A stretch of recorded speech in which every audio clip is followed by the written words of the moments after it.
All right, hello. Give me a minute. I'll be back.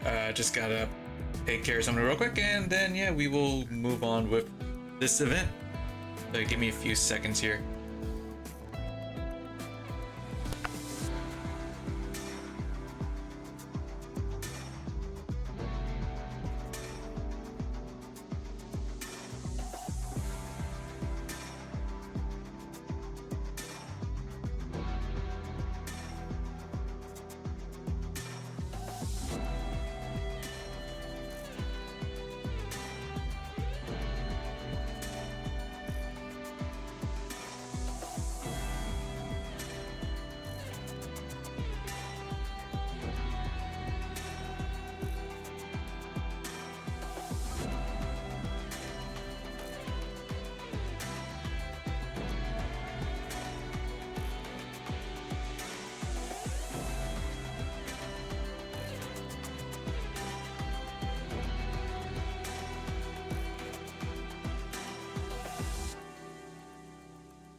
Doctor, are you well rested? If you're still feeling tired, you don't have to force yourself to work. I'm here, after all.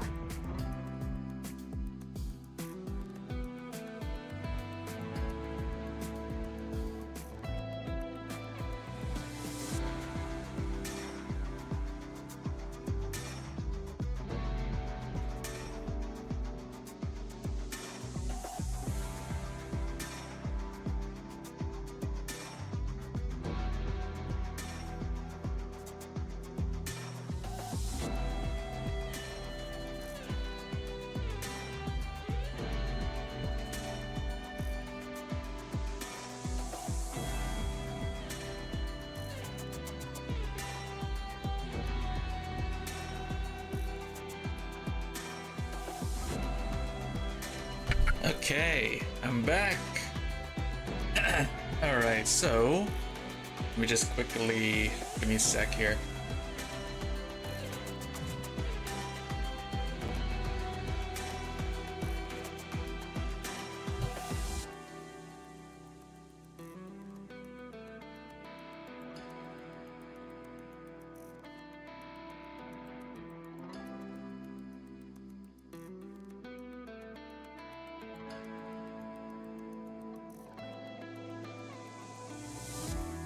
All right, so give me just a sec.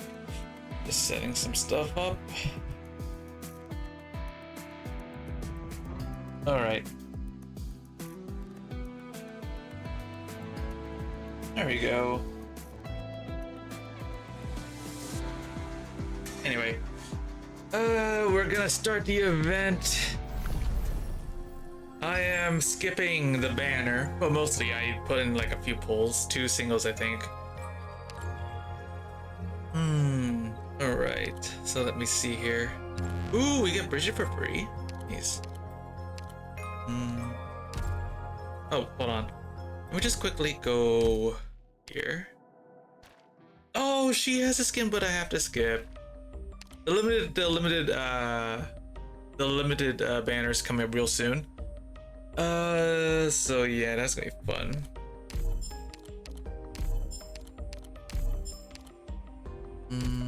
Oh, right. Desserts. I'm gonna take this stuff. 600. Take one of these. Okay. Yeah, I put like 2. And I didn't get her, but that's alright. That's alright. I'll probably get her at some point, who knows. Astasia. Ooh, I got a 5-star? Damn. Wait, that's my first Astasia? Damn, bro, okay. That was apparently my first Astasia. I'm Cruz. Okay, so let's see.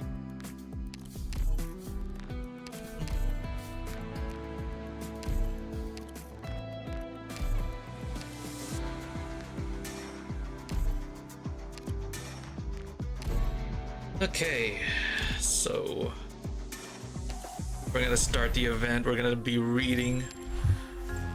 How many stages are there? I'm assuming that there's gonna be 8. There are 8. Okay, it's not a problem. Okay, and we also get Bridget. What does she do? She is a she's a loop shooter, a 5-star loop shooter. Will latch onto enemies. They hit, slowing them for 1 second and slashing them an additional 4 times. Ooh, okay.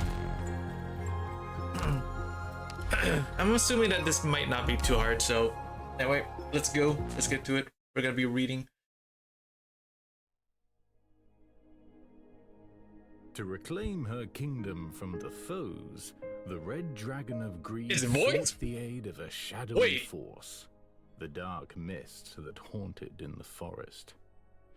The Red Dragon breathed the fire of death, while the dark mist herded their foes into the blazing flames. This is the voice? Thus, Wait. the battle was won, and the kingdom was hers.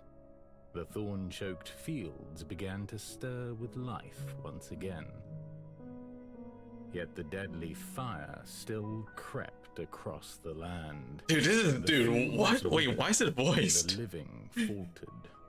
The newborn perished before they could bloom, while the passing lingered, bound to this land.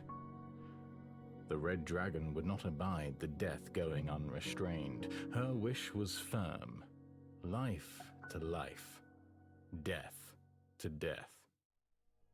Resolute in her purpose, she sought to cease the spreading fire. As Samhain drew near, she gathered those touched by the tainted flames into her lair.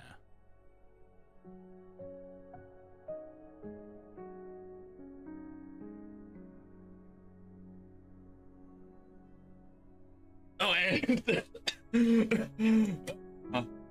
and then it just stops. I thought the whole event was like voiced for a minute there. And that is the story of the Red Dragon. How about what comes after? What about the people tainted by the flames of death? There is no after. That's all I've written. That simply will not do. Everything has an ending, and those endings don't much care if you think they'll do miss. And yet it is for an altogether different reason that you hide yourself in this dilapidated pub after publishing your work. How ridiculous. A lot of things are ridiculous. Do you simply enjoy keeping people in suspense? Is your spirit soothed by tales of readers just desperate to know the ending? Some overly enthusiastic messengers did manage to find me to deliver some fan mail. You must have been rather pleased. Pleased I didn't even read them, just tossed them into that fireplace. How impertinent. Moreover, not a single story in your collection doesn't cut off unceremoniously truly impertinent. It's simple really. I can't write an ending to save my life. Dude, I thought that the whole event was like voiced for a minute there. Because, man, that gave me a bit of whiplash, because holy crap, I wasn't expecting the beginning to be voiced. And then they just like continued on without any voices at this point. Jeez. You'd best head home now, miss. You're clearly well educated, and a ramshackle pub like this doesn't suit you. Don't fret yourself over those half-finished stories. Why'd hurry to show me the door? Perhaps I can help you. The author takes measure of the woman once more. Even with a hood over her head, he can see how pale her face is. She must be very sickly, he thinks. The moment she arrived in this abandoned village, she went straight for the pub. She had clearly done her research and seems unlikely to give up anytime soon.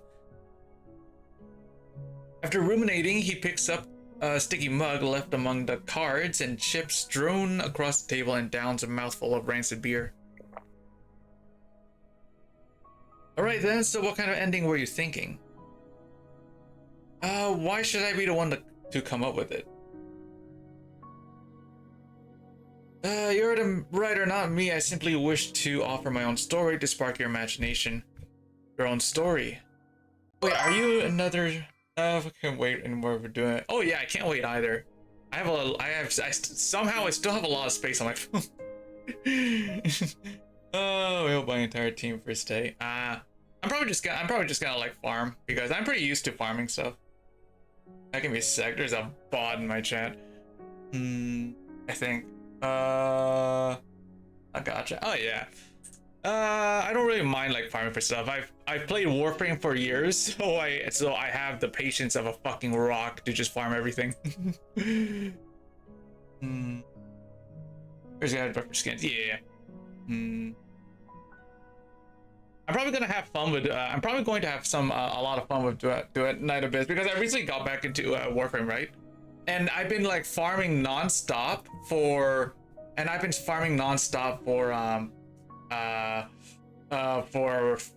primes. And man, I cannot freaking I mean, I know I waited 2 years for this game. Oh man, like yeah, I got back into Warframe and then I started like farming for primes. I saw a lot of cool new primes. I haven't played Warframe in like a few years, and there's like a lot of cool frames I want to pull. Done the mini event on pre-order page. I see tower mini game for pet. Oh, there is. Oh no, I haven't done that. Is it still up? It's still up. I can do it right now. Go on the side here. There it is. Okay. Is the link on their it's till launch almost. Okay. Is the link on there? Oh, here, pre-register. Oh wait, no, here. Is it on their official website? I'm assuming it's on their official. Go to homepage, but there's still a button. Oh, go to homepage. Okay. Yeah, official and homepage. Okay, gotcha. Let's see.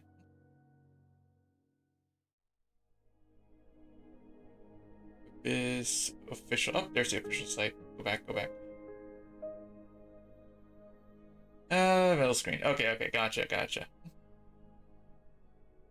Ooh.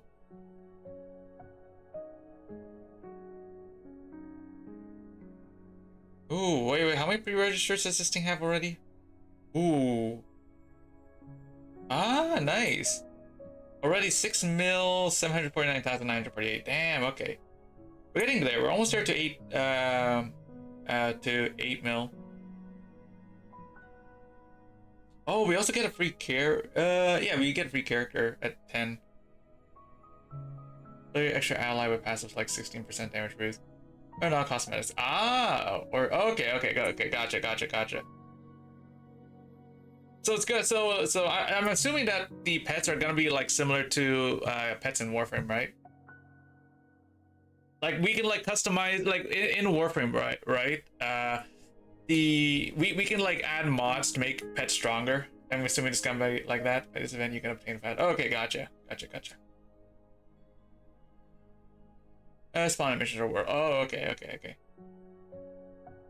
I wonder if they're going to make obtaining certain pets so convoluted like in Warframe, because in Warframe to get this like fucking cat pet, right, you have to like go into a certain map, scan these cavats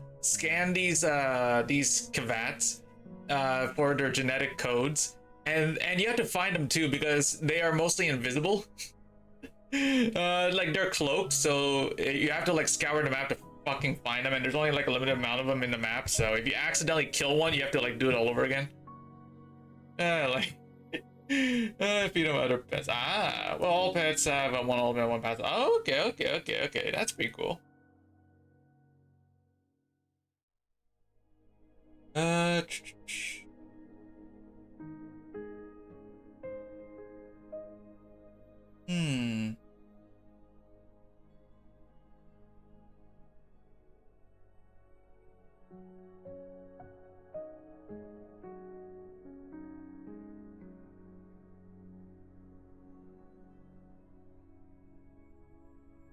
Claim wrong one from an event because I claimed one that increases DOT and wanted that one that increased damage free some. Okay.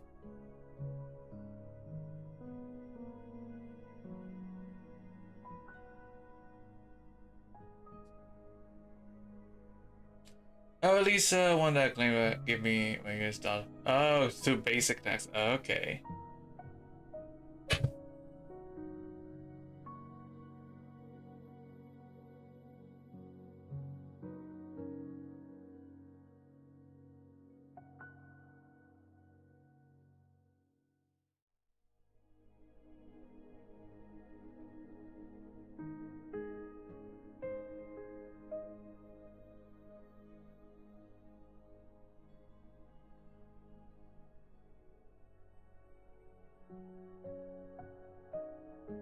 Mm. Uh, so I think I might chosen the better one. Okay, gotcha.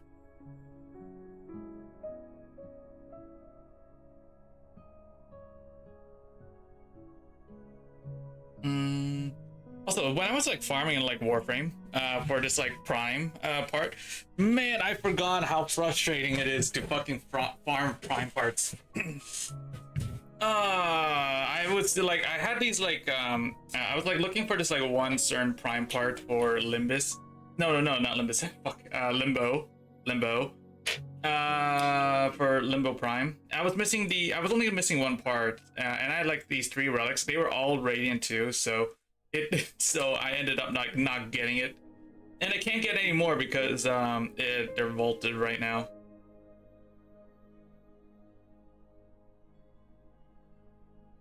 Oh wait, there's a creator program. Hold on. Uh. Hmm. Oh, this is for the first closed beta. Oh.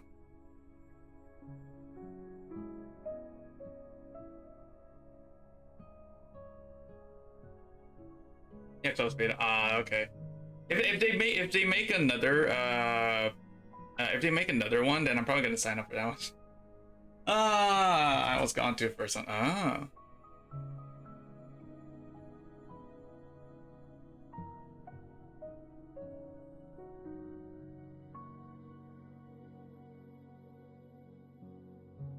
Nope, no more betas. Now just launch. Yep. Okay, well. Okay, let's see. Ooh. Okay.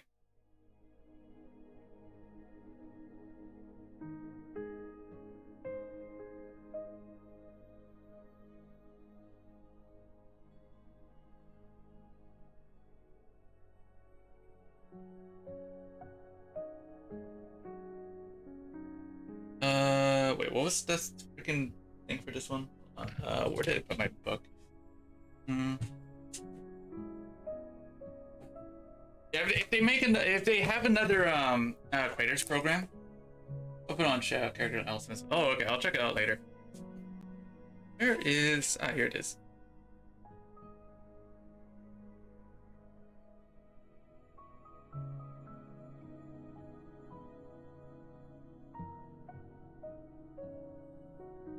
There we go.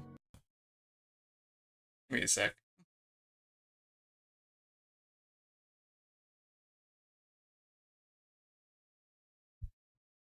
There we go. To Tebeth character. Oh, okay, gotcha. Give me a sec. Hmm. What's up? Oops. Where is it? There it is. There we go. Okay.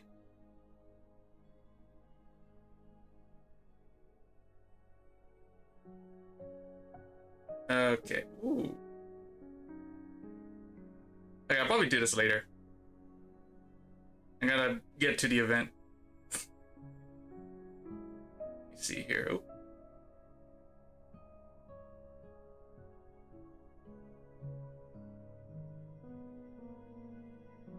Oh. So wait, so yeah, there's different so yeah, there's different ones I can claim. Oh. Which one's the best one? Mm.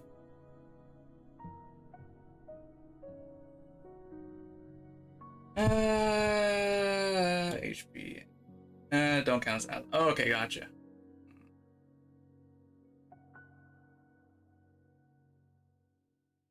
Hmm. Okay, let's see. Uh, Close beta and net beta. Some creatures don't have HP and don't count as allies. Listen. 2, there's no AI team that we're gonna get on launch. It's gonna be kind of painful playing all the characters. You play one and rest team is. Oh, okay. Okay, gotcha.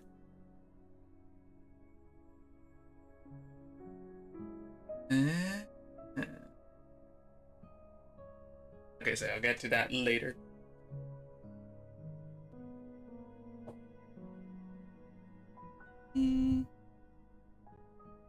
Okay, let's see.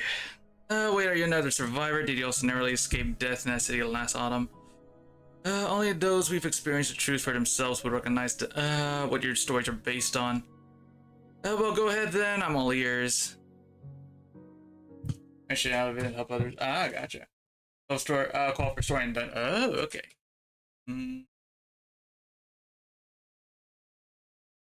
Very well. Deep in the ruins of the former royal capital of Tara, since long since destroyed by catastrophe.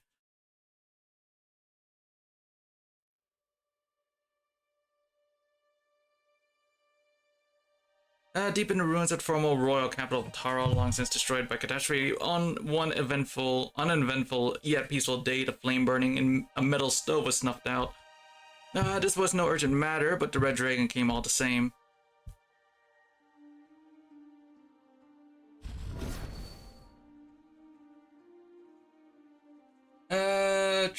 Will be no DPS characters because kind of each character's DPS, so I choose 3 summoners and 1 healer. Also, I don't know why they made all the summoners AoE, so it's still. Okay.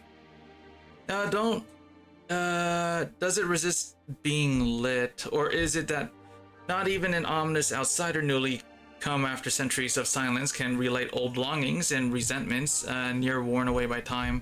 Or perhaps I simply need to be less reserved.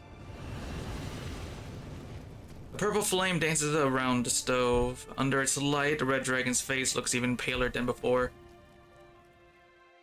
Are you awake? Or must I remind you of who you are? The pathetic red dragon who cast aside his crown and wandered the wilderness for 20 years, only to be murdered by his closest kin on his return.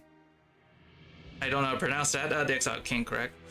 It is truly a pity seeing someone still in shock at his own bloody death 600 years after the fact. 600 years. Give or take, the true date of your death has long been forgotten. I mean, all characters can have all types of weapons from scythes to snipers or grenade launchers. Just get less bonuses if wrong weapon equipped. Oh, okay, gotcha. I'm shocked, yes, but not at my death. More at the fact that after 600 years, the Dracos have once again produced an aberration spewing the flames of death. They even let you grow to adulthood without strangling you in the crib. Did the Victorians bid you rouse me from death's slumber, or did you hide that ridiculous crown from them beneath your bed? Victoria no longer yokes the red dragon. The Tara of today heeds no foreign master. Not bad. Tell me then, is it popular to wake the dead to deliver good news these days? But sorry, but I've nothing to reward you with. Now if that's all, you best be on your way. If my flame is burning within you, you won't be ending this after a few trifling pleasantries. Yeah, I don't know, France. I'm probably just gonna skip that name. My ending came long ago. You're the one with unfinished business, yeah? Look, I get it. They're the flames of death after all. They'll get you into all kinds of trouble. Life and death getting jumbled up. Herds of undying beasts, newborn cubs having their lives snuffed out before you know it. The works. So how big a mess are we talking here? A field, a city, a countryside? Set all of Tara alight to free her from Victoria's heel. You what? Let her be razed to the ground. Let Tara become a nation of the dead. Either way, the flames of death will seek out new kindling, or so I thought at first. It's time to name my character and give everyone grenade launchers. A. Your attack. A. But allowing so many lives to fade away simply because I am out of ideas, well, that would be awfully imprudent of me. And so I came to you. Tell me, what should I do to cleanse these deathly flames from the fields of Tara? If only that were empty bluster. Go ahead, use your imagination. I've heard enough. What I'm about to say isn't for you, but for all the people still willing to call themselves Terrans. Those tainted by your flames and marching towards death have been renounced by life itself. It will never return to them. That goes without saying for the corpses marching behind you, obviously, but the same holds for those who still live yet walk like the dead. There's no medicine that can save them. Gather them together so that their fires do not taint others. Appeasement, is that all you can suggest? Of course not. Next, find another red dragon, assuming you haven't already slaughtered your kin, of course. Find a real red dragon, one whose flames warm others' lives, let things return to as they once were, ashes to ashes, dust to dust, life to life, death to death. Oh, thank you for the follow. Is that all you know? It is, ignorant young dragon. Then it seems you don't know much more than I do. Hey, we're playing Ark. Oh wait, Arknights bot. There's an Arknights bot? I don't even know what to do in this situation. The red dragon is not even bothered near him. She simply turns and leaves. Okay. She passes by a ruined home, faint yellow candlelight seeping through the cracks. This isn't the wilderness where the dead roam. No one should be living here, and so she knocks on the door. Who are you? Who I am is unimportant. What's important is, why are you living out here? I came because there aren't any Victorians here to knock at my door and rob the food I dug up myself along with my savings. 5 years ago, on a night like this, a wicked caster came by, killing the Victorians as they closed in step by step. I offered him beast meat, grains, and freshly brewed wine, but he told me he didn't need any of it. What he needed was fire, a fire fueled by those who would happily burn themselves away. And so, my only son, Keith, left home and followed him. What a noble soul. Then, 3 years ago, someone knocked on my door in the middle of the night. Again, it was Keith. My Keith, he no longer spoke or wept or even breathed. He just stood there, his body covered in purple flames. How tragic. It gets worse. I buried him, but he refused to rot away in the earth. Instead, he dug himself out, and now his corpse is wandering endlessly the wilds. Which is why I'm still living here. Are you one of the caster's friends? Are you here to lay Keith to rest? I am. Ah, here he comes. A walking corpse, wreathed in purple flame for all to see, shambles towards the two. The red dragon presses the point of her spear against the corpse's chest. The fire rages so hot that it sears away its flesh in an instant, leaving nothing more than ash.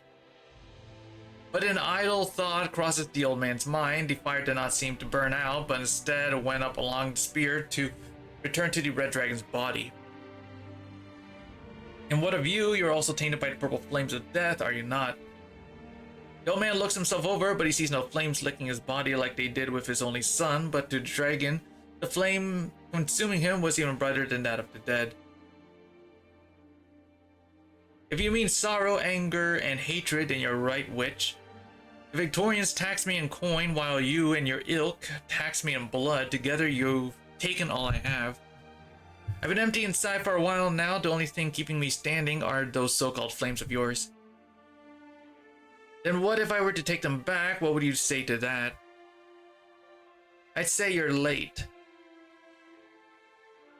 The old man closes his eyes, facing the point of the red dragon's spear. You can feel the fire's anger and sorrow propping him up as burble as they flow into her hand as they leave his body. His muddled consciousness leaves with them. He can sense that death is near, but considering how stagnant his life has become, he no longer fears it. But the fire suddenly stopped flowing. Why? Why won't you kill me? Because you no longer need to be killed. A spirit once told me that life will never again grace those tainted by the flames of death. Now I see that he was right.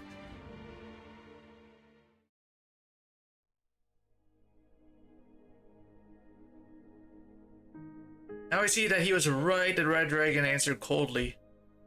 How was that for an ending? I took what I heard from the old man and added a bit of spice, it shouldn't be too jarring in addition to your story, I would think. Throwing in the ghost of the legendary exiled king, are we? It'll do, but do you really need the ending to my story at this point? What you've seen clearly differs from what I saw. I must see it through your eyes, hear it through your ears. You're not one of those bored toffs who's into piecing together the truth, are you? I have never once considered the truth boring. Well, seeing as we both managed to make it out of the hellhole alive, I can pass you all the drafts I abandoned in the process of observing, thinking, and writing. As for how those stories actually end, I couldn't say. Since you were talking about the Red Dragon, how about I start there too? Ryder pours another half mug of beer directly into his belly, glances at the woman with a hint of provocation, then begins to tell his tale. If you have ever made the journey to the Red Dragon's lair we call Sour Sea, no matter how briefly, you will never forget the dark woods along the way. They are dismal and damp, filled with gloomy mist and fae who love playing tricks on men, a labyrinth of darkest black. It is said that of all the people who have entered, not a one has ever left without the forest's permission.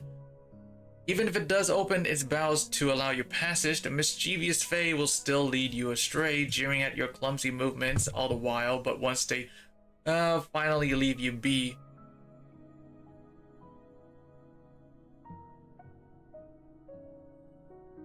It will become as beautiful as a painting that should not exist in this world. The Red Dragon, along with the people who have followed her all this way, step into the lair without the slightest hesitation, leaving that beautiful sight behind them.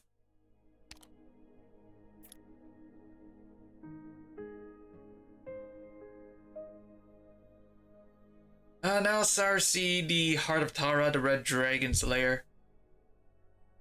Which Red Dragon, you ask? Guess you really do enjoy piecing together the truth. You must be thinking, I think you don't know a damn thing, so I'm trying to mislead you. Well, since you're already so well informed, no need for me to beat around the bush.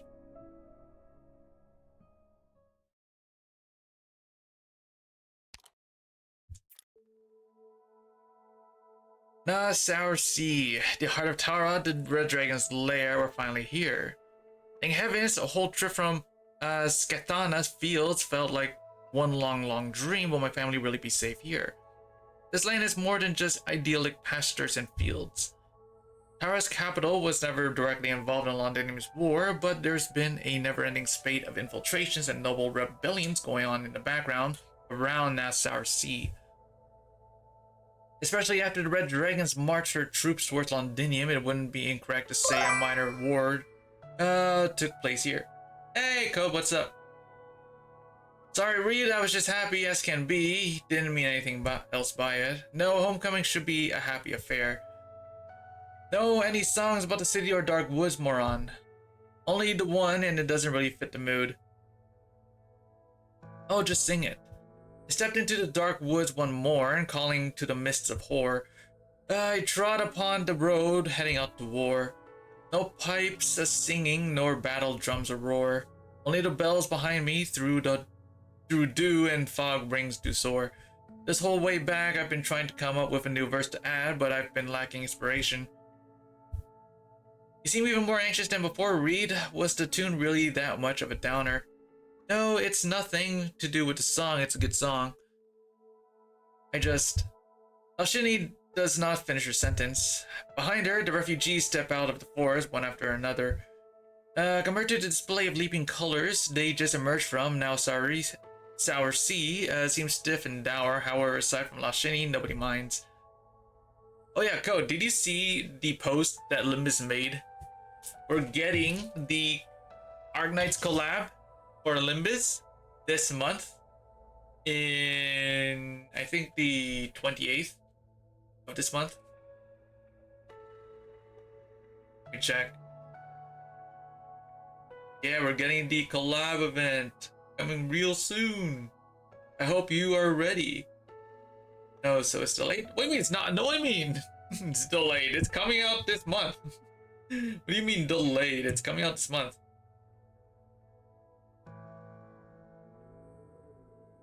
It's coming out. Oh, it's coming out on the 25th.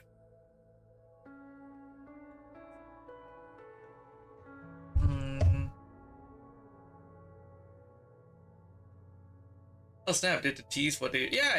It's under page. Let's see. Also, they're adding an extreme mode to mirrors in Limbus. I wonder if somebody posted. So apparently we are getting an ego for Gregor, Hong Lu, Faust, and Ishmael. Those are the egos that we will be probably getting.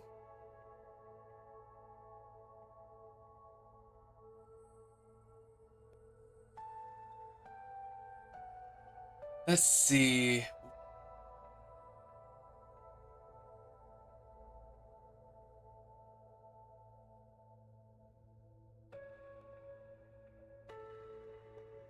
Oh, okay, yep. Oh, and then we're getting a line 1 rerun for yeah. we're getting a line rerun. Chapter 9 is not that far away, huh?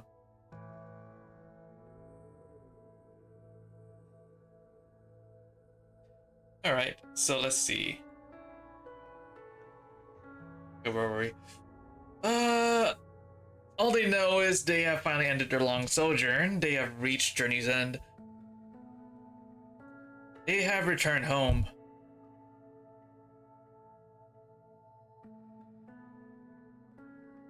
So what's next?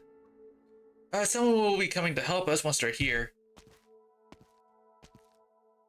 Shinny spots a figure slowly walking over from the city. It must be the man here to greet them, but the last time they met, he had wanted to kill her.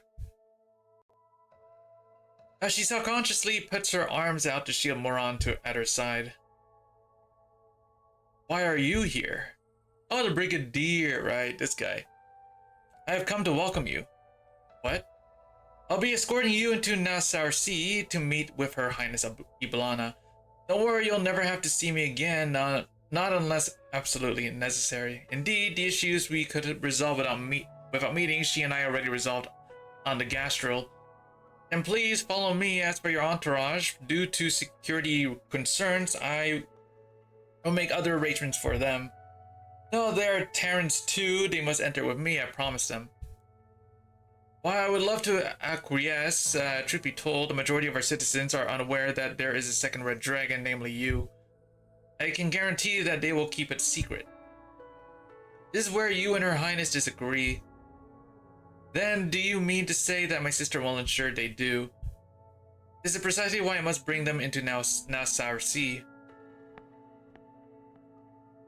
I may have an idea that would satisfy both parties if you'd care to hear it. Oh yeah, and then we have like this like small event coming up in Arknights, and then I think sometime after we get like the new chapter for Arknights. Now the question is, am I gonna like stay up for like 24 hours and read the whole thing? Who knows? I brought you here, awake woman, not simply as an overseer for selling citizens, but also for your discretion in sensitive matters. I hope this idea of yours isn't more wishful thinking. If so, I know that even you... Yes, 24 hours, please. If so, I know that even you will no longer be welcome in Nassau Sea. Of course. As you so eloquently put it, Nassau Sea is indeed unable to readily open its gates to our errant countrymen. But I'm headed to the village of the Wakemen tomorrow to ask for some sacred instruments. Seeing as how these people have nowhere else to go, I can have them stay at the village for now. Wakemen, isn't that some sort of code name plucked straight from the old legends? My people have been relegated to song and story for many years. True, those of us who live around the ruins barely even ever leave. I'm just an oddball. Which is why I can promise you that. Well, no word of the Red Dragon will leave the village. I really want to trust you, but are you really one of them, the Wakemen? More on. Before my great-grandma passed, she asked for a traditional burial held by a Wakeman. Our family searched all over as best we could. We but never found one. All we could do was pass it off as the ramblings of a dying woman. But she was a woman with her head on straight, not the type to mix things up with legends. If she said something's real, it's as real as can be. Besides, I've heard many stories about your kind. I'm willing to trust you. And please don't betray that trust, wake woman. Naturally, alright. What say you, Mr. Brigadier? Go.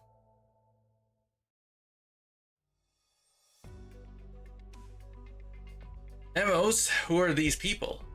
Sorry for making trouble for you even after I left. They're Terrans with no place to call home. Sarsi can't take them in at the moment, so I thought maybe. Made an exception many years ago, but not forbidding you from leaving. We have even less reason to admit these strangers to know we know nothing about. But we're not here to be admitted to the Wakeman, ma'am. Moron?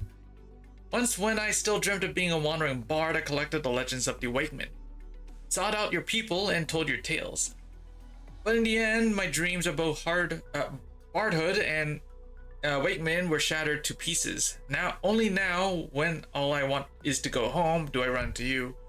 If the legends are true, your people live ascetic lives. You only come into contact with outsiders to hold funerals, letting the souls of the departed find rest in fire. Correct. We came here we're just folks from all across Terra seeking refuge. Not one of us is qualified to join you. We're just looking for a place to stay for a day or two. I promise you we'll follow your laws, customs as best we can. We won't trouble you any more than we already have. Winter's just around the corner too. I'm not too sure if your people hold harvest festivals, but if you need any help, please feel free to ask. Samhan, I don't know how to pronounce that. That is the true name of what you call the harvest festival. It would seem you really are different from the city folk. There are some abandoned huts outside the ruins. You may clean them and stay there. Thank you, or rather, go Raiba Might Aga.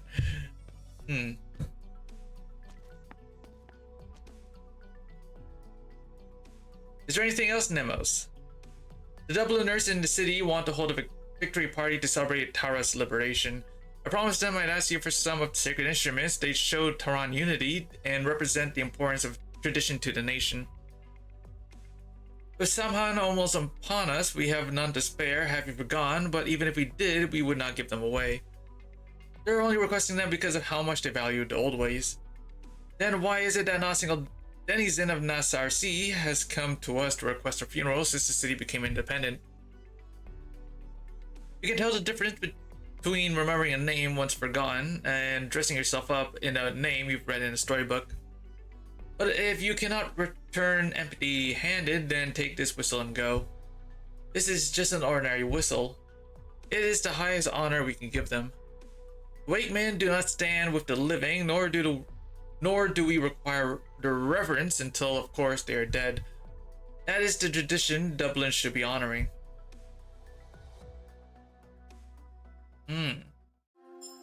Alright, that took me a while to complete. Let's see. EA-1. Okay. Wonder what kind of gimmicks we're gonna find here. Okay, so I'm just gonna do...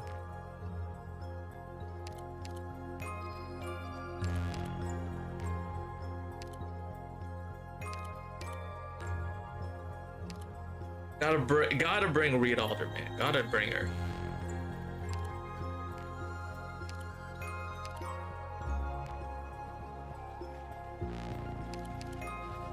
I will protect everyone. All right, let's go. Let's see what we got here. Extra, read all about it. When's that video coming out? I need my Arknights fix. And you need your Arknights fix? I don't know. There's been like rumors of it being released, supposedly supposed to release yesterday, but now there are like now people are saying that it'll release by next year, sometime next year. Who knows? Nobody knows. Honestly, it's a mystery when Enfield's gonna release. The Victorians are retreating, not fighting. Tara has gone back all its territory. Peace will be restored to all of Terra by Samhan, or whatever you say it.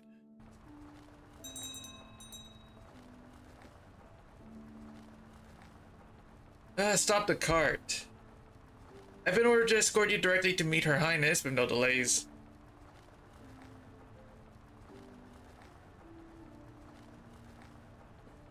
Before I meet her, I need to see it with my own eyes. My sister's city, post-war Tara, the survivors and civilians have their new lives finally begun. If you insist. But the people are not yet prepared for 2 red dragons. Of course I know that.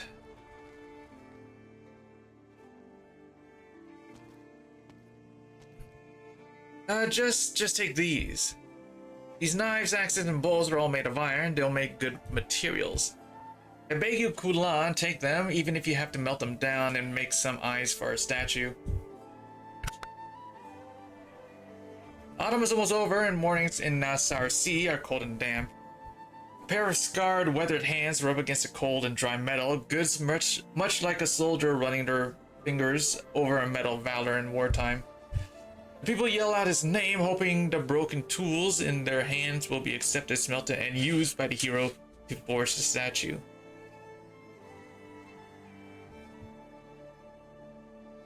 The hero, yes, the hero. Every story needs a hero like that.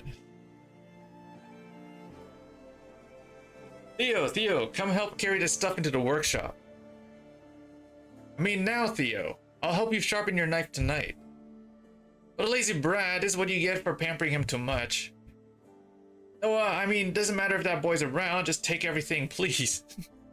I can't take everything, we all need these tools to get by, and that goes double for your prosthetic leg. I'm standing up fine, aren't I? That wooden leg Nemo's made is only temporary. Once better craftsmen arrive in town, they can repair your iron one.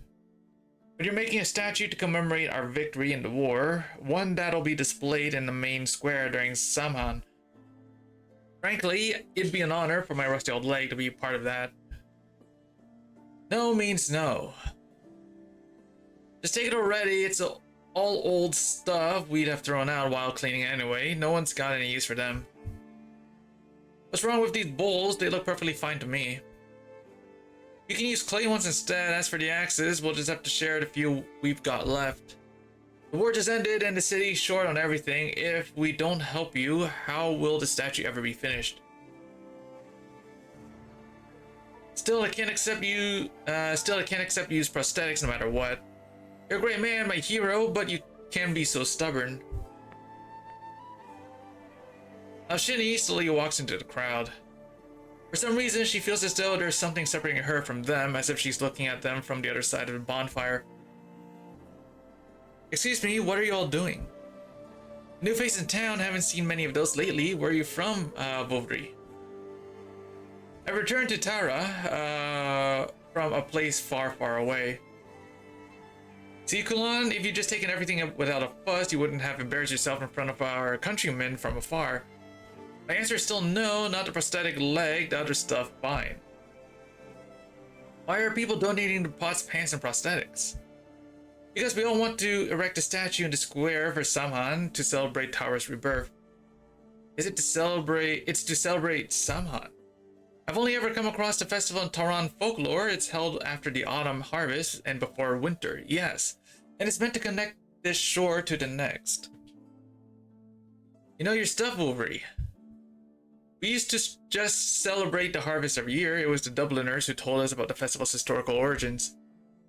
So we sweep our houses, prepare our feasts for our guests, and most importantly, light bonfires on the day when life and death intertwine. We all welcome visitors to the banquet. There's so much to do. And since this is the first Samhain since Tara's rebirth, it should be even more grand. Good thing too, otherwise Kulan would never accept our old pots, even if he had to tear down his own house instead. Speaking of, do you have any iron of your own you'd like to donate so the hero can add it to the statue? All I have on me is a bookmark. I think it's made of iron. Will that do? You don't need to listen to her, Taran from afar. So what sort of statue are you making? A red dragon to celebrate Tara's rebirth. Red dragon? I'm telling you, Kulan, if you don't take my prosthetic leg, I won't leave until you do. Then I suppose I'll have to pick you up and carry you back myself.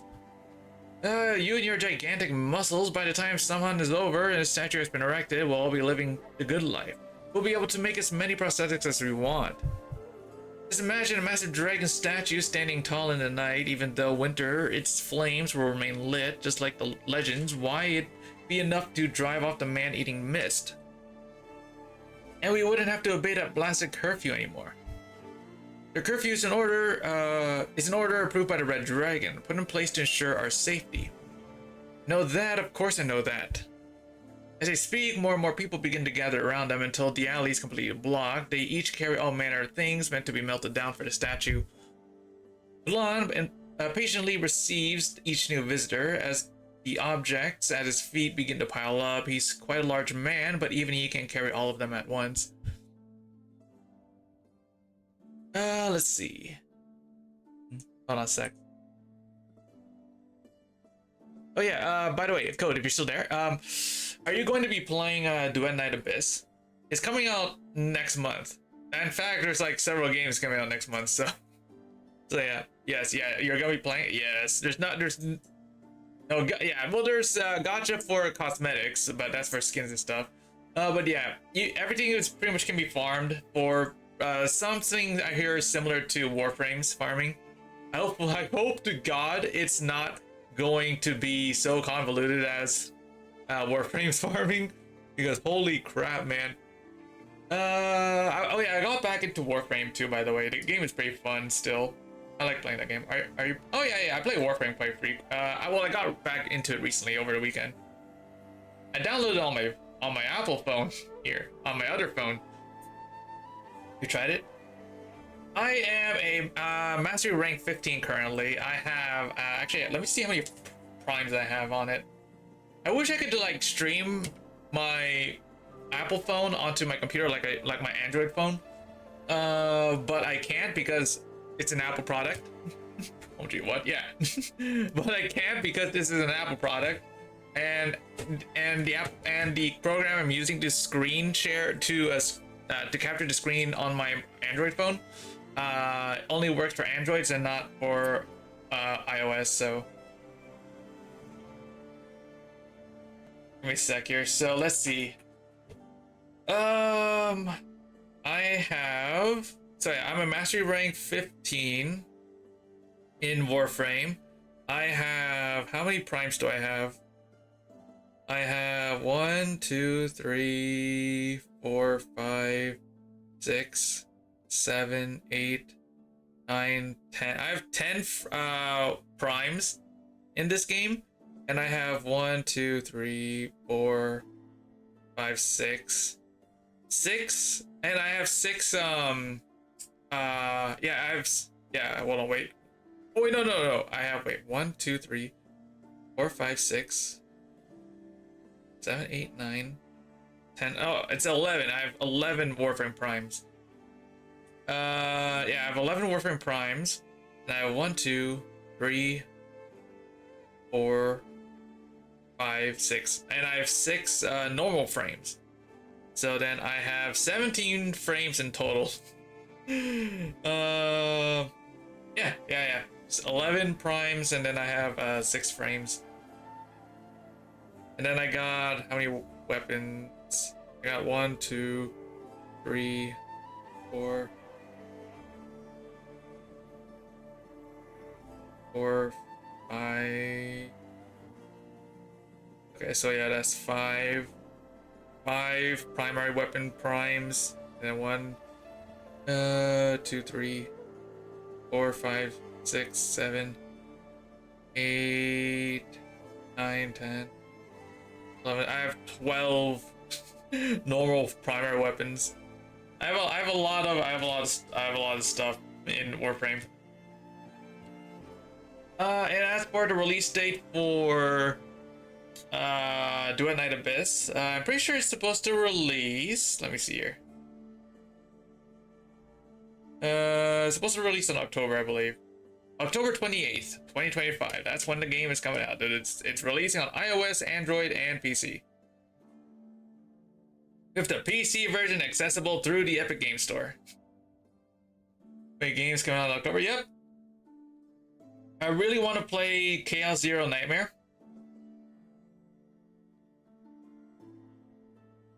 Let's see. Yeah, we're gonna play Chaos Zero Nightmare. I hear it's coming out in October too. And then I want to play Resonant Solstice, which is well, I want to try out Resonant Solstice. It's coming out in October too.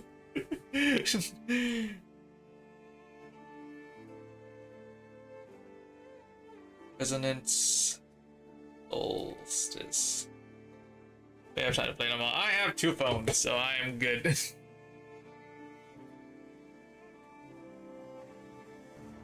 How does this game, Resonance Solstice, have a fucking rating and it's not even out yet? It has a rating on Steam, but it's not even out yet. Well, how does it have a rating on Steam, but it's not even out yet?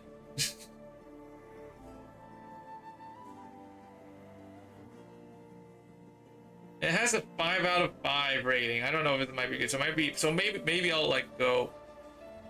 Dude, my Android phone is honestly a beast. It can play so many games. Do you remember my phone, right? I have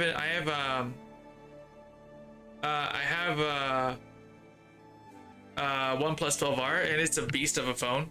I can play multiple games like this. See, you remember, right? I can like set it. I have it in balanced mode. I could go for pro gamer mode. Yeah, pro gamer mode.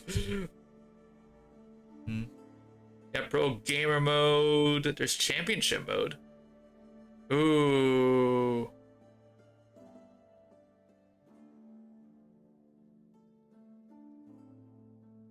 Ultimate touch experience. Oh.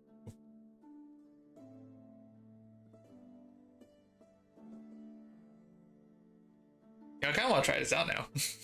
Hold on a sec. Let me just do this real quick. I kind of want to try this out. What's this? Swipe. Oh.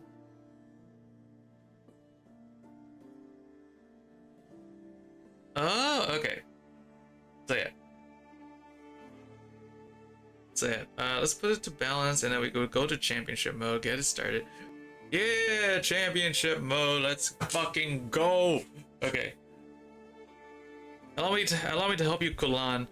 Oh, no need for that. My apprentice Theo. Can you really count on Theo? Though we have no idea where the rascal ran off to. He talks a good game, but slacks up when no one's watching. Typical Victorian. How old was he when his parents died? Does he even remember Victoria? So what's your name, friend? Reed.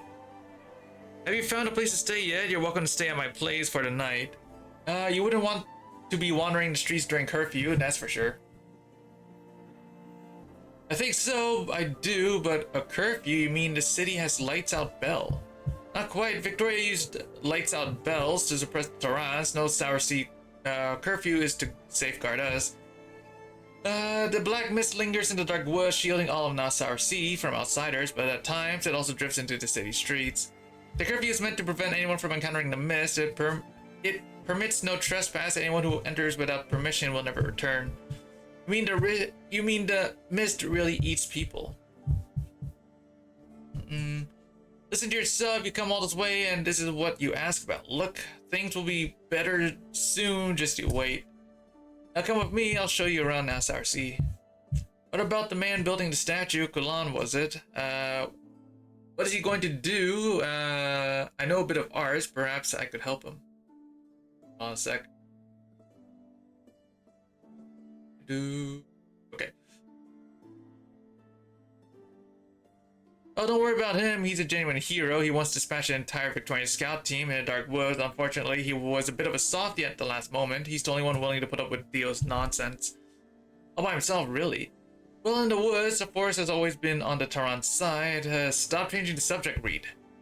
Just come with me and have some ale and stewed meat. It'll warm you right up. You must know that you've come home at the perfect time.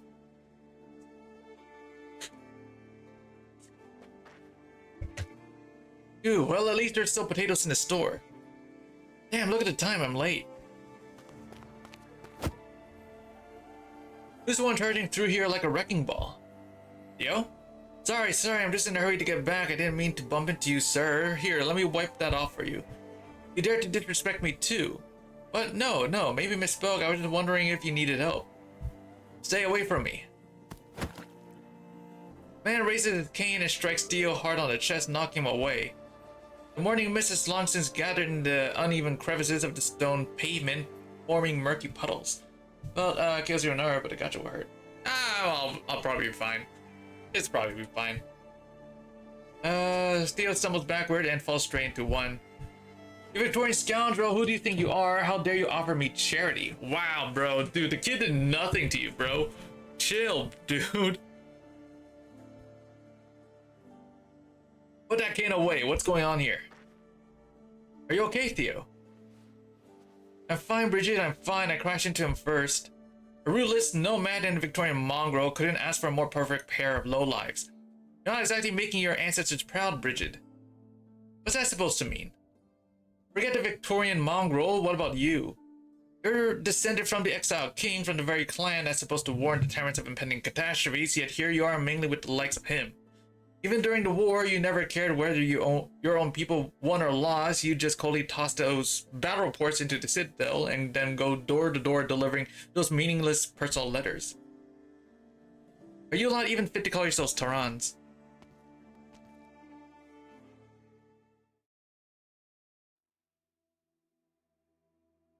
So this is the only place you have to go. Why not go back to Kolan?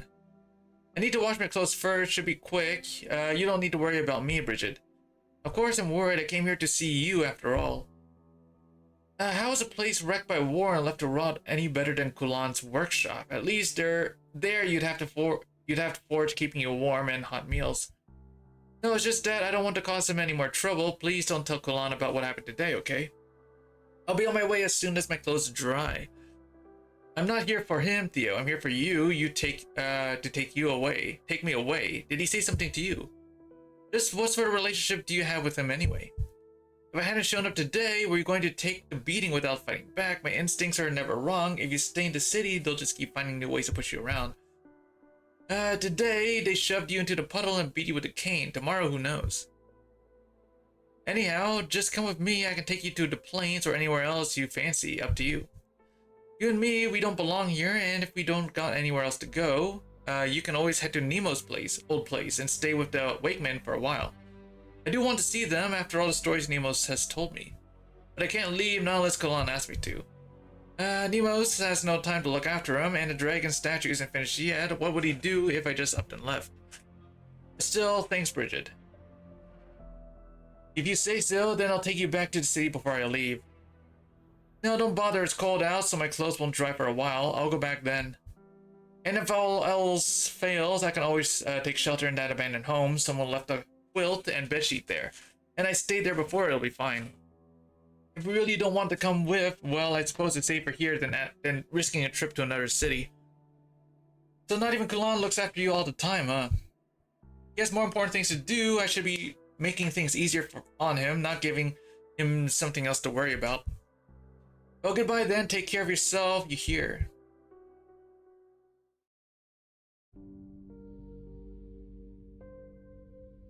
We're here. Like I said, you come at the perfect time. Today we have fresh ale, stew, and oatmeal. If only we had a bonfire. Shouldn't you save that for the Samhan? According to the old customs, we can actually light it a few days before Samhan. And again, the war just ended, so we really don't have much in the way of firewood. We can just start chopping down trees either. We can't just start chopping down trees either because of the curfew.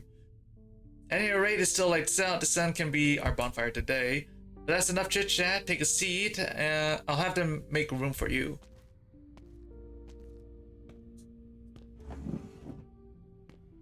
Shinny steps forward in the damn chilly air. Each dish in the lavish spread on the table has the same familiar scent. Warm, rustic, and simple, yet not what it seems. She looks around, concealing her surprise, only to find that no one else finds any of this unusual. Is this stewed meat? Yeah, this here's the meat. These are the grilled fins, and your cup is full of ale. Oh, right, we also have oatmeal. I'll go grab you a bowl. But, what's wrong? All the dishes appear to be made of the same thing. They're all made of potatoes, right? Their statue is bowls. Their bonfire is the sun. Their feast is potatoes. As the friendly resident goes to fetch a bowl of oatmeal, Shinny stands up and walks towards the cart and burden beast that has been waiting for her the whole time.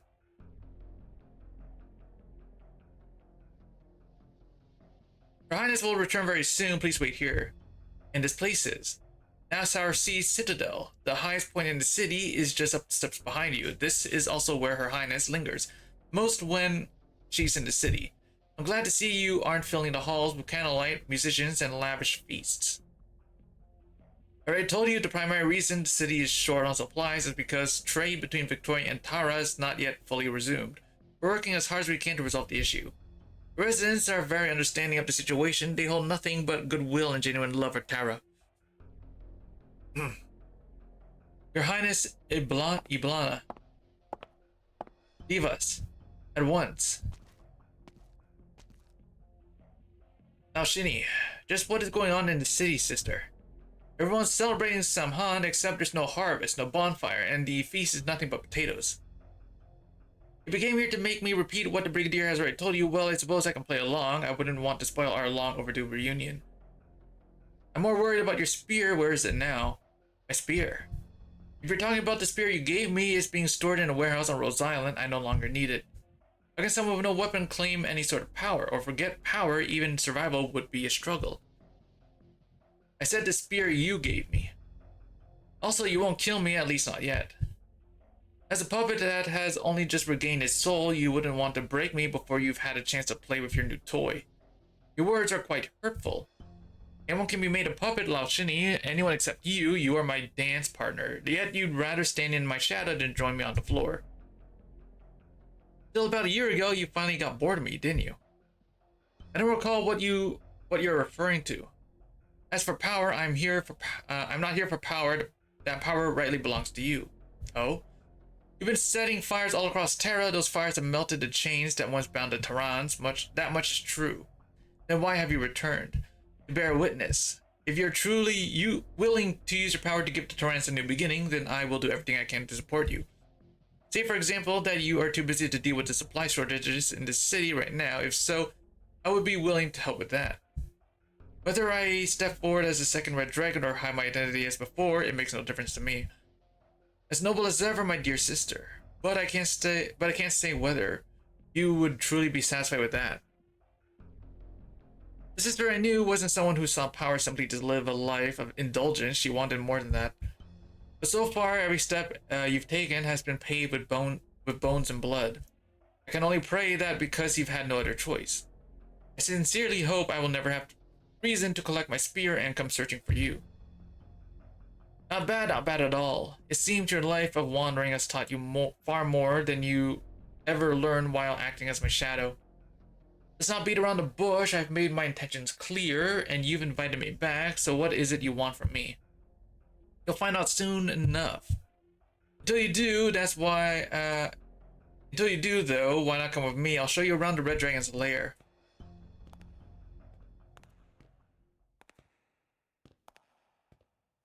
Legend has it that the architect deliberately shaped the plate with uneven elevations to mirror the old Tauran capital. Legend has it that Terra's stonemasons showcased their finest craftsmanship in every building they made. Save for one, they refused to add even a single ornament to the citadel, knowing it would be inhabited by a puppet king. Now, Shinny has heard many stories like this, but no story can tell you whether it is itself a true flame or merely a shadow cast on the wall. And so she follows her sister up the steps and looks down at the city with her own eyes. She sees the empty pedestal. The square below it seems to be waiting for something massive to be placed upon it. She sees the winding, undulating cobblestone rows stretching from the square, and the humble stone houses so simple they inspire a sense of affection. But after she focuses her gaze and takes a harder look, she finally sees the thing she had sensed before, the thing that had separated her from the other residents.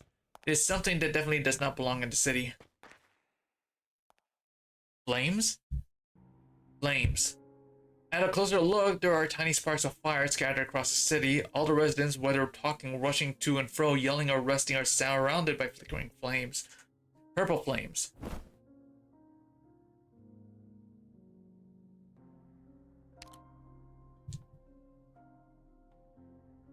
What did you do to these people? You made them into walking corpses, haven't you? You just got back from town, you met them yourself, you should know better than I do.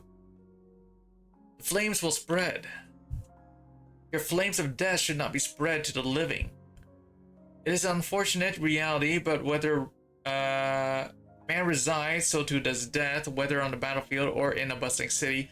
The flames merely hasten the inevitable. But I must admit, it doesn't sit right with me either. The dead wander the wilderness, driven by the desires they held in life, while those tainted by the flames of death can never truly start anew. Life and death cannot remain entangled like this, each defiling the other. But haven't you been their chief defiler? No, death should be mine to command. I cannot have it expanding beyond the boundaries yet. Well then, my dear sister, what would you like Tara to become? I want your opinion. Should the living endure and the dead rest in peace, or should all of Terra become a kingdom of death? If I ask a question you already know the answer to. And it is clear what you must do. Kill me, allow Shinny. What? While you've been trudging through the crowds, I've been busy preparing. The moment the tip of your spear pierces my heart, heralding's death embrace, everything tainted by my deathly flames shall leave this realm along with me. Then you will become the first and only true leader Terra has seen in decades. I will not be your shadow anymore, and we red dragons will not be the monsters they claim us to be, slaughtering our own kin in madness. Sometimes, often, even kinslaying can be a virtuous act. What about those touched by the fire? Can they really start their lives anew as you promised? I have promised nothing about life, Laoshini, not even for those untouched by my flames. As for the city folk, they have already been entangled by the violent flames. They will eventually become walking corpses and eventually leave here with me. This much is certain. They are living, breathing people. They fought under your command and won your war for you. They have the right to start anew. An unfortunate fate to be sure, but their fate nonetheless. No, Yablana, it shall not be their fate. What will you do then? Lashini has more to say, but Yablana has already turned around and started walking down the long corridor. Her footsteps are so soft that Lashini did not even realize she had left. After her sister's figure disappears completely into the darkness, Lashini turns her gaze back to the city. How she wishes it were all just one of Yablana's tricks, but the flames are real. She clenches her fist, pulls up her hood, and turns to descend the steps. Alright. Man, okay, let's do this. Wonder what kind of enemies we're gonna be fighting. Arrived at the most optimal combat location. Oh, what are you? A cabbage seedling? Wait, they explode? They be ignited by burning vine or burning wick. When ignited, explodes upon death, dealing art. They explode? Okay. Ooh, gather around me, guys. Please, trust in me.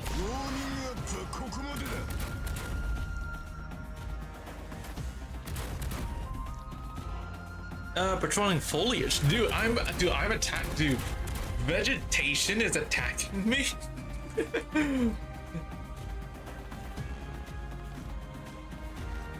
Yeah, I'm being attacked by a bunch of crops, man. Dude, they fucking multiply. The foliage multiplies into smaller cabbage seedlings. Dude.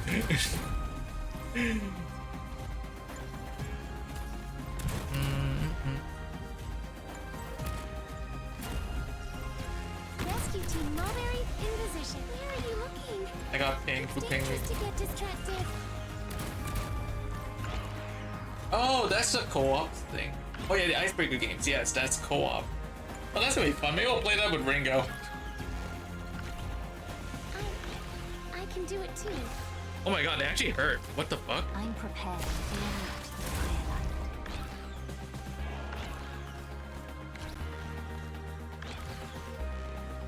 Everyone, please be careful.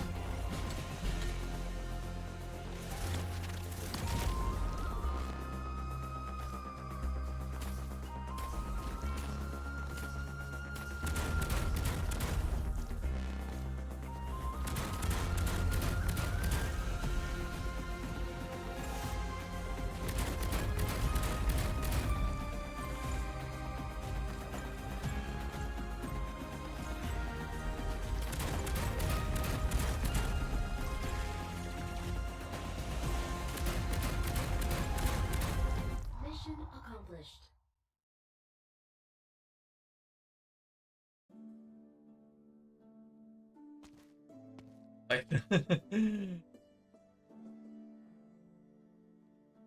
sorry. Hey, hold on, please. Oh, Reed, it's you. You left so suddenly, I was worried our hospitality had been lacking in some way. No, I truly appreciated your hospitality. I had just... It was like co-op as well. Oh yeah, I saw that, yeah. Yep, I saw that. Maybe I'll play that with Ringo. Maybe we'll play that with Ringo. Forgot if you streamed it no, I didn't stream it last time. I don't think I streamed it last time. So maybe I'll play with Ringo this time. Yeah, I don't think I streamed it last time. Maybe I'll stream it with Ringo. Maybe that'll be fun. So I truly appreciate your hospitality, and I just suddenly remembered something. Business I had to take care of. I still have a few questions though. Would you mind answering them for me? Ask away. Do you realize that you're engulfed in flames? Flames? Oh, you mean my blessing? Wow, you can see other people's blessings. I didn't notice until someone pointed it out to me.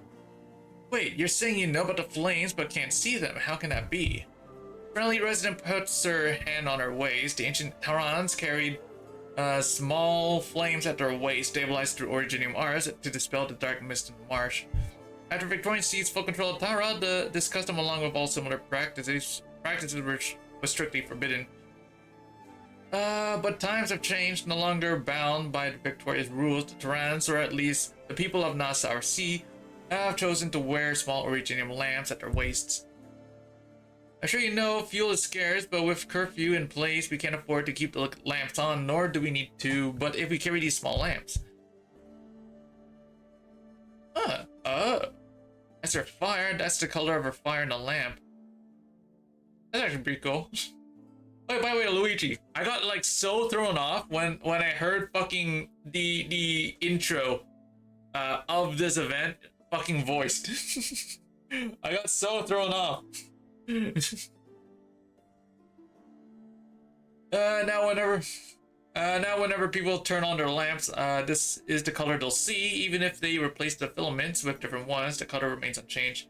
Need a roll? I only did 2 singles, but I'm putting on my rolls for I'm saving all my rolls for the limited coming up.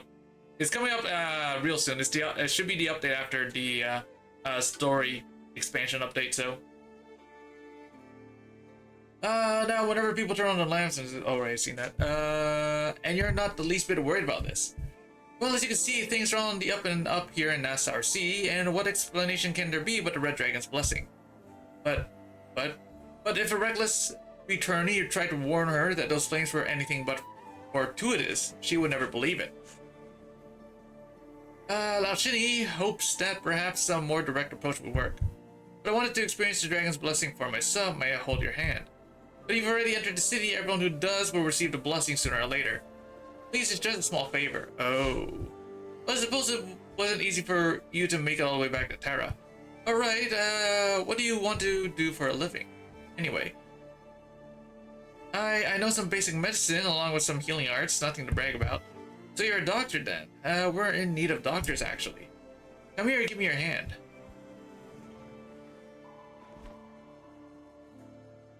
She tightly clasped the woman's callous hand, letting the fire spread from her own wrist to Laushini's. Thank you. She shuts her eyes. Close your eyes and remember those whose pain you once soothed are those no longer forced to linger in this realm. Go and warm this cold fire. Purple flames gradually fade. Beneath them, a pale face emerges, swaying gently with a friendly smile. So she tried to erase more purple flames, but fails to notice when the woman's expression suddenly changes. My God, man, what do you do to my hand? It's completely numb. What? I can't feel my blessing anymore either. Just what are you doing to me? Let go. Reed. Wait, woman. Reed, please let go of this poor lady. Sorry, ma'am. She means no harm. I stake my honor on it. But she said she's a doctor. How could a doctor possibly? Arts-based medicine can sometimes have side effects. Look at your hand. It's perfectly fine now, isn't it? But I still can't feel anything. It'll be fine. The wayward wait woman raises a hand, gently pressing her warm palm to the frightened woman's forehead. It is just a normal casual gesture, yet the woman gradually calms down. Okay, I believe you. Right, I still have my hand as well as my blessing. It's almost nightfall, you should head back home. And Reed, you have another banquet to attend, don't you? Banquet? Right, the banquet. So please allow me to lead the way.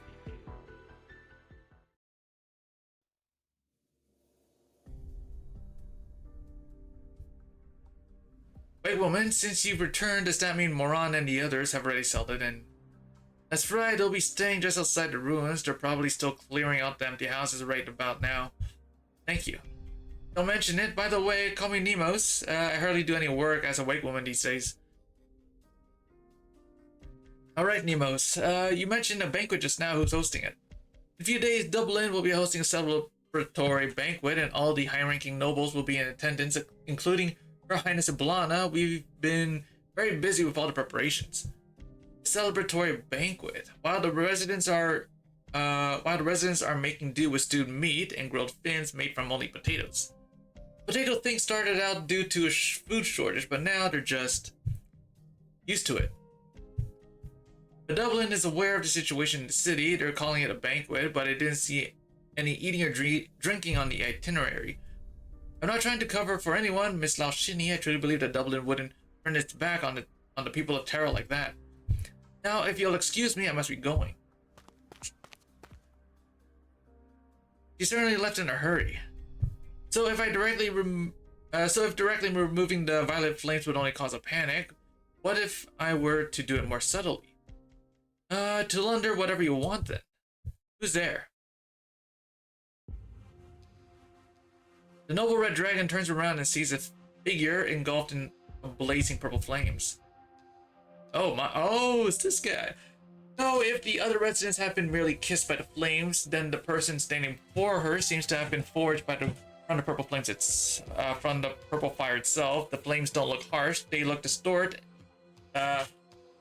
They look harsh, yet they distort the very light around them. Unfortunately, what you want sounds incredibly boring. After all, Tara's flames have been dyed that color. That's just a fact. Am I gonna be fighting this guy? I feel like I might fight this guy as a final boss fight. You know about the flames? I happened to find out about them, yes. Tell me everything you know. It's extremely important. Why should I? I need to stop people from being engulfed by the purple flames, so you can replace them with your own flames. As long as the people in the city are safe, the color doesn't matter. What grandiose nonsense is almost nostalgic. Your excuse is so clumsy that it's laughable, Red Dragon. What is your relationship to my sister, sir? Alshini takes a step forward while the figure moves backwards, preparing the distance between them. Relationship, you and your sister and I are all cut from the same cloth. We all crave power, conflict, and bloodshed. We're all itching for what comes next, eager to set the land ablaze. But this time I'll stay out of it until the lair is consumed by flames. I'll be cheering on both sides. Goodbye. Wait.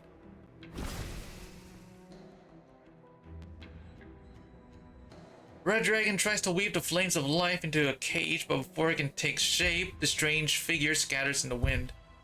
Her fire only briefly illuminated his long tail, then returned to nothingness.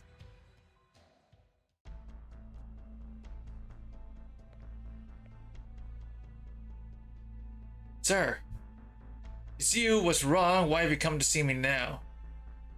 Don't tell me there's another problem with your grain shop that I have to deal with. I've never treated you as a subordinate. We're business partners, understand? I understand. Good, as long as you do. I have another shipment that needs to be escorted out of the city. Leave soon and be back before curfew. Sir, about that. About what? About the grain we sent out before. You said it wouldn't affect the city's food supply, but now we're all stuck eating only potatoes. You know what it's like in other parts of Terra? They don't even have potatoes. SRC's agricultural output is already top tier, and we're taking urgent measures to help our countrymen understand. Besides, how much did you earn just from those last 2 carts? Look at it this way, the peoples in SRC aren't starving. At least they've got potatoes to fill their bellies. Yeah, but they only have potatoes, dude. What's more, it's almost harvest time. There will be plenty of new grain then. I'm more worried that your tiny shop won't have the throughput to sell it all. To sell it all. Still, I'm not one to force anyone to act against a conscience. If you really feel that bad about it, you can always just transfer your business license to someone else and close your shop. Like, dude, I like potatoes. I like eating potatoes, but man, I do not want to eat potatoes for every day of my waking life, dude. Just eating potatoes and nothing else.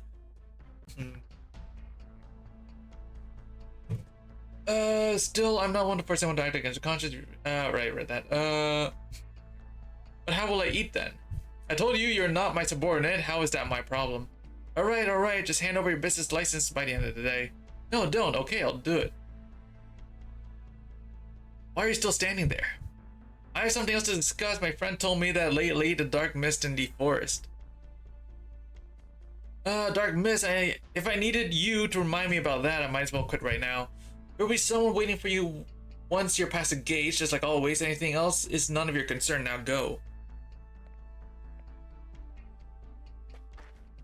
Sir, what is it? Did the brigadier say something when he was on patrol this morning? No, sir, he didn't come around this morning. The leader sent him on another assignment. Phew. Then what's got you in such a panic? It's officially harvest season for the agricultural plate to the south. Isn't that a good thing? Yes, but all skilled agricultural workers have left the city. Just follow the handbook. Do exactly as it says. Got it? Yes, sir. By the way, what's the estimated yield for the entire plate? Report it to me and I'll consolidate the numbers later. We're not exactly familiar with this sort of work either. You're useless. Can you at least tell Can you at least tell when the crops are ready to be for harvest? They're definitely ripe, or we wouldn't have harvested them in the first place. Then isn't it just business as usual? Report a normal yield based on previous years. Now get going.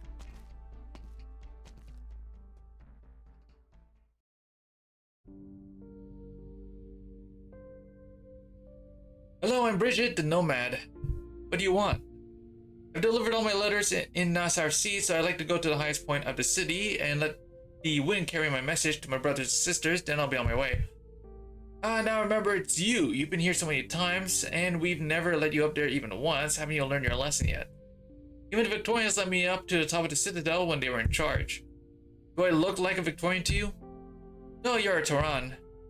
And you should know that since we're all Tehrans, there's no need to indulge those outdated customs of yours anymore. All that nomad and wakeman nonsense is all stupid superstition. And now get moving. If you don't, I might just have you arrested. Fine, I'm going. No need to make a fuss. Oh, I've done exactly nothing I set out to do other than delivering my letters. Oh well, at least I'm out of the city before curfew. Now to just pass through the dark woods and I'll be back on the open plains. I just hope the mist will let me through. But it's never stopped the nomads before, so why am I worrying about it? The nomad kicks a pile of fallen leaves by the roadside. The rustling sound echoes through the vast empty forest ahead. To her surprise, the sound doesn't fade away. It echoes back in a repeating loop. Bridget suddenly crouches down, trying to cover the scattered leaves before her, where the sound is coming from. Sorry, shouldn't have kicked you. The sound continues. Oh. It doesn't stop, instead it grows louder and louder, echoing until it becomes an unbearable, deafening cacophony. At the same time, the dark mist creeps up from her feet, covering her eyes and ears.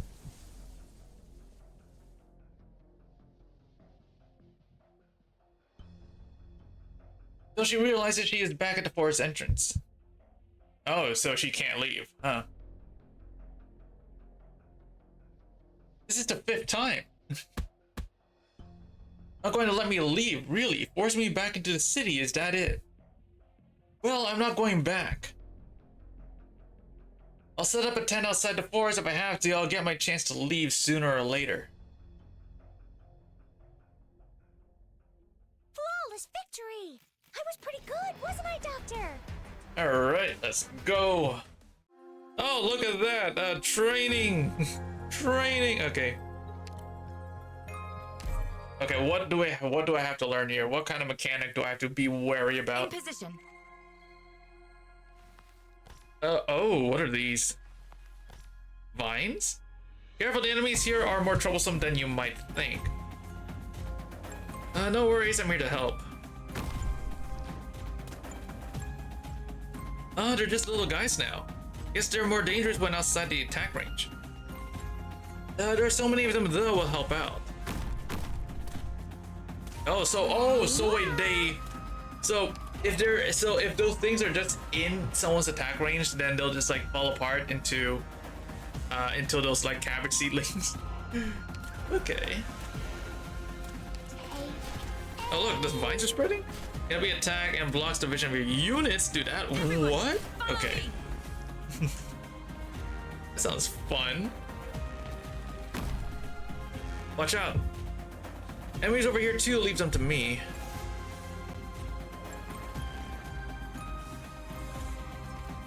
Dread, I don't have a clear view. I can't spot the enemy or attack.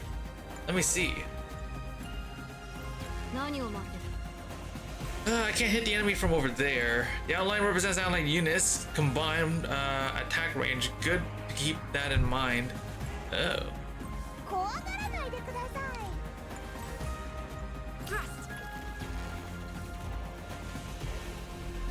Okay. Here I am.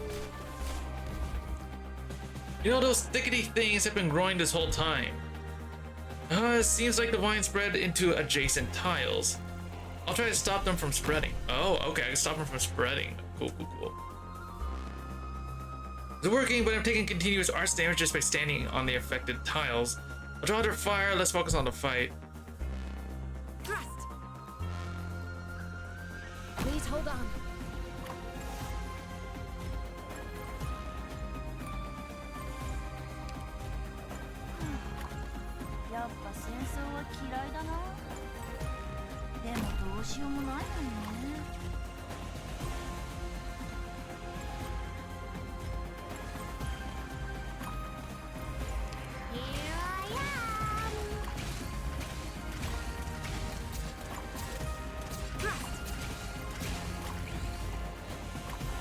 Awaiting your fire.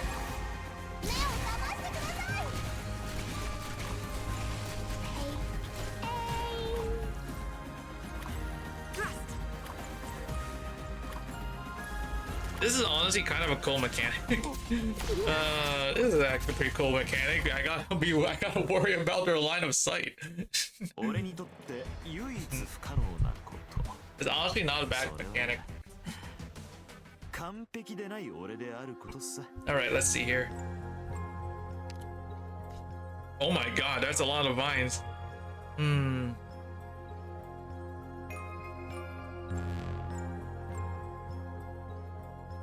Okay. That's a lot of vines, and I can't remove them either, so.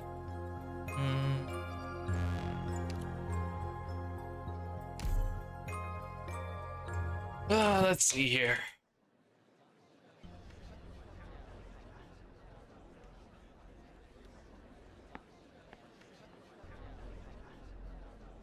Wow, there are so many people here.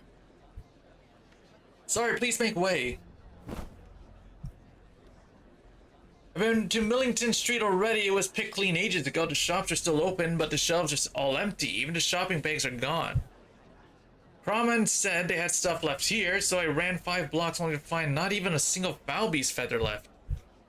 Might as well go back, grab my crossbow, and sneak past the guards to hunt in the dark woods. At least I might get some real meat before I starve. What? You've really gone crazy from hunger now. Going into the forest is a death wish. And you're not crazy, stop talking like you know anything. Yeah, man, these guys have been eating potatoes for who knows how long, man. Who are you to say I don't know anything? The grain store on Legrand Street, Emma's place, you know about it. Haven't had a chance to check it out yet, what of it? I went there and had a look, there's no grain left, but from what Emma says, it's all because of those bloody Victorians. Victorian bastards have been block loading us since forever. This isn't new, so why act like it's a big shock? Oh yeah, the people don't know that their fucking grain is being shipped off somewhere else, so they're not going to the shops, they're going somewhere else. Because their spies have already infiltrated North Sour Sea. Come again? When Emma went to visit the AG plate. She saw the charred remains with her own eyes. Dublin is still investigating. Like hell, we should have struck back the minute Tara gained independence. You're right about one thing though, you should go get your crossbow, not to hunt, but to root out the traitors. Of course, if I caught them, I wouldn't let them off that easy. A quick death is too good for them. I guess the stores have been cut off from the supply of grain. I boiled a few potatoes for Kalan, but is it enough? There are too many people here, I'll take another route. Lots of them are armed too. Are they planning to hunt down Victorian spies, but there's no grain left in the city? What does that have to do with Victorians? But I'll be fine. Mr. Kalan's apprentice, everyone knows that. Don't be afraid, Theo, no one will hurt you. Theo crouches down and squeezes through the crowd, making his way to the opposite corner of the street. He nimbly slips through a dark, narrow passage and emerges on the other side of the brick wall. The noise of the crowd gradually fades from his ears. Why do I get the feeling that people are going to, like, freaking hunt down Theo because they think that he's a Victorian spy or some shit? See, no one gave me any trouble. Mr. Kalan must still be busy with the dragon sculpture. By the time he notices what's going on around them, all the stores will be empty. I need to go help him.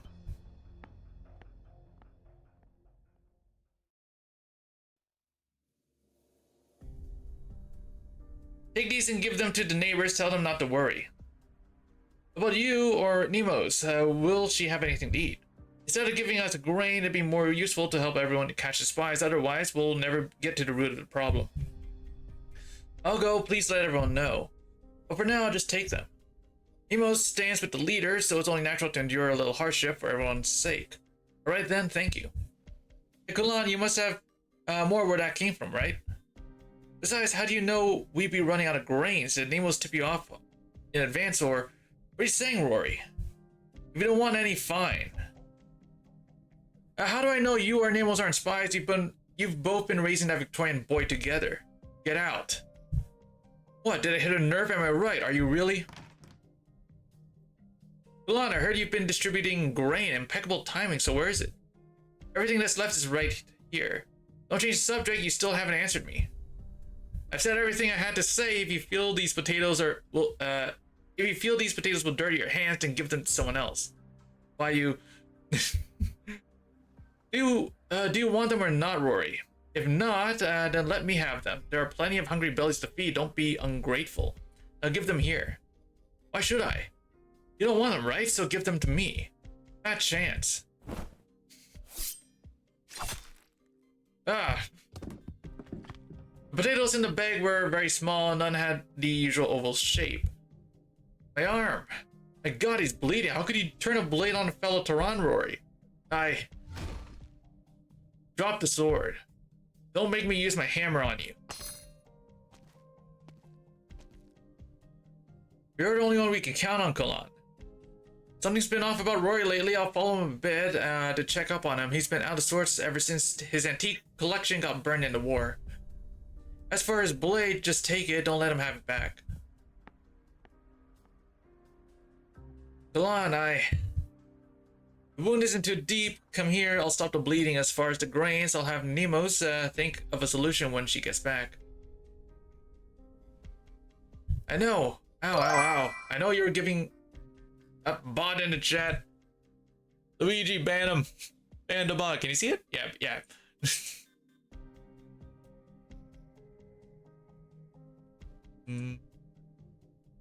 Oh, give me a sec here.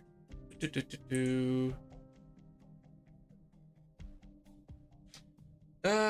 give me away everything you have. Oh, but you know you're not as scary as you look. Ow. Don't talk, save your energy. Might have some cornmeal left at home. Let me check. You can have it, then I'll walk you home. Actually, I'll ban him. Let's see. There you go. Kalan, are you and Thea doing alright? Why is there blood in here? Rory lost control and slashed someone. Where's Theo? He left a while ago for... Damn it, you. Now forget it, no one could have foreseen things getting so bad so quickly. How are things in the city? Rumors are spreading everywhere that the Victorians destroyed the AG plate and Nassar Sea is about to boil over. I know no one dared to go after Theo after you stood up for him, so you felt safe letting him run around, but this time it's different. I have to go find him. Do you have time for that? Aren't you making that statue? It only needs to be finished before Samian. There's still a little time left. Damn it. I'll worry about Theo. You just focus on your work. Okay.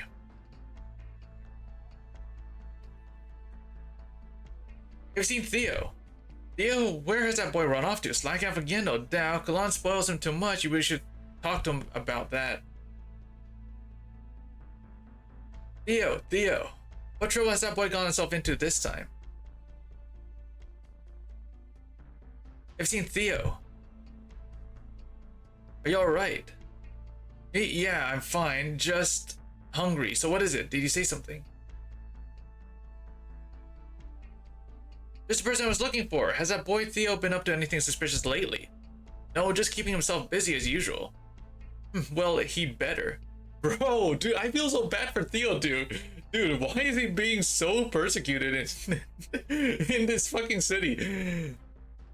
Theo, what are you doing here, awake woman? Wait, you're, the singer. What brings you here? I heard rumors of chaos in the city, so I thought there might be something I could do to help. Alas, there's not. All I've heard is that the supply shortage was caused by Victorian sabotage. I've only ever run into the Victorian army by accident, and you and Kalan were the ones to save me at the time. Also, the information you've provided us on the Wake Men has been truly fascinating. Sorry, sir, but I really don't have time to be reminiscing, but I could use your assistance. Kalan's apprentice Theo has gone missing. Can you help me look for him? I am unable to help with that. The city folk are angry enough at the Victorians to flay one alive. Why bother running around looking for a Victorian child? Forget it then, I'll go look myself. Remember that the celebration will start just over an hour. Don't you need to deliver the sacred instruments symbolizing the Wakeman's blessings to the venue? Sorry, I really must be going now.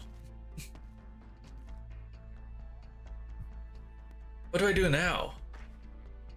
Nemos, is that you? I finally found you. What happened in the city? Yeah, I honestly feel bad for Theo living in the city, dude. Let's see. Watch out for accident-prone areas. What do I have to do? I guess. Whew. We're counting on you again today, little apple. I can do this. Your lives are mine to protect. My hammer's not so weak.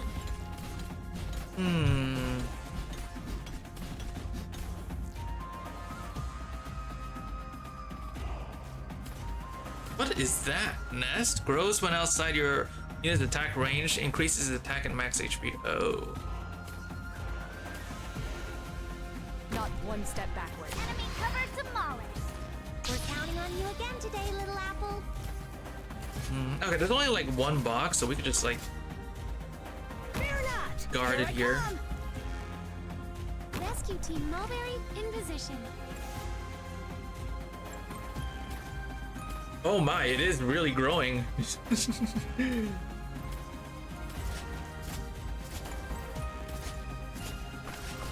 job to ensure everyone's safety. Doctor, face me! Put this here. Forward.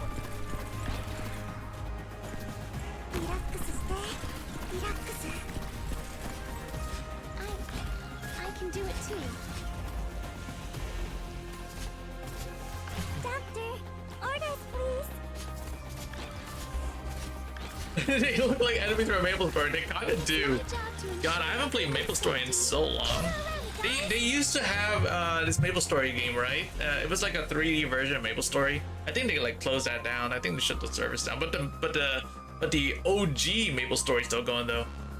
Everyone, please be careful. They look kind of funny. I kind of like these guys. Well, I wonder what happens when they're fully grown. I can do it too.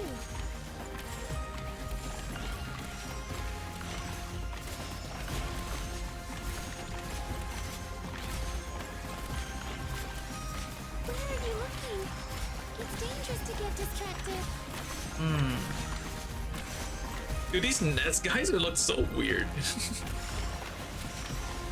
I'm gonna assume that these I'm gonna assume that this is what they actually look like when they are fully grown. They're just like really beefy. Doctor, leave the relax. It'll be over in an instant.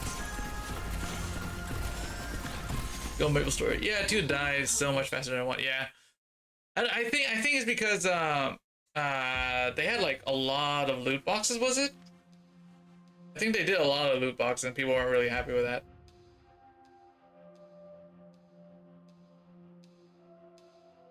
I've checked every inhabited street and found no sign of Theo anywhere. All I saw were the flames on the townsfolk growing even stronger, as if a sudden gale has swept through. But Maple Story 1 still, but Maple Story, the OG Maple Story is still going strong though, so people still playing it. It's still a fun game though.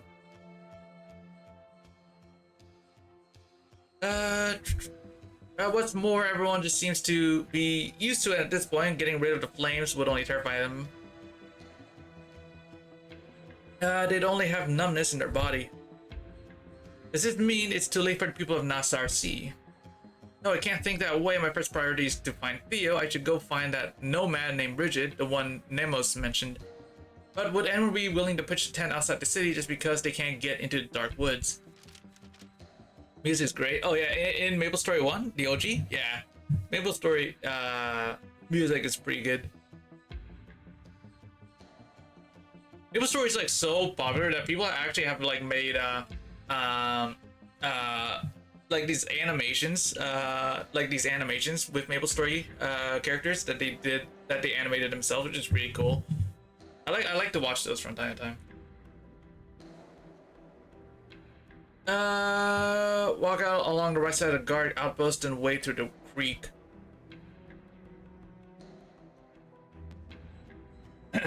I think this is it.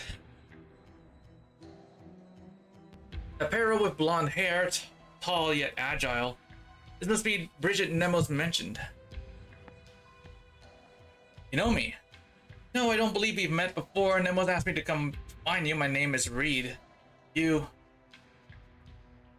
Bridget leans in slightly and twitches her nose twice and does not otherwise react. While Shinny takes this to be the way the nomads greet each other. You're not the red dragon from the city.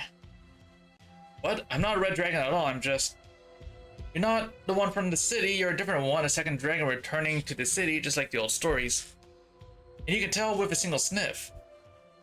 Sure can, your flames smell different. But that's none of my business. What can I do for you, Reed?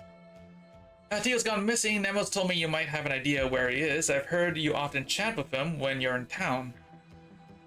He's missing? He went out this morning and never came home, and the city's in chaos today. We searched all over Nassar Sea, both Nemos and I, but there was no sign of him anywhere. I saw him just before I left the city. He was doing fine. No, I can't say he was fine. Anyhow, I went to the Citadel after that and then left town. Haven't seen him since. Where the heck could he be? Theo. Should have knocked him out and carried him back with me when I had the chance. Say something, Theo. This time you're coming with me here. Where are we, Bridget? This plate was dragged out during the war, supposedly to appease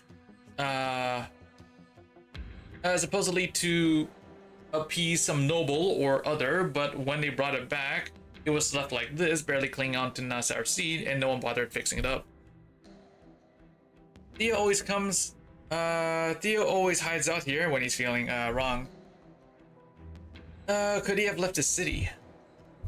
I've only seen one person leaving the gates, Emma from Lagrange Street. Theo sure wasn't with her. What's more, she was taking a cart full of who knows what to the entrance of the forest, all by her lonesome. She met up with someone there, they took the goods, then she came back by herself. And she didn't notice you. The city folk don't see too well, or hear, or smell. Besides, I was pretty far from her. So she delivered a large shipment, and returned by herself. Where did all those goods come from? What does this Emma do for a living? Owns a grain shop. I've delivered letters to her before. So a shopkeeper left the city and now keep close at home. Seeing how this is the only lead we have, we should hurry over to Lagrange Street.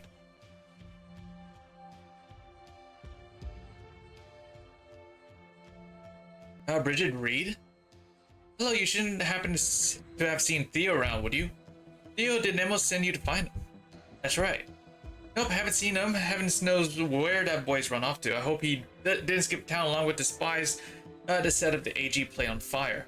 How can you? Bridget, we need to find him. Yeah, dude, they're like accusing the poor kid of being a spy. Dude, his life here sucks, dude. How about Emma then? Have you seen her anywhere? She closed up shop early today, actually. I came to see if she might be willing to reopen for me, but I guess I wasted the trip.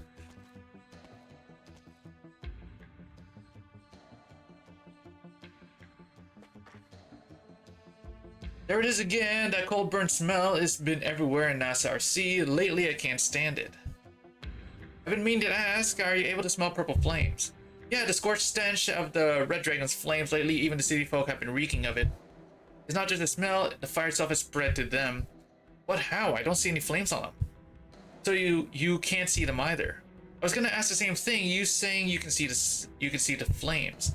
And again, makes sense, you being a dragon too and all. The city folk live so close to each other, they even worship her like a god. Guess it was only a matter of time before they got burned. Emma, it's me, Bridget. Emma, she's not in. That purple flame stench coming out of the keyhole must be someone in there, so what now, break in? I don't see any other options. Also, dragon fire can burn through locks too. Let's save the conversation for later, we need to get in there.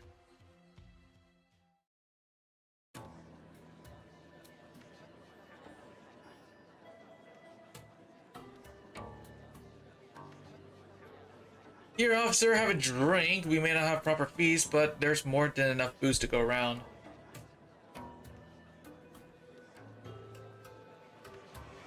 Cheers. Oh, if it isn't our resident wake woman, the leader invited you too. I'm here to present the sacred instruments to the Red Dragon on behalf of the Wakemen. Oh, offerings from the Wakemen. Let's see what you've got. A whistle and what else?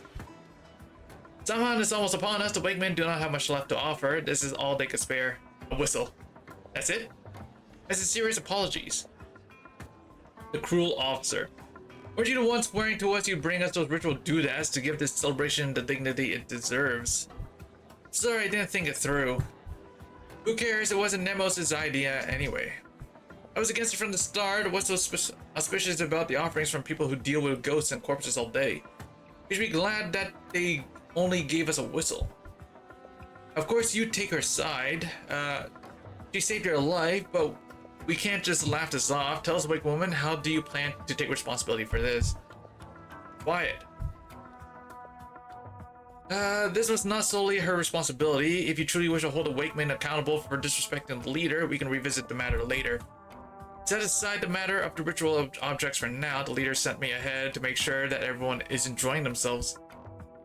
These are difficult times, so we're keeping things simple. There will be no feast for the ceremony, but feel free to go and relax until she arrives. Not you, Wake Woman. I expect you to provide Her Highness an explanation for your failure.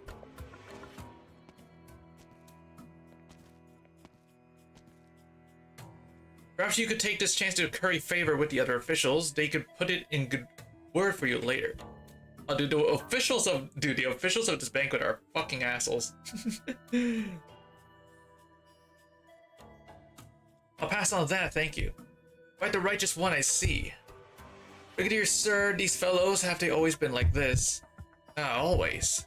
The bureaucrat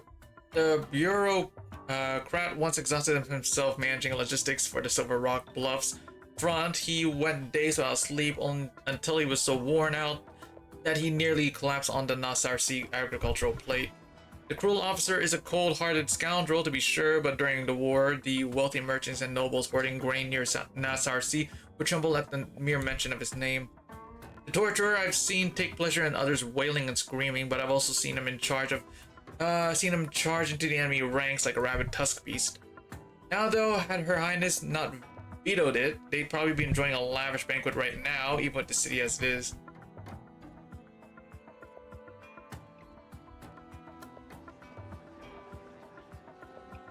Will our dear brigadier ever remove that stick from his arse? You look like you're in a bit of a mood too, bureaucrat. What's wrong? What's wrong is that the city's almost out of grain and I'm responsible. But what can you do? It was a poor harvest. Besides, I didn't tell you to pin it on the Victorians. That Emma girl said exactly what you told her to. The townsfolk took the bait, so what's the problem? Yeah, these guys are coveting the food, dude.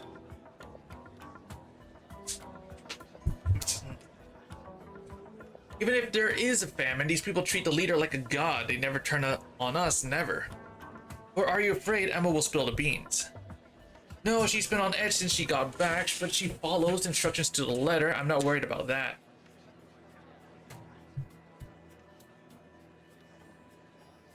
What worries me is the merchant who met with her. There's been no word from him. Normally, we'd have heard something by this morning. So there's a little delay. What's the big deal? What are you two muttering about over there? Oh, we were discussing that hero Kulan. Oh, what about him? At the time, he told us he took out a whole squad of Victorian scouts in the dark woods by himself, 4 or 5 of them. Now, by using the terrain to his advantage, said there was one child left behind, but he couldn't bring himself to finish the job. Sound about right? Think about it, why would a scout squad bring a child with them? The wake woman already explained that the scouts had taken hostages a group of merchants who'd traveled between Terra and Victoria and forced them to guide them to the forest. Sure, I buy that there was a caravan, but the scouts? I don't know about that.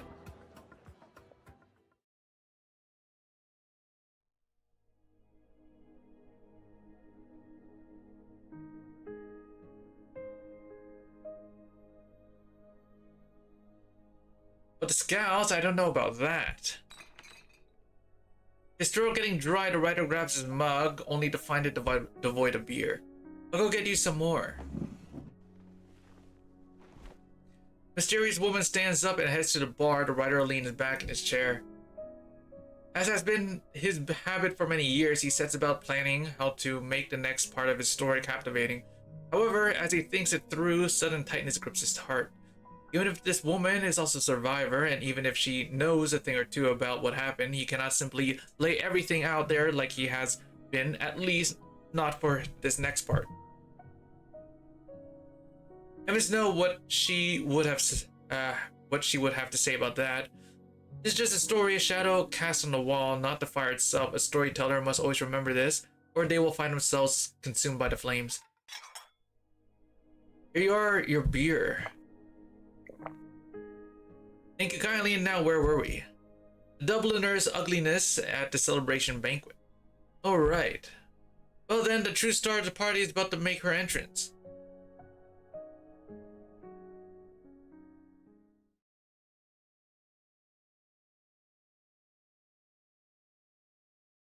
True star of the party is about to make her entrance, but until then, Dublin's ugly visage will remain so hideous that no one can face it directly.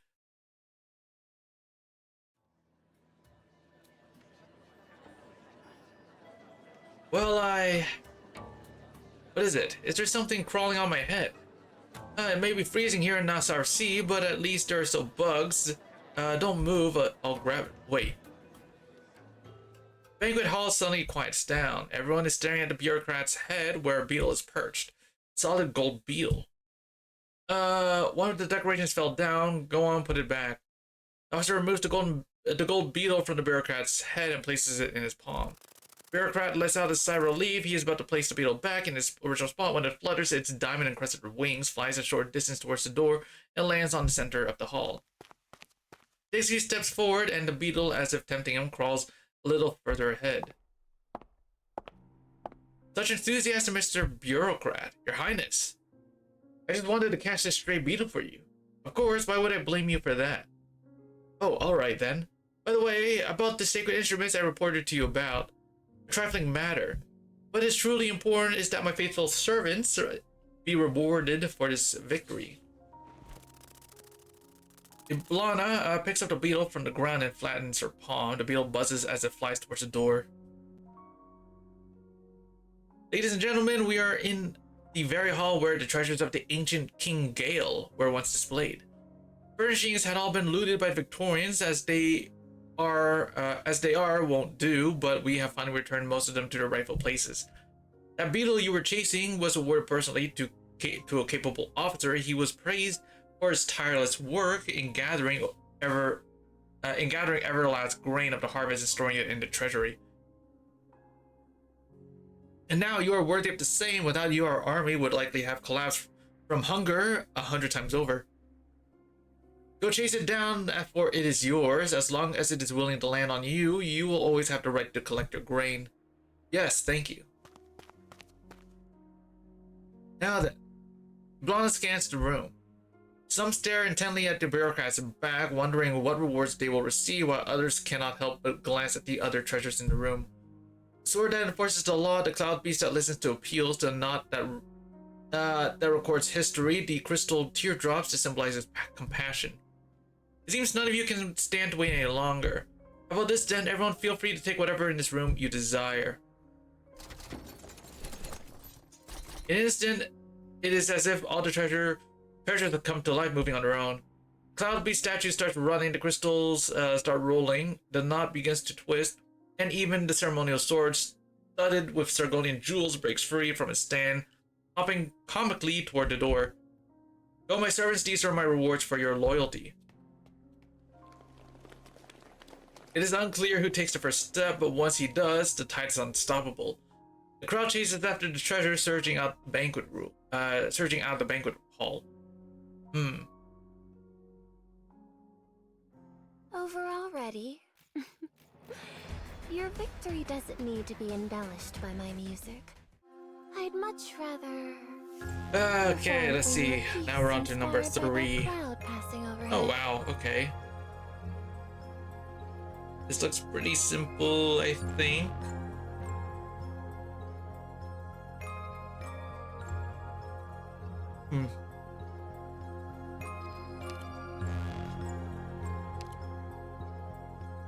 Oh yeah, by the way, I kind of like the new UI thing.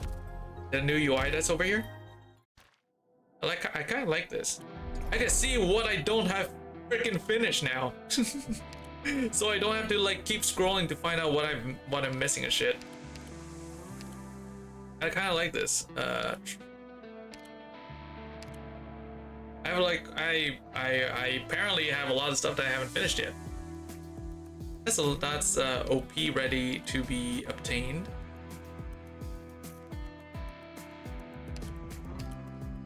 Oh, I'm missing 10 from this one? Damn. Okay. Oh, no UI, yep. And actually, and it tells you like what you're missing, so you can like sort it, which is nice. Year 5, year 4, year 3, year 2, year 1. This is year 1. This is year 2. But yeah, this is actually pretty nice. I kind of like that, so I can like look through and see what I'm missing without like looking for it myself.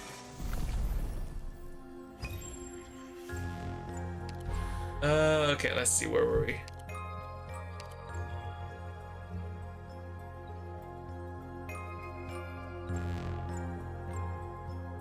Oh, I'm gonna remove you and then put you.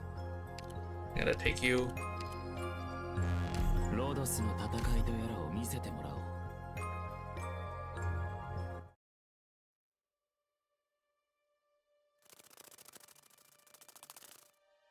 Beetle flies through the dark alley.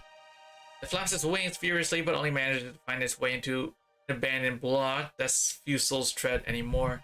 Its golden body is too heavy, weighed down even further by the gems on its wings. It can only fly a short distance before coming to a rest at a gap between the stone tiles. Found you. Got it, I got it. You got your bug, now help me get these crystals before they fall into the ditch. Coming. Hold on, I am going to get my cut if I help you, right? Sure, just hurry up. Just don't want to see these crystals end up in the ditch, do you? Sweet cloud beast, you're mine. But all the gems on the sword are there. Where are the brigadier and the others? Who cares? Bureaucrat tucks away the parasite while the officer eagerly watches the crystal tears drop down again and again. The ombudsman brusquely manhandles the cloud beast while the torturer raises the sword as though it conferred power over life and death. What a lively scene. All of this treasure is yours, my servants. I am not so miserly as to withhold them after seeing how much you love them. But what more do you intend to take from me once I've given you these? Let me guess.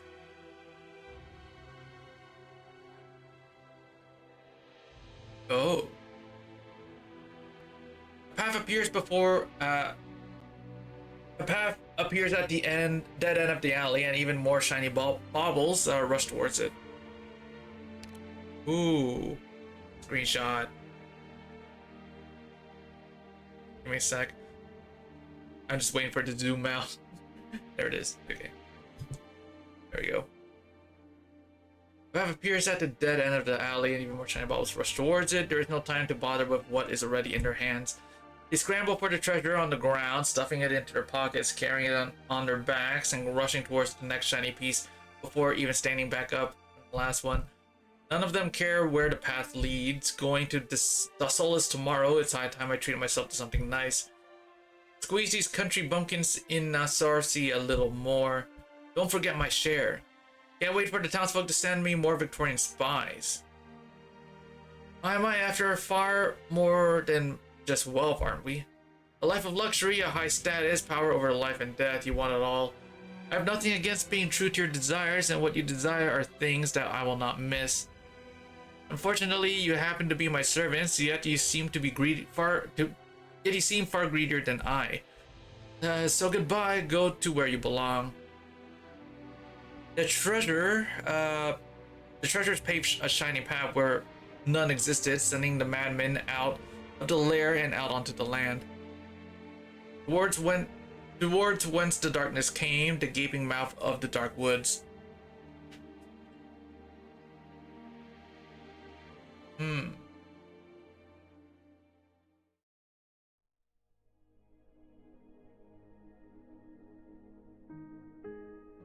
This part is very different from the rest of your work.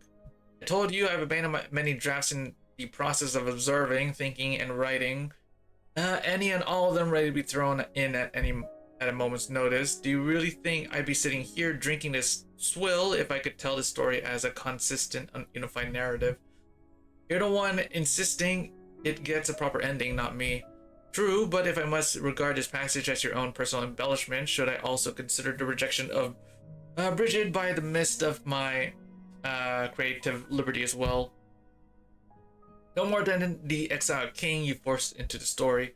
And what about the rest of the story you are about to tell me? Should it be seen as an observation or as a creation? That's up to you to decide. Do you want me to tell you or not? Of course, go on.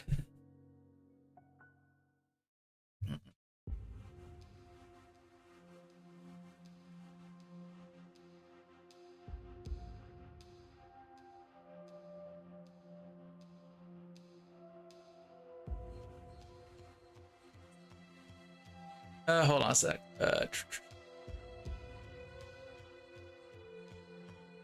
Okay. So what was wrong with Emma? Just a cold on top of mild malnutrition. She didn't look so bad on the outskirts of the dark woods. Sickness of the spirit, most likely. Iron for the statue need to be collected from door to door. People won't even turn on their lamps to save fuel, never mind food. What could she possibly be shipping out? She runs a grain store, maybe. But only a grain store, she couldn't have done this on her own. There must be somebody behind her. We also still needed to ask about Theo. There's no time to wait for her to come to on her own. You hear me, Emma? Niles? Take me with you, take me with you. No, she's still dreaming. Niels, is that somebody's name? I've seen it written on letters. She's gone, a loved one, if I had to guess. And where might we find them? No idea, it's been a while since the last letter. Neil, scold me, beat me if you must, but don't abandon me. The bureaucrat told me to smuggle food, so I did. What meaning is there in a life without you? What point is there in being kind to others? The bureaucrat, Dublin. There's so much food in the city, a single cart won't make a difference. It's all potatoes, dude. What do you mean there's so much food in the city? There's only potatoes. There's no food in the city, a single cart. There's no food in the city. I fucking misread that, yeah. A single cart won't make a difference. Won't make a difference, yeah. She would keep trying to wake her up. Wait, why wasn't it you who lived? Those are curses of Victorians. Why did their child live? A child of Victorians. Why? It'll be alright, my dear. I'll make things right. Wait for me, Niels. Wait for me, my love. I can't see you, my love. I can't see you. Why? Why? The Victorians who killed you have been chased out. The last Victorian bastard died before my eyes. Niels. Sweat fills Emma's fevered brow, tormented by nightmares. She instinctively grabs what she's beneath her, but it does not stop her from trembling. The other two stand up at the same time.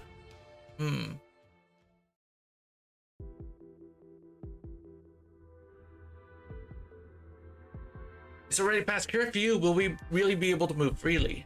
Stick with me. If the mist wants to take either of us, let it try. Wait, someone's coming over from the Citadel. Who is it? Looks like Dublin. It's the Brigadier.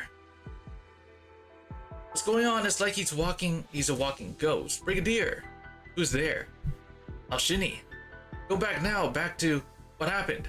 No, nothing happened tonight. We have a lead on the food shortage, sir. The owner of the grain store was instructed by the bureaucrat to smuggle food out of Nassau Sea. You may be able to get it back if we're quick. The bureaucrat. I should have known. But it's too late. Everything's too late. Why? Do you know where the food went? Not the food. Me, us. Thank you for informing me, but what is going on? Tell me. No, nothing happened tonight. I can't imagine what could have turned you, and a warrior with no qualms about killing for the greater good, into this. Did you and Dublin found this nation over the corpses with so many just to starve your own people to death here? No, never. Thank you for informing me. I will deal with it personally. But do not mention the name Dublin ever again. You got your promise. Do not set foot on the streets again tonight, and especially do not break curfew with someone insignificant as you're doing now. This is for your own good. Alshini opens her mouth to speak, but the Brigadier shows no acknowledgement. He turns around and walks towards the outskirts of the city with heavy, dragging steps. Are we gonna do as he says? Hide. No, Nemos needs to know about Theo. Do you know where she lives? It's a wee bit far, practically the other side of Nassau Sea. Then that's where we're going. Nemos' house is just ahead. That was easy. Seems the mist didn't get into the city tonight. Nemos, are you home? Nemos? Hey, didn't she say she'd be at Dublin's victory party? Is she not back yet? The Brigadier was leaving the Citadel. The party should be over. It's Alshini and Bridget. Alshini's about to speak when her gaze meets Nemo's. Her eyes are even blanker than the Brigadier's were. What's going on? Did something happen at the victory party? No, nothing happened tonight. What are you two doing here? Quick and say, you mustn't be out on the streets tonight. As Nemos hurries Alshini and Bridget inside, the Brigadier passes beyond the boundaries of Nassau Sea. He walks into the forest where there is nothing but darkness towards the depths of the dark mist. Then the food carts that had been smuggled out of Nassau Sea slowly emerge from it. They will return to Nassau Sea agricultural plate before dawn.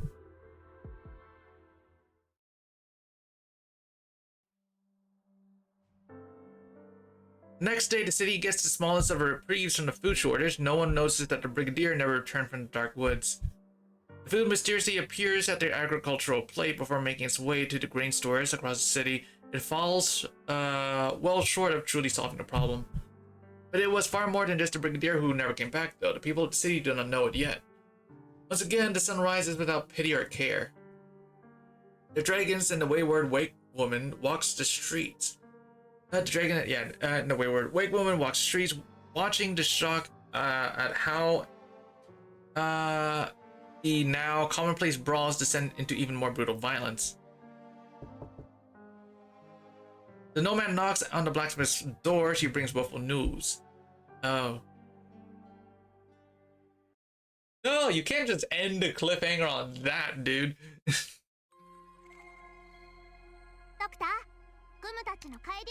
Okay, so we're gonna have to put this here.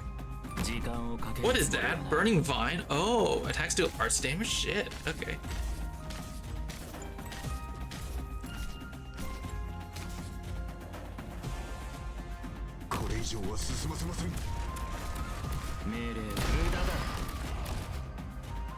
Okay, this. It's my job to ensure everyone's.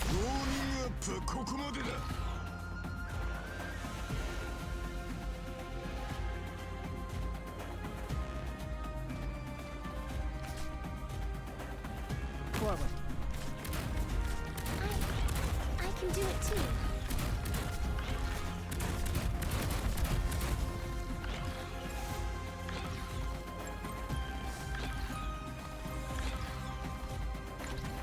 Yielding is not an option.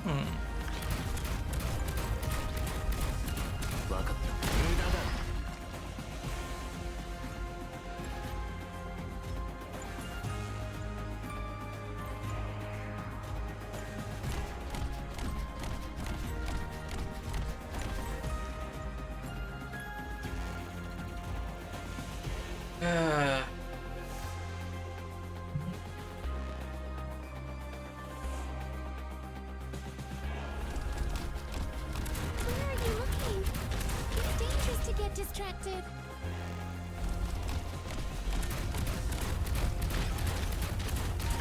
Mission accomplished. There we go.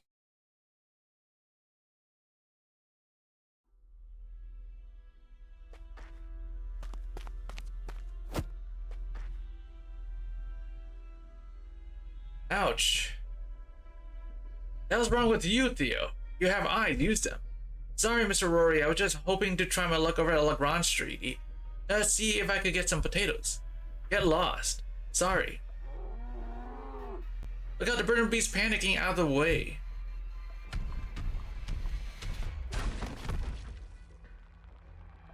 Super coachman, you nearly ran me over. Get back here. The dung for brains ran off just like that. Rory, oh, he was hit? Oh. Look who did get run over. Served you right. You're not going anywhere now. Let's go see the Dublin folks. Maybe they'll give me potatoes for handing over a traitor. Better stick to the back streets. Can't have someone else taking my spy. Man grabs the boy's collar and drags him into the small empty alley. The boy groans in anguish. Bro! Dude, Rory's an asshole, dude. Where did I forget the way? Give me back my potatoes. Go and buy your own. They still have some at the shop. Give them back. They still have potatoes. The man glances towards the voices, then at the broken body of the boy whose arm he's still grabbing. He's dying. Would the Dubliners even give me anything for a dying kid? Could they even get anything out of him? It's your lucky day, traitor. Dude, dude, is Theo dead? Oh. The man shakes off the boy's hand, which had been grabbing his sleeve, and walks off briskly towards the voices. The leg, it hurts. I can't stand. Mrs. Emma. Oh, that's the Victorian that she's oh.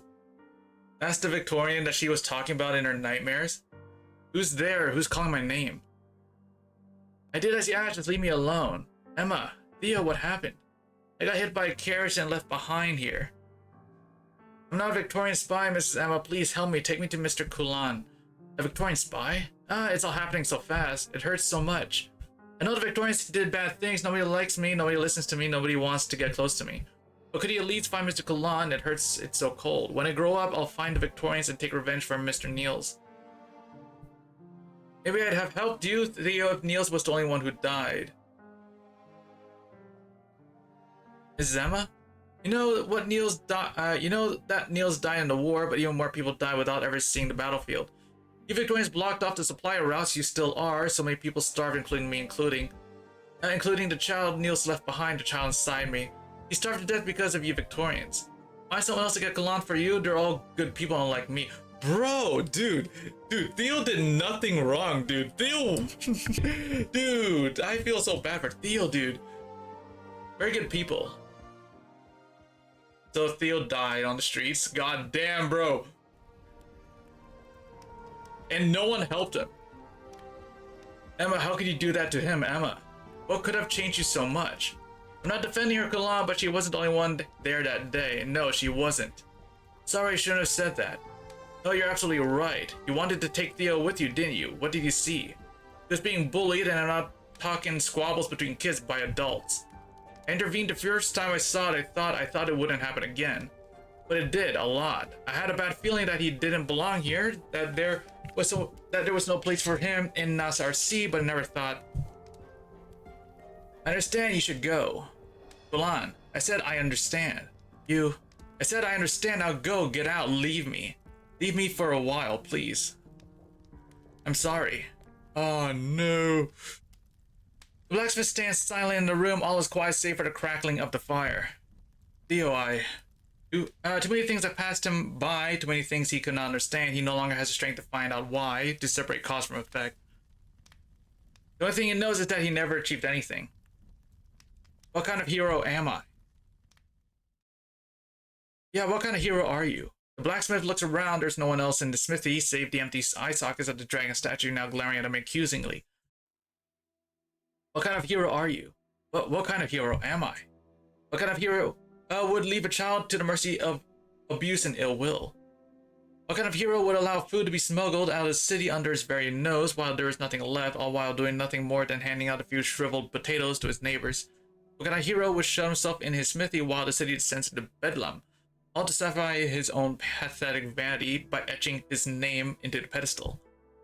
No, it's not out of vanity. All I wanted was to use the title of hero to bring happiness to our countrymen who lost everything in the war, as you told Nemos. Like now. The weak you swore to protect are dead and gone. The justice you swore to uphold has fallen into darkness. The people who you swore to bring happiness to, Emma and Rory, are they even your people anymore? Or are they the dead living in the past? The dead living in the past. Your heart still dreams of the future, vain as it is, but them, they are the walking dead stuck in the past. Who is it you are calling your countrymen? The wretch who spends his days brandishing his antique sword he's salvaged from the flames. The smuggler who let an innocent child die because she miscarried her own. Townsfolk who no longer know anything but hate in the face of change. Go out and find anyone, ask them what their plan for the future is. What do you think the answer will be? The blacksmith's hammer falls to the ground with a loud crash. He glares at the dragon's head. No. It's you who's trapping them in the past. I collected the plates and bowls my people used day by day, lit the fuel they relied on for warmth and light, just to feed you monster. I don't know about the food, but the metal and the fuel. It was me. I fed you those pots and pans. I would put the people's livelihoods into your mouth with my own hands, also that you could grow and grow. You devoured everything in my life, then you devoured Theo himself. Theo. It was me. I nurtured the monster that took your life. Soon it will stand in the square of Samhan, spread its wings, and turn everyone in the city into the dead, those who can only live in the past. You're right, monster, I'm no hero. I'm a fraud, a vain, a pathetic fraud. Once I fooled others, now the only one I'm fooling is myself. But they need me. They need you. They need a hero to wake them up, to tell them that the war is over, that what really matters is what lies ahead, the future tomorrow. And you think you're the one. I'm the one. Blacksmith walks away from the forge with resolute steps. He takes the thickest metal chain he can find and walks back to the dragon, his empty eyes still fixated upon him. Come with me. Where to? To the square. It's not Samhan yet. I can wait no more. I will not wait for your ominous prophecies to come true. Come with me. I will dismantle you and return our lives to the people. The dragon does not move in the eyes of the blacksmith. However, he sees the dragon, bow its head, perhaps mockingly, perhaps invitingly. Dude, Theo did not deserve to go out that way, bro. Reed, Nemos, and back. Kulan's in a real bad place right now. You should go see him. How about on your end? What's going on in the city? People are still looking for spies, Victorian spies. Are they after rockers, Tyran or Victorian? We're all human. We're gonna keep fighting to the death like this when the war's already over. Tell them, Nemos, tell him that the Dublin made him go hungry, was punished by the Red Dragon. The food's now. Do not mention the word Dublin ever again, Bridget. The leader's orders. I only overheard whispers about the food at the victory party. No evidence, no trial. I don't even know how it got back. Besides, news about all those missing people hasn't spread yet. How am I supposed to explain it? If they can't be reasoned with, we'll do this the hard way. What do you mean? When I came back, I told myself I would never be her shadow again. But if the true leader is refusing to show her face and take responsibility, then I must step up. If only to claim the people. About Kulan, everyone knows him as a hero. Things would be much simpler if he's willing to help. He should still be at his smithy. I'll lead the way. As for you, Bridget, you should leave the cities as soon as possible. Why? Well, if we and Kulan both fail, and then the people will. I see they don't much like me here, so I just get in the way. Is that it? I'm so sorry, Bridget. That's not what I meant, but it's true. Don't worry, I'll take my luck. I'll try my luck in the dark woods 6 times the charm.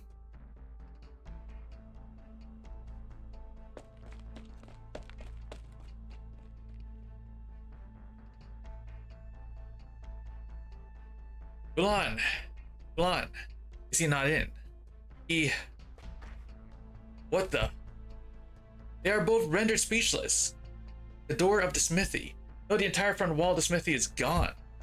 The wall, which was supposed to stay up until the statue was finished, is now a pile of rubble. Visible through it is a long trail leading to the square, along with the drag marks so broad they span almost the entire breadth of the road. To drive them away with fire. Oh, I got a medal? What did I get the medal for? But if we're to ensure they'll never come back to hurt us, then What's the medal for? is not enough.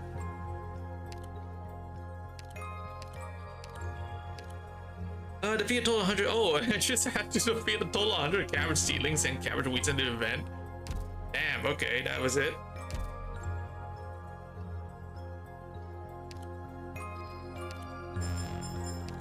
Oh, okay, I get Bridget. I want to build Bridget. Bridget looks cool.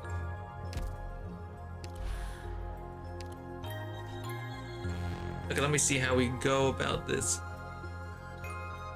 When an operator is deployed on an empty shell, another empty shell on the field will copy the operator but face in the opposite direction and deal burn damage.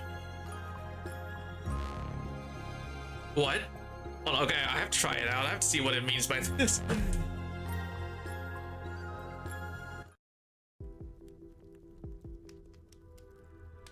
Hundreds, thousands of years ago, the Tehran's ancestors did the same as their descendants do now, lighting bonfires after bonfire in the barrens between autumn and winter. They would step aside the red dragon, the red hot dreams buffeted by sand and wind until raw, but even so, it was enough to keep everyone warm. They would wake up to a still burning bonfire because the red dragon does not sleep. With moments of rest, the red dragon could find respite from fatigue and pain by breathing in the dreams of the homeland with liquor and freedom rising slowly from the flames into the sky.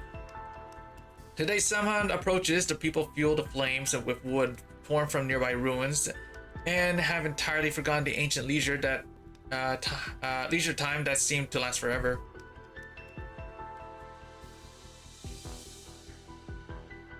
Put your hand in the fire. Look at the color of the flames on my hip. I'm a Tehran, I tell you, one blessed by the red dragon. You think a spy couldn't fake the color of a lamp? Get on with it. May the red dragon be merciful. Oh, it doesn't even hurt too bad. Really? Look, you can barely make out the burn marks on my hand.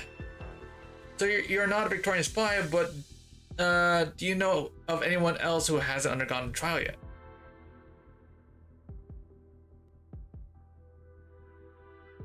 Yes, you. Have you burned your hand over there yet? Say something, will you? Enough fiddling with that broken knot of yours. Come with me. I'll take you there, just put down the knot. You hit me. I not you dared. Fine, keep your bloody nod. Just come with me to see if you're not a Victorian spy.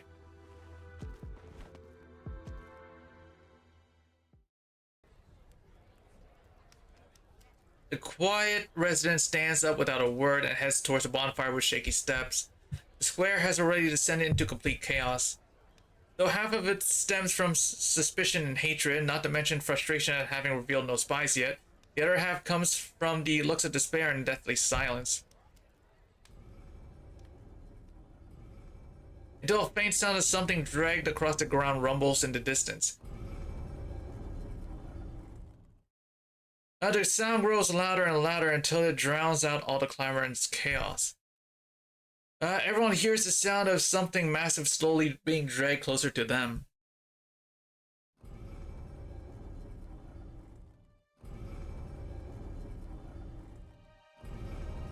In a flash, every other sound fades, leaving only the shaking of steel and gears in its wake. Hidden in the human mist is the gigantic silhouette of an ice-cold statue forged by a hero and still considered incomplete by townsfolk. The statue of the Red Dragon's ancestor is presented to Tara. It arrives in the raging light of the dying sun, yet even so nearly manages to shroud the sky.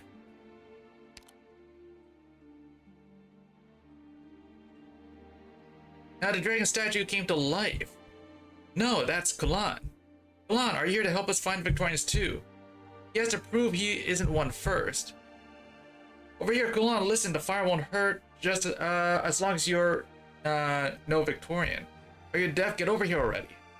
Hold on, he dragged this giant statue all on his own. He finally noticed the iron chains wrapped around his arms, 1, 2, 3 times around, and that the statue's weight was resting on those wide yet mortal shoulders. The hero does not respond his name and continues forward. The statue grinds down on him till he draws blood. His flesh is nearly rent asunder, his bones cry out in sorrow, and yet he presses on. The young hero walks ahead of the statue, unafraid of the disparity between his small stature and the gigantic statue. He takes one step and then another, each heavy and stern, towards an open space in the crowd.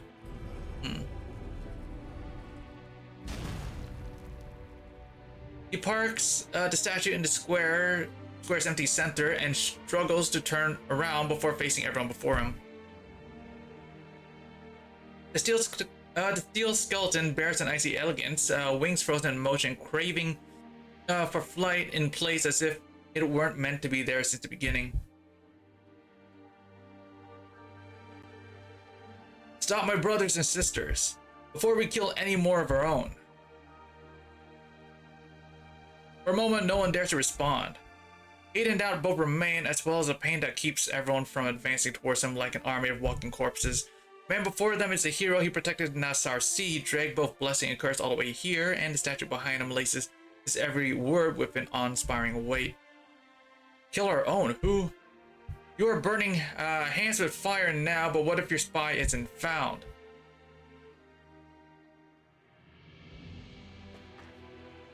We really dragged the statue here. What should we do? Should we interrupt them? Did our food not return to us? Is the war not over? Say there really was a spy. Why must the entire city gather here? Why must we hurt each other just to find one lowly spy? Let him finish. I'll say it again, the war is over. When it had just ended, my thoughts were simple. I'd wait for a smith better than myself to arrive, then learn a thing or two from them so I could repair what I had made myself. But no smiths came, and I learned no skills. I even took what you thought needed to live and forced it into the statue. That was wrong of me, and Nassar C is short of everything. Even an empty bowl is better put to catching rainwater than being cast into a shiny statue that does nothing but grow. But, and the food, I was so worried yesterday, so afraid that famine would put us past the point of no return. Maybe it was Red Dragon's mercy, or maybe one of the AG plates had a good harvest, but the fact is our food is back. And as long as we're alive, we can make it through this, am I wrong? But Theo is no longer alive. Still feeling pity for that Victorian bastard. Yes, I am. When I heard his death, I began to hate everyone in the city, myself included. You know better than any of us what the Victorians have done. I know that with the last of their strength, they leaned over and begged me to take him away. I hate you all. I even feel like taking revenge on any of you who sat back and watched him die. But revenge needs a reason, doesn't it? What's our revenge for then? We robbed them just like they robbed us back then. And how do you suppose Nassar C could manage to take even a single grain from the Victorians when we've already melted our axes into this statue? We have let those bastards feel the pain we went through. Yeah, just like how I want to make you feel a lot of pain for, yeah, just like how I want to make you feel what it's like to die alone in an alley. Our brothers or sisters died so we could live. Why must we now throw our lives away just to make others suffer? You want us to love them then? To love those who stole our crops, killed our kin? No, of course not. No one needs to love their enemy. All I want is for you to love the living, to love yourselves. But I don't even need you to do that. I just have one question for you all. Maros, once Saman is over, once the shadow of war finally leaves us, what will you do? I wanted to finish the statue and carve my name on it, but now I want to find a better smith to teach me to fix up a prosthetic leg. I don't know what's up with the fancy speech all of a sudden, Kulan, but I don't care what happens tomorrow or about the war. I just want the Victorians dead. So if you're speaking for them, I want you dead too. Fine. Kulan swings the sledgehammer he used to forge the statue towards the dragon's head. However, he exhausts himself in both in making and moving it, so with a moment's hesitation, the hammer does not come crashing down. The crowd even assumes it to be some sort of ritual, and for a moment does not react to the pain.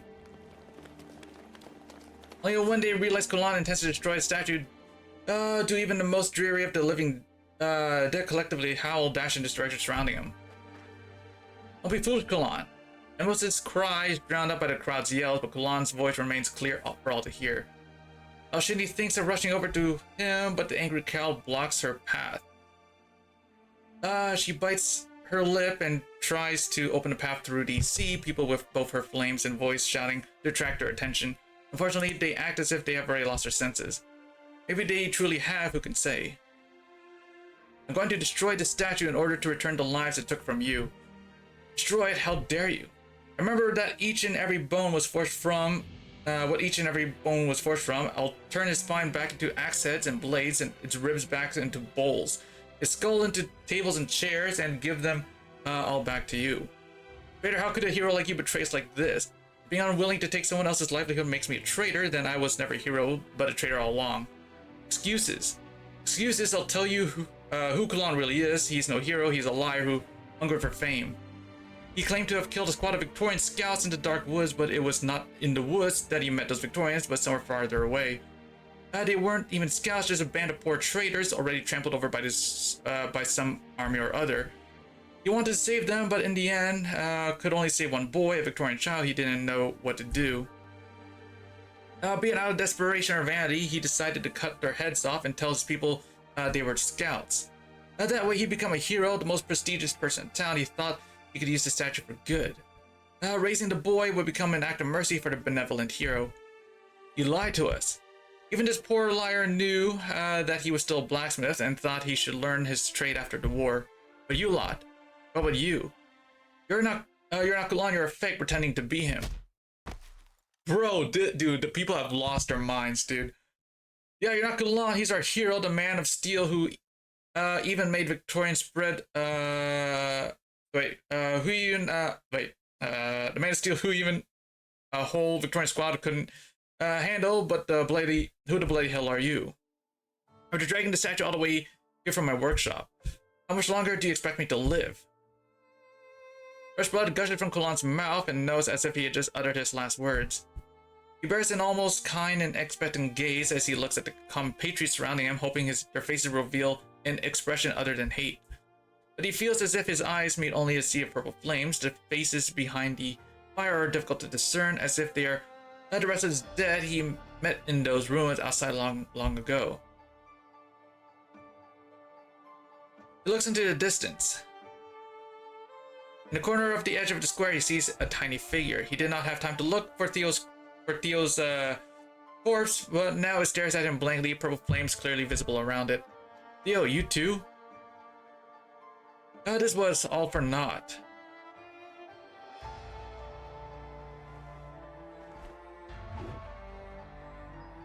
Kulon stumbles to his feet and picks up his hammer to swing.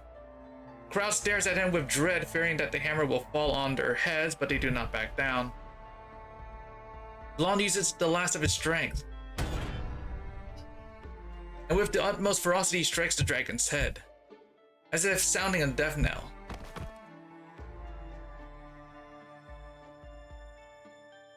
The hero's body collapses before the giant dragon, stunning the crowd as if they've lost something.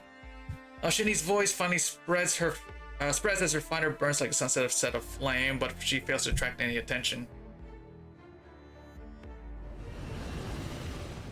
At a very moment, the statue suddenly bursts into purple flames, along with Kulon lying quietly before it, sending the crowd reflexively into retreat. And then Fire Kulon begins to pick himself up, while the giant statue extends its wings as if to fly away. When Kulon gets fully to his feet, the dragon statue flaps its huge wings, lifts off and lands on the empty pedestal in the center of the square prepared just for it. Oh. The crowd watches in complete silence, though whether out of shock or reverence is unclear. From the citadel come the faintly discernible sounds of footsteps, slow and late. Truly ashamed that I missed the only hero left in this city. Oh, then, people of Nassar, see, your hero has sacrificed his life for the statue. Nightfall approaches, so if you still follow the Red Dragon's will, then you will obey a curfew and head home.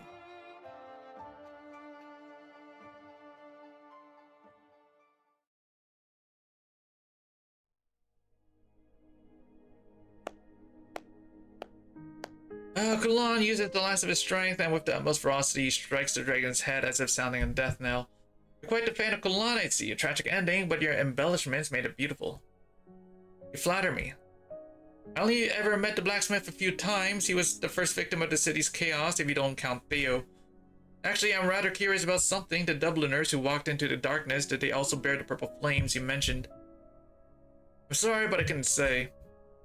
Based on your story so far, I do not believe they would have. Corruption, smuggling, abuse of authority. They had many plans for the future. If you've thought about it that much, you could possibly come up with your own ending by now.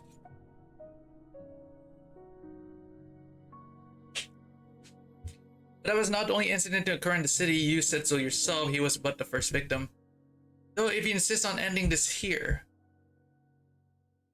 The Red Dragon was certain those infected by the flames of death could not be saved, and so she declared to her people that the land would become Death's domain, and they would become her followers, accompanying her on a journey towards death. The corpse-like masses no longer had the strength to either consent or refuse, and that night flames rose high into the sky, illuminating the fields. And since then, no one has ever seen the Red Dragon or her followers again. What is it? Nothing, you can go now. There is obviously something. Since then, no one's ever seen the Red Dragon, really. The author glances towards the tavern wall, covered in newspapers no one has touched. Today's paper is there too, with a photo of the leader gracing the headlines. It declares she is currently in Oak Grove for some ceremony or other. Also accompanying her on a journey towards death. When did that happen? Stories are free to go where they please. Free, sure, but that doesn't mean we get to twist the tale beyond recognition and laugh it off. Why ever not? Because you and I were Terrans, our stories will reflect us no matter how distorted they become. Oh, you still regard yourself as a Terran? I've been a Terran since the very first time I read a line penned by Seamus Williams. Why else would I have abandoned the warm armchairs of Cashire County's literature salon and run all the way to Tara and become a... You still regard yourself as a Terran. An extremely ominous thought flashes through the writer's mind, but he immediately rejects it. He looks at the newspaper again. The papers report only facts, even if they are edited. I'll just go ahead and ask who sent you. I'm here under no one's orders, as you put it. I'm simply interested in I'm simply an interested reader who wishes to help you piece together the truth. Now there's a conundrum. It'd be simple enough to prove someone did send me. But the opposite. How do I prove someone's non-existence? The author takes another gulp of beer, despondently gripping his head. He knows it is too late to run. But he can still turn things around, he just has to be clever about it. I mulled it over, and you're right, it's just a story, I suppose. I was a tad nervous, apologies. You do have quite a few unfinished tales as well. Perhaps we can join them together and find an ending true to both Nassau Sea, as it was, and the Tara in your heart. So if you're ready, then for the next story, how about we talk about the dance in the mirror? The dance in the mirror, what? No, this was a matter of cleverness. No, this was not a matter of cleverness, as long as he is prudent and lets the shadow of the story cast by firelight rise and warp, he will definitely be fine. Okay, let's see. Let's go! Oh, Speaking of which... in these what was our woods, sometimes you'll objective find again? an empty shell left by certain kinds of fae. They also come in pairs too. The other empty shell's over here. When an operator deployed on one, its twin will copy the range by facing opposite direction. The copy attacks also deal burn damage. Make sure to use them when you find them. Oh, so... okay. If you need me to, I'll wreck this place without hesitation. これ以上は進ませません。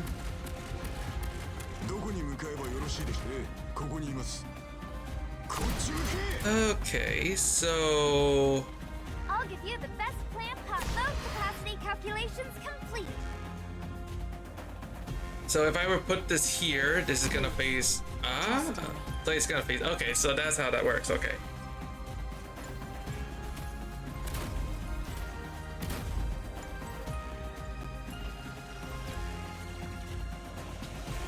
I'll give you the best plan possible. 時間をかけるつもりはない。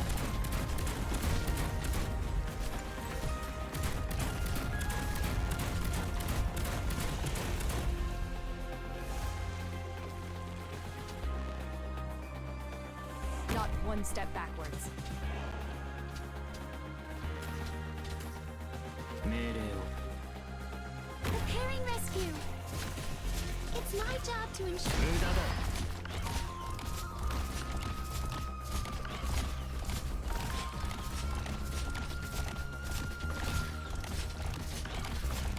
Everyone, please be careful. Where do you wish to go lives? Now.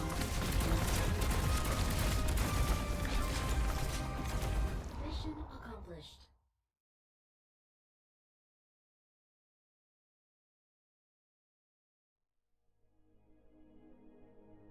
Once there was a red Ah, the dragon voice is who back! snubbed all companions, talking only to herself in the mirror from time to time. Once at Samhain, she was to host a Oh, grand Samhain, banquet. that's how you say it. The mirrored self was to help. But the two could not appear together before the guests, or the reflection would perish. The reflection had no choice but to obey the dragon's will. She went and fetched the wakeman for the banquet. The wakeman rejected their invitation and told the reflection to desert. Still, the reflection returned to the lair on her own, only to find the banquet had already begun. The reflection hurried to hide in darkness beyond the bonfire. As the banquet went on, the guests somehow began to vanish, one by one. And the red dragon found and dragged her mirrored self out of the darkness, forcing the reflection to dance with her. The two kept dancing, so relentlessly that the reflection could not feel her toes. She asked for a little rest, but the red dragon was never satisfied.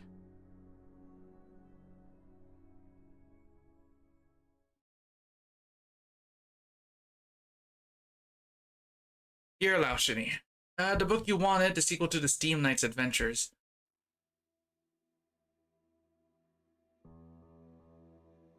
Why, you ask? Do I need a reason to do something for my beloved sister?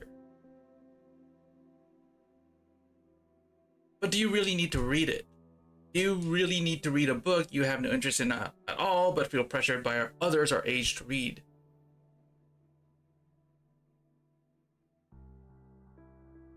I do want to read it. Didn't you tell father you didn't want anyone else asking you why a Victorian wouldn't enjoy stories about Steam Knights? This book, did Dad ask you to buy it for me? Why do you ask? Because how did you know? You're backing away from me, Lao Shini. I don't want you to be scared of me like everyone else. No, if me knowing what you told father is so scary, how about we dance together to calm down, A dance, really? Why not? With those words, Iblana gracefully extends a hand towards her sister. Then Lao Shini's memories, even when her parents put on their favorite music, even when father shook his head to the melody, even when mother tapped her fingers to the beat. Your sister would only sit perfectly still while bearing an icy smile. She had never moved her body to any tune, not even once. Once you can keep up with me, you'll no longer have to worry about any book request or even friends our age. The unopened night novel falls to the ground, and the pleasant new book smell is now drowned by muddy water. She was so young then, she never imagined that achieving her desires could feel so heavy and bitter. She only remembers stumbling, turning away, ignoring what was reaching out to her. A soft and cold hand.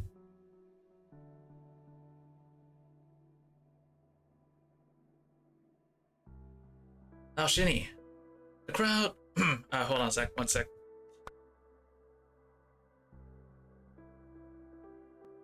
Okay, and where were we? The crowd is gone, you need no longer hide your identity.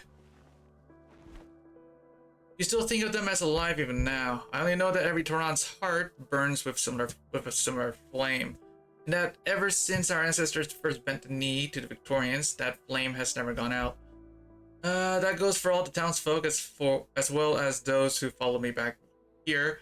They all have the same fire, except that theirs has never been tainted by the shade of death. What a wonderful analogy, Lao Shini. Then let me ask you again, what will you do? Dye these flames in your own hue, I imagine you must have tried already.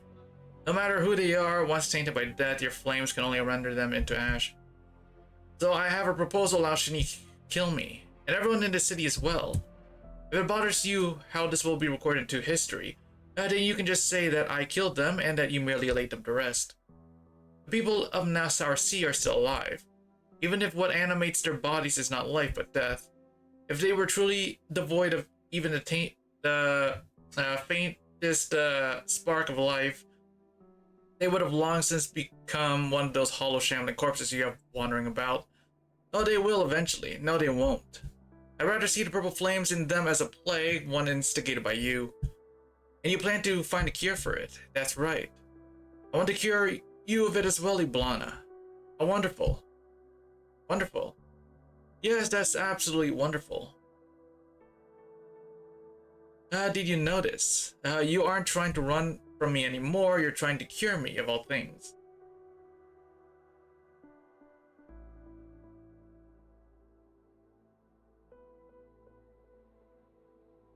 Come dance with me, Lao Shini, the same dance I have always invited you to, the one I've always ran from. Yeah, man, the art is so good in this event. What the hell? It's so good.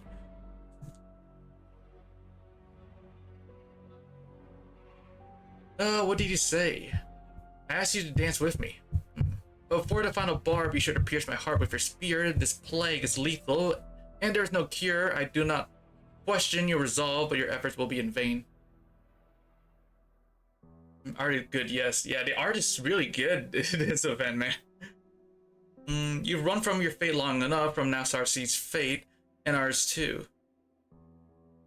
It is not yet, I forgot how to pronounce this word. They said it in the fucking story. Sign. I think that's how sign. But the boundary between life and death is more ambiguous than it has been in all of Terran history. Do you truly wish for Terra to become a kingdom of death? Alshini subconsciously turns her head away. The fierce purple flames still rage in the skeleton of the hero dragged all the way here. Kulan, now taken over by purple flames, briefly stands up before sinking back down to kneel. She cannot bear another look at him, so she turns her gaze back to her sister's eyes and the hands she's been offered for so many years. It is unclear if it is her imagination or a side effect of purple flames depriving everything they touch of vitality, but the hand before her seems so pale and bloodless compared to the one in her memories. You speak of a city and the lives of countless people, Iblana. You cannot sum this up as a matter as simple as fate. Are you finished? I believe we've spent enough time talking past each other.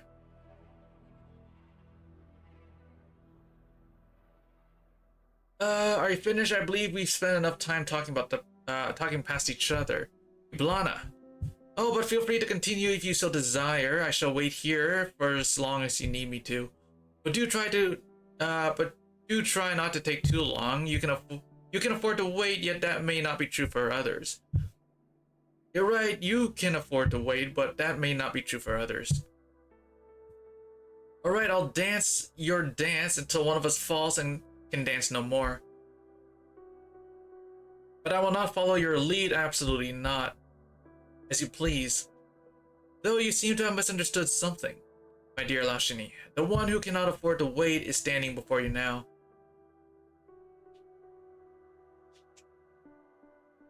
Cannot afford to wait. Lashini scrutinizes her sister's face as she suddenly realizes something entirely unrelated to their conversation. The offered hand is indeed pale, and it is not just her imagination. Purple flame seems to weave together in an omnipresent cloak, giving Iblana her beautiful yet terrifying appearance. Yet they also fail to conceal the malady which seems to consume her beneath her pale white skin. She shouldn't be like this. She was never like this before.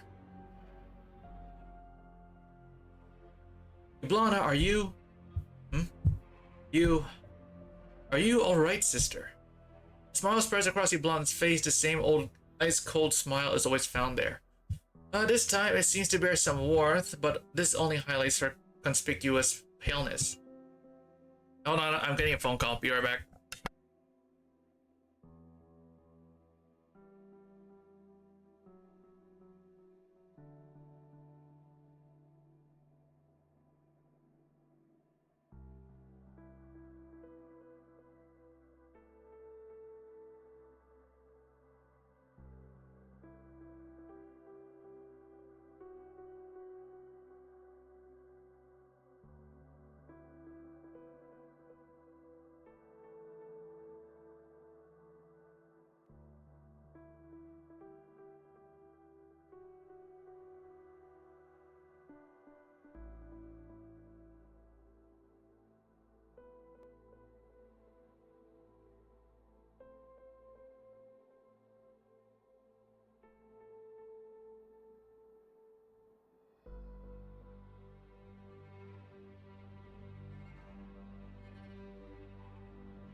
Okay, I'm back. Where were we? Where's my earbud? Here it is. I appreciate your concern, really I do. After all those apathetic partings and painful reunions, to only To only now hear you asking if I'm well, if it has truly been so long. You saw it? No. I took a phone call. Incidentally, I really do want to dance with you. I will once I find a way to heal you. Very well, then I shall await you here. Iblana strides towards the citadel, her footsteps so faint that they seem almost frail.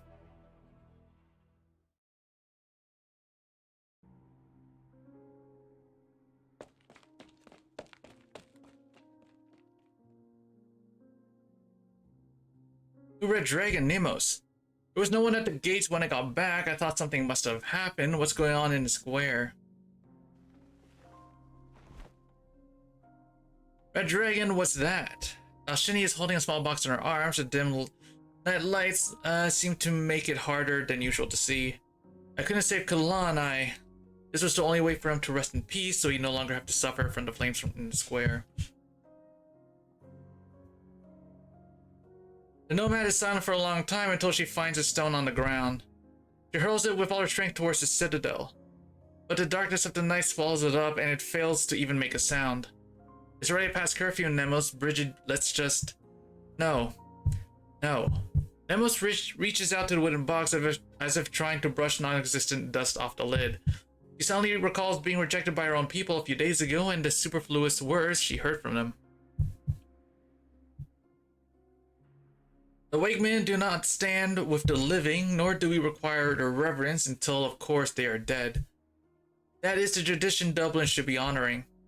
Still, I'm grateful you are at least willing to give me this whistle. I'll be going now. Wait, Nemos, you knew well that Samhain approaches and the Wakemen would be lacking sacred instruments, yet you still came. Did the Dubliners force you to? No, I came here of my own. Nemos, you haven't changed one bit. You wait, mediate, and reconcile. I also like this in Nasarsi. Do you also serve the Red Dragon like this? I just don't want to see a situation that could be improved deteriorate any further, or people who could have cooperated fighting each other. If conflict is inevitable, you will only ever sink deeper into the mire. The city has tainted you with its darkness, Nemos. So the leader, the Red Dragon, Iblana will never give Nasarsi true life. Is that right, Laushini? She said she couldn't. She actually doesn't like the lie unless there are other circumstances. She's the leader of Terra, the one and only Red Dragon. What could possibly be tying her hands? What's wrong, Nemos? You seem different. I get it. I finally get it. Your Highness Laushini. It seems that the fire can, in fact, infect the living. Nemos? The people I once depend on turned out to be a swarm of selfish parasites. The leader I once believed in turned out to be an evil dragon who doesn't care if anyone else lives or dies. The people I once put my life on the line to protect became the reason my closest friend died. Oh. I can't even imagine what they would have done to him if that wicked dragon hadn't lit him up with her flames. Balan was right to ask what we would do once Samhain is over. What should I do? Other than revenge, there's nothing left for me either. Oh no. As she utters these words, Laushini sees a flame ignite within the final Nasarsian left untainted by the purple fire. Your Highness, will you regard me the same as the rest of the resident servants, a servant of Iblana? No, this deadly disease has ultimately infected even the last person in the city. If so, Your Highness, then I swear to you that I will aid you in this dance that's been forced on you until the very end. Until the wicked dragon falls. I've heard your vow. Now I must leave the city for a while. Come with me, Nemos. To the Wakemen. I have no hope of curing the flame here, so I thought we should seek aid from anyone who might be able to help. No, I can't go with you. I have no right to be there anymore. I'll stay in the city as long as the Red Dragon doesn't realize what's going on and tear me apart. I'll try my best to keep the situation from deteriorating, though I'd appreciate it if you could return this whistle for me. And Kulan too, please give him a proper funeral. A proper funeral requires eulogies from friends and family, so I'll write one. Could you read it for me there? Alright.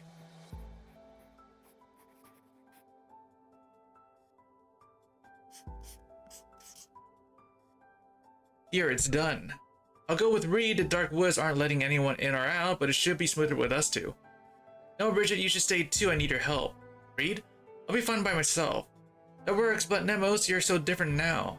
I guess this is what vengeance does to a person.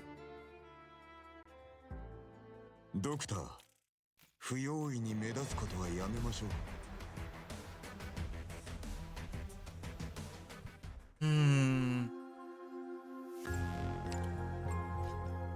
Okay, let's see here. We got these two. Okay. Shield and wall blocks the vision of your units. Yes, that's the thing. Okay. Blocks the vision of units. Shield and. Okay, yeah. All right. Sure. I'm gonna remove Virtuosa. I don't think I'll need her. I'm gonna bring in Cubai. I still don't have her mod. I should probably get it at some point.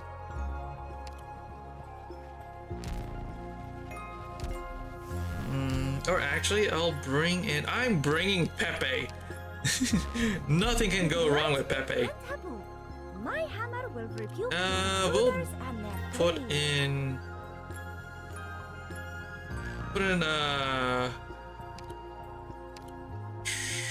this one, yes. Is this the rendezvous point?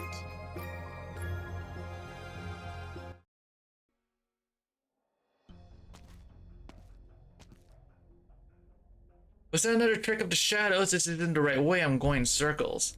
I can't see the sky. How long has it been? How far do I still have to go? Well, I'm in the dark woods at least. The mist and noise Bridget was talking about didn't keep me out.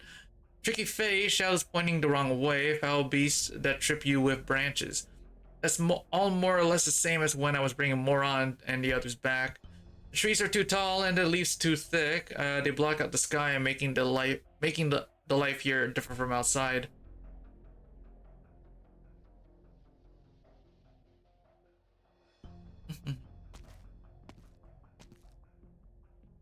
Is it the right path? I'm at the heart of the Darkwoods now. The scenery seems different from from before. Where did the red and gold autumn go? Why does it look like this? The black mist. So the woods are rejecting me after all. Lashini grabs her weapon tightly. If Nemos was right and Dublin never returned after leaving the city, then they were most likely swallowed by the mist. But it shows no sign of aggression, it simply lingers. Does it reject me? No, it's closer to indifference, disappointment. Why? There's no answer except the rustling of the leaves. Ashini shakes her head and cautiously goes around the mist, choosing a path that looks like it has a light at the end. The mist remains indifferent to her passage. The fate that delight in leading travelers astray are nowhere to be seen.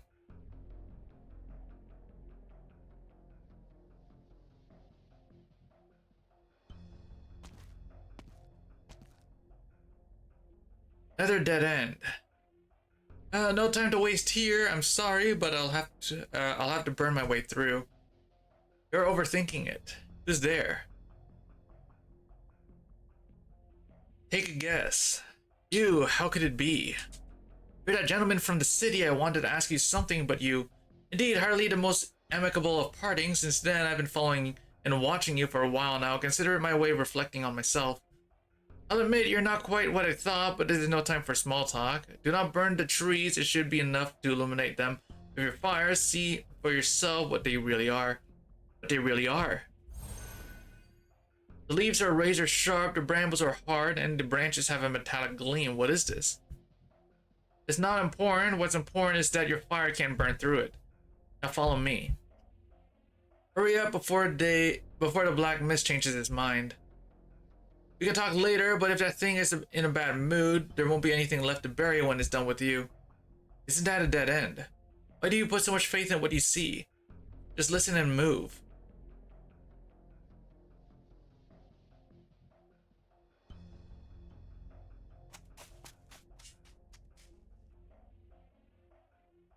This is the path I took when we came to Nassau Sea. So this is where those trails lead. If you don't mind me asking, are you in the Forest Fae? Don't be ridiculous, I have nothing to do with them. The woods, though, centuries have passed, but it's hardly changed at all, other than the black mist. Ruins the view, really. We'll be out of the dark woods soon, now could you... this is really... What's happening? Look behind you. Reed! Reed, we're here! What? Hey, Shadow. The refugees appear on the well-lit edge of the woods. 200 euro release date? What? 200 euro what? For duet? wait. For 200 euro? Wait, for what? Oh, you will spend 200 euro. Oh, okay.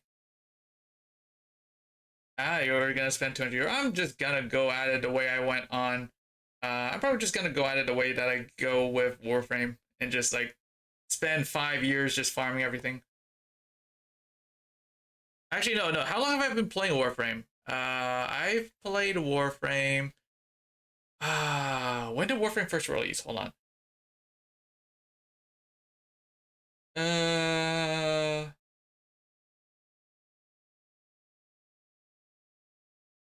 Guarantee. That's still considered a whale. Even in Warframe terms, that is still considered a whale. No, what do you mean? No, it is still considered a. It is still considered a whale, even in Warframe terms. It's still considered a whale. No, what do you mean? Just because you say it doesn't, it doesn't mean that it's not true. Show green shit then. Boom. Boom. There. Bye. Yep. There you go. Sorry, wait, what was it? All right, I was looking up when Warframe released. How long have I played? How long have I been a player for Warframe? Release date. 2013. I started playing it in 2014, I think. 2014. I think that was before they did the whole map UI update.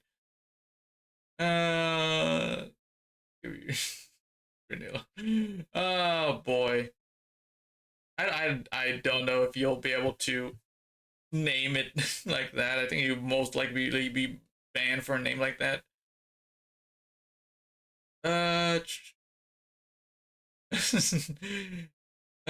So yeah, let's see. Yeah. 2013. Yeah, I started around 2014. Yeah, no, I did start around 2014. And that was like before primes were a thing, and then you had to pay $50 for a frame. Yeah, I remember now. Yep, that was exactly how Warframe was before they overhauled the whole game.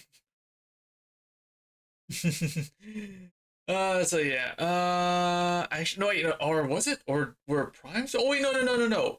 Primes were a thing, but then you had to pay $50 for a prime, and then you had to. And it was like before the map UI update and before you could farm primes with relics. That feels like so long ago. 2014 since I played, so that was like how long ago is that? That's like, if that is like 11 years, yeah. If you're playing even some event divs to A3. Ooh, nice. I guess that was the same with Final Fantasy Brave Exvius when that game was still live. I was free to play on that game for years, dude, and I got like almost everyone and gotten many dupes and pretty much like maxed them all out on as a free to play player.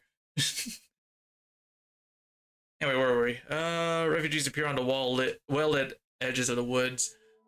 What happened to the city? It's like a black mist got angry the moment you entered it, cutting it off from the outside. It's been days since anyone went into the dark woods. A few people were hunting on the outskirts when they heard sounds from within and saw what looked like fire. And they made one boss that could not beat using support 6-star. Destroy the game. Oh, really? That boss destroyed the game. I don't think I've met any in Brave Exvius. I don't think that there was any like bosses that like broke the game.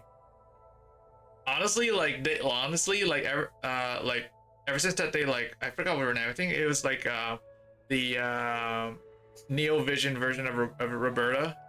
Her leap damage was stupidly insane, so you could like clear so you can pretty much like clear missions. You could clear boss battles with that character no problem, as long as you like give her a shit ton of buffs and then leap and then just kill them the next turn. 3 weeks later, they close the game. Yeah. That sounds about right. People were hunting on the outskirts and saw what it looked like fire. Whenever something similar happened before, the Wakeman told us not to approach the woods. This time, though, we recognized your fire, we could hardly ignore it. You shouldn't have come, it's dangerous here. And then you shouldn't have gone either not on your own. We all learned our lesson about letting you go off alone after waiting for you in the marshes outside Londinium. We trust you, so please trust us back. Thank you. You're welcome. Let's go back to the camp. Sir, would you... And he's gone. Who are you talking to? Is someone else with you? The Red Dragon turns around, but her uninvited companion has already vanished without a trace, like the dew under the morning sun.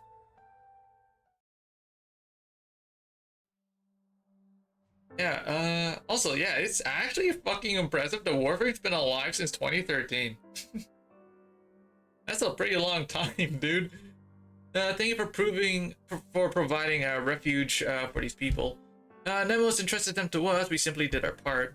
On behalf of the Wakemen, I promise that we will not reveal your existence to anyone unaware, and you have seen with your own eyes that our people are safe. Now it's time for you to leave. What do you mean? Is she not welcome here? Neither are your people, moron.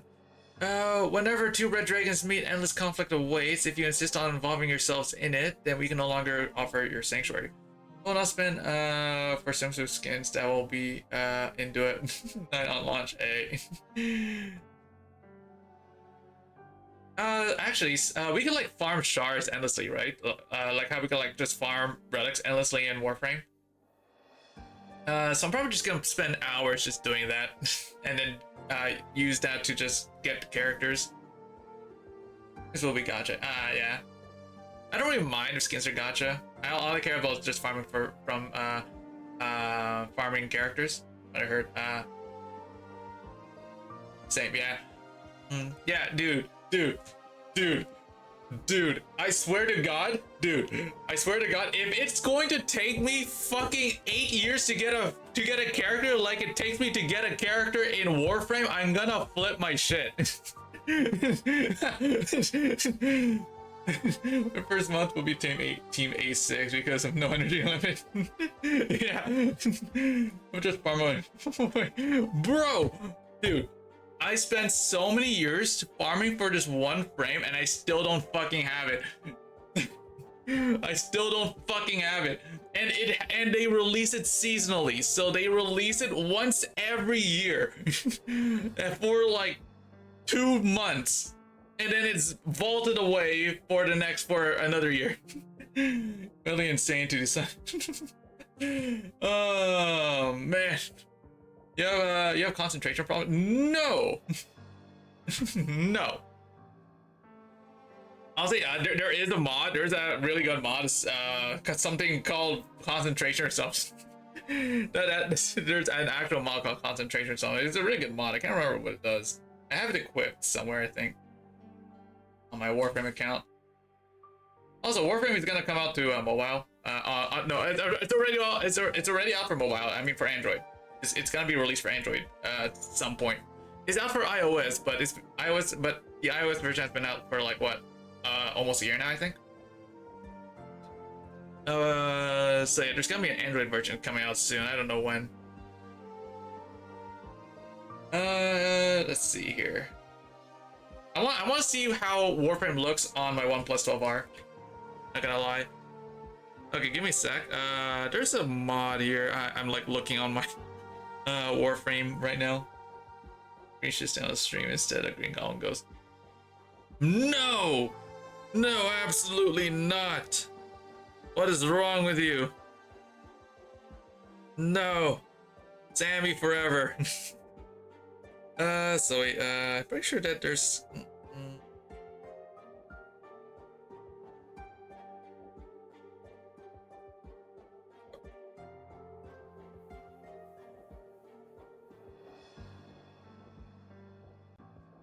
Oh, I don't have it. Ooh. Hold on, wait. It then it must be over here. I have to go look over here. Oh, wait. I think it is a mod that I can only get through an Organ Vault. Is that it? Ooh.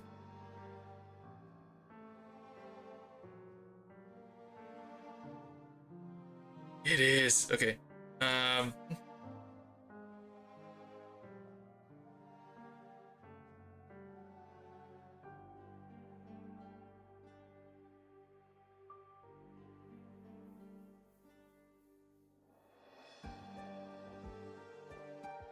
Oh no, there's no concentration mod. Wait. I think I got a mod mixed up with this one. Okay, whatever. 1-2 votes to overwrote. No, hell no. Where was I? Right, I read that. Whoops. What did I say? How could you? This is how we always have been. The Wakemen neither start nor end conflicts. The disputes of the living are not our concern. We watch over only the souls of the departed. If you are truly the noble and compassionate leader Moron imagines you to be, you will not drag these innocents into your battle with Red Dragon. This isn't a battle between two Red Dragons. I came to seek your help on behalf of the people of Nassar Sea. Every battle has its reasons. It's not an excuse. Reed wouldn't do that. Excuse or not, the disputes of the living are none of our concern. A hard-learned lesson whose bitter fruits we continue to taste to this day. Now leave. What if I'm here to ask you to hold a funeral? A funeral? In that case, the Wakemen will welcome you, but for that, and only that. Now tell me the name of the departed, their deeds in life, and present the remains. His name was Kulan. He was a blacksmith. Kulan. How did he die? The purple flames of death took both his life and his will. Not even my flames can help him now. And why is it that not a single denizen of Nassar Sea has come to us request a funeral since the city became independent? So it transpires that the first Nassar Sean to be mourned since the end of the war was not taken by war at all.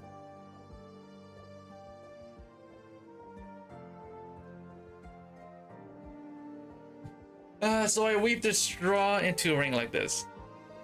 So wait, so in doing Night Abyss, are we going to be farming in dungeons for characters, or is it going to be like a system like in Warframe where we open these relics to get a percentile chance of getting a character shard? Is it co-op or no? In doing Night Abyss, I assume that there is, yeah. I'm assuming that there is a co-op for, yeah, I'm pretty sure there is, right? So weave the straw into a ring like this. Yes, then adorn it with these flowers and then the wreath is complete. I remember when the farmers put a wreath on your head, praying for a good harvest next year. Feels like old times. I miss that. Are you not happy here? I rather enjoy it myself, but the others might find it stifling. The life of a Wakeman is almost like a self-punishment after all. What's the word for it again? Asceticism? No alcohol, no overeating, no fancy foods, can't even laugh too loud. They wake up before sunrise and sleep after midnight. Everything in between is some ritual or other. At least they don't expect the same from us, but there's no avoiding them when we have to help out on the farms and stuff. I practically forgot how to laugh, huh? Moron's the only one who goes out of her way to talk to them. She's learning something new every day. It might be how they tie certain knots, might be how to estimate the age of a tree. Compared to the Wakemen in the tales, though. Your Highness, ma'am, I did not expect you to find you here working with them. It has always been like this. Should we excuse ourselves? No, I simply came to confirm the facts of the departed lives for the purpose of the ritual. Please tell me what happened to Kulan. I will tell you all that I saw. As I saw it. I hope it makes you feel something. Oh, and then we're going to battle. I completely forgot that we were in the middle of battle. 行きましょう。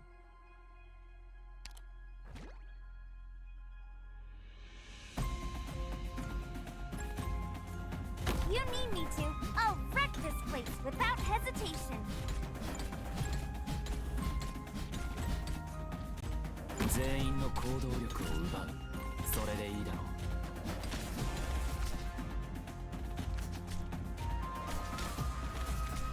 I'll give you the slow capacity calculations complete. Please, trust in me. Oh my god, what the fuck is that? 目を凝らせ。これこそがイベリアのデストレッツァ。 Oh, double and flame chasers are here too. Cool. まとめてかかってきやがれ。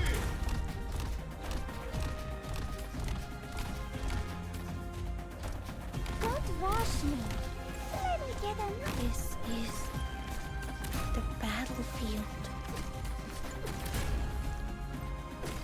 Take now, late to them now, nasty little thief.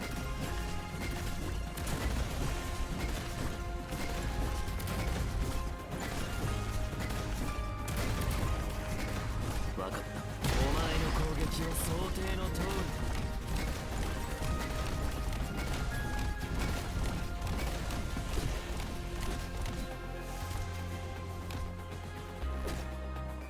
雲がみんなを守る。美味しいもの食べよう。 I'll take the lead. The rest is up to you guys.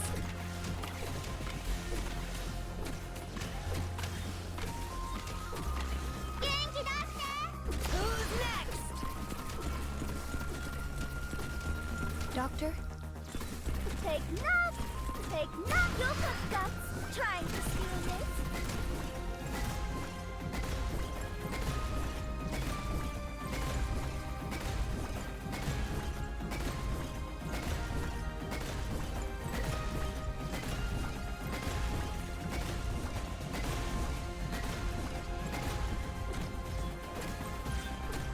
Okay, I think that they are just endlessly just reviving themselves. I'll just like let them have. I'll just like let them go. Doctor? Ha! Kick ass! There we go. Mission accomplished.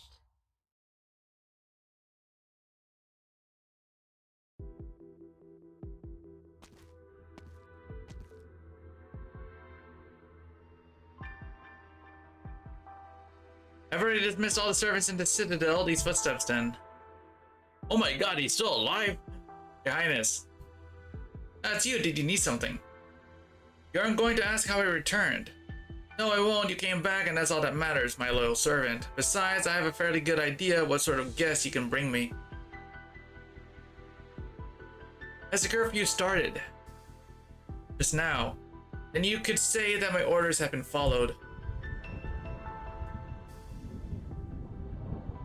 Failure. Failure.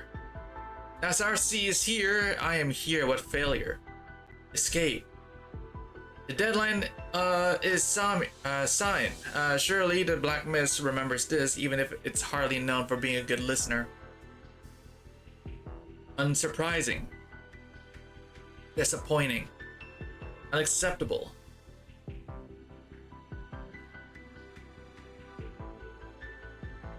Am I meant to understand something from these few words? Or perhaps you two prefer the directness of ours and destruction to the imprecision of language?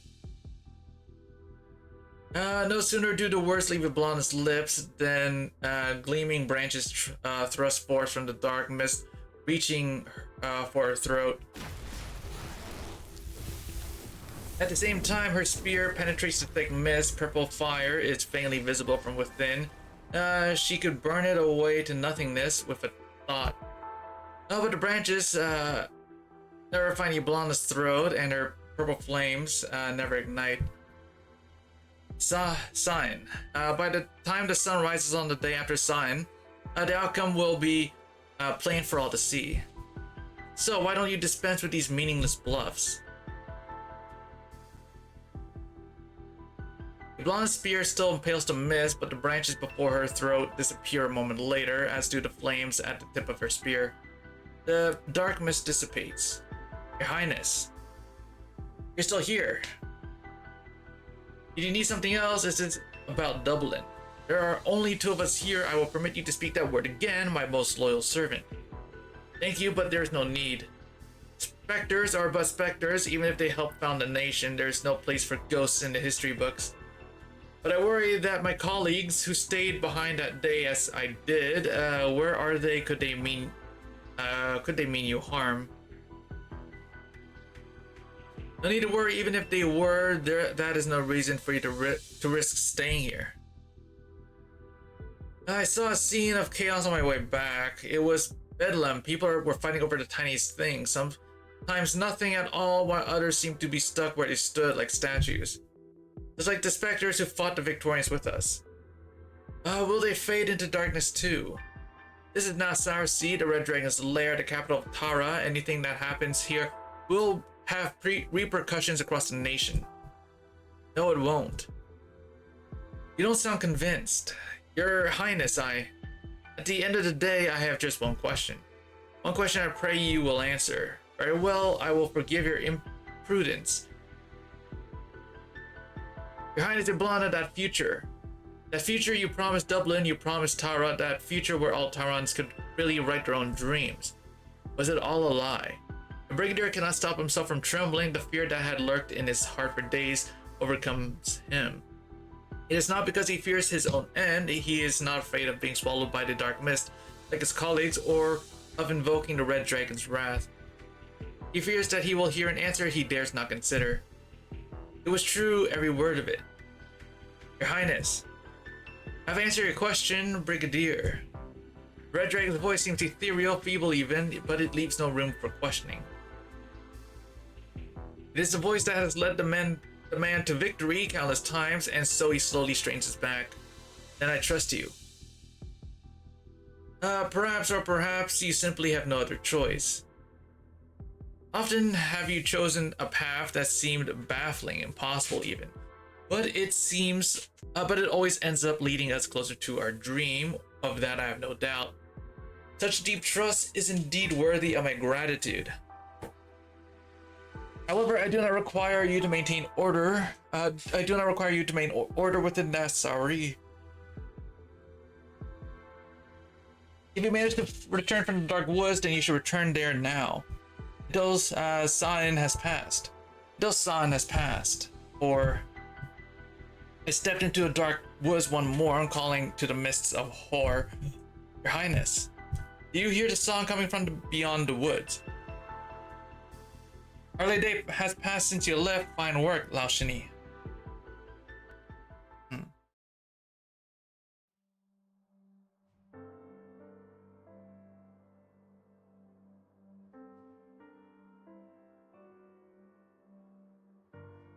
Is that what's been happening in the city? Read your sister. What is she planning? I don't know. Someone once told me that her plans would only ever be beneficial to Tara. Now, though, I can trust neither her nor the one who made that promise. Are you still going to help her, Wake Woman? She came for a funeral, and we will only accept her for that. I have learned of the deeds of the departed. Bring the knots and wreaths and come outside. The funeral is about to begin. People set aside their differences and stand up in silence.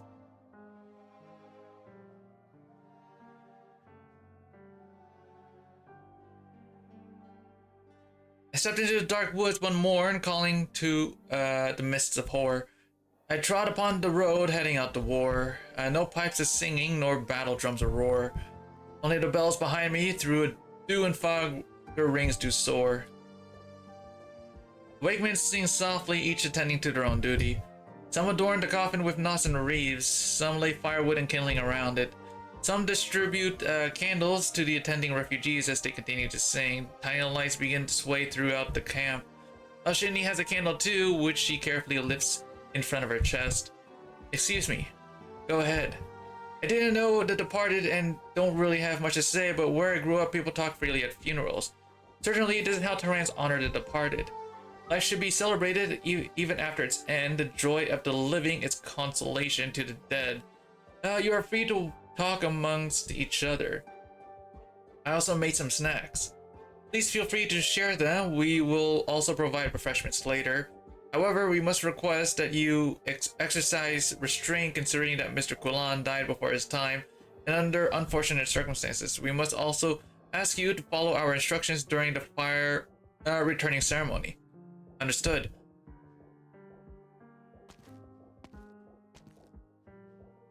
Is this how your folks hold funerals, moron? We didn't have all these rites and ceremonies. All we did was keep watch through the night. No clue what this fire returning thing is either. Guess we just followed their instructions. Have you ever been part of the ceremony like this, Reed? I see.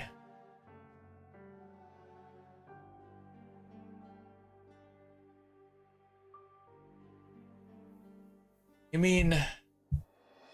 Alshini has found the Wakeman. The hero's funeral has begun. I stepped into the dark woods one morning, calling to the mist of horror. I trod upon the road, heading out to war. Do you know the song? You already know the answer. I lead the young into battle with it more than a few times.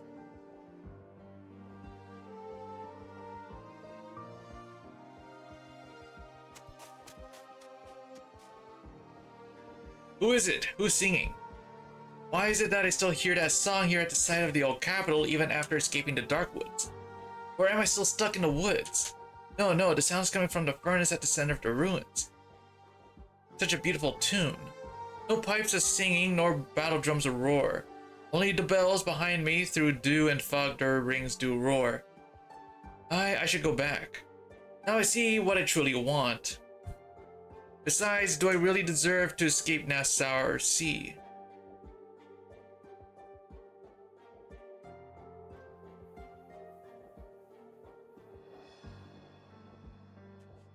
Here, Emma, today's bread. Thanks for sharing your food in times like these. You shared with me before, just returning the favor. But why do you keep staring at the bread in my hand like that? Control yourself.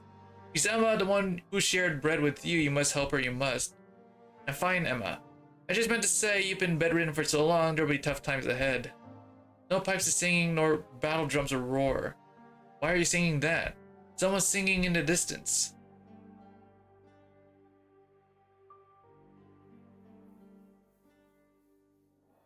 Friends of the departed, please present your eulogy before the fire returning ceremony begins. Read. I have a eulogy here written by Nemos. May I read it? Of course, go ahead.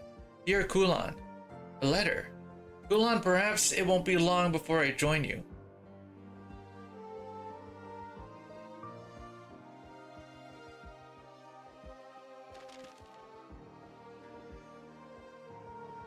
Kulan, perhaps it won't be long before I join you, before I become a slave of the purple flame, before I turn to ash. Perhaps there won't be anyone to free me from an afterlife of eternal torment, but I've never forgotten what you said to me. You said you wanted to be a hero, you asked me to let you become one. You said Nassau Sea needed a hero for the post-war days, one who belonged only to us, neither Dublin nor soldier. You said that nearly everyone in the city had lost something important in the war, be it partner or a child or a future. Without a hero, an exemplar to understand them and fight for the rights, one would also set them right should they go astray. Without that, they wouldn't have anything to hold on to when the war ends, when they have no one else left to hate. I agreed and assented to your request. You took Theo in and helped the people who'd lost their livelihoods. You thought everything was on the right path, and so you proposed a statue. You became fully immersed and took on the great burden.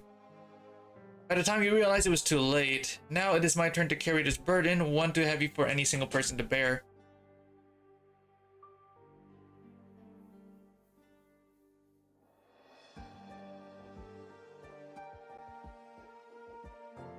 Now it is my turn to carry this burden, one too heavy for any single person to bear. Farewell, Kulan, Salan Liat, or should I say Slan Go Foil.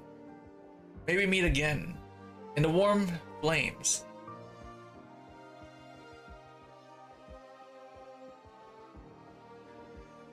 As she finishes, a flame is thrown into the kindling surrounding the coffin, igniting the firewood.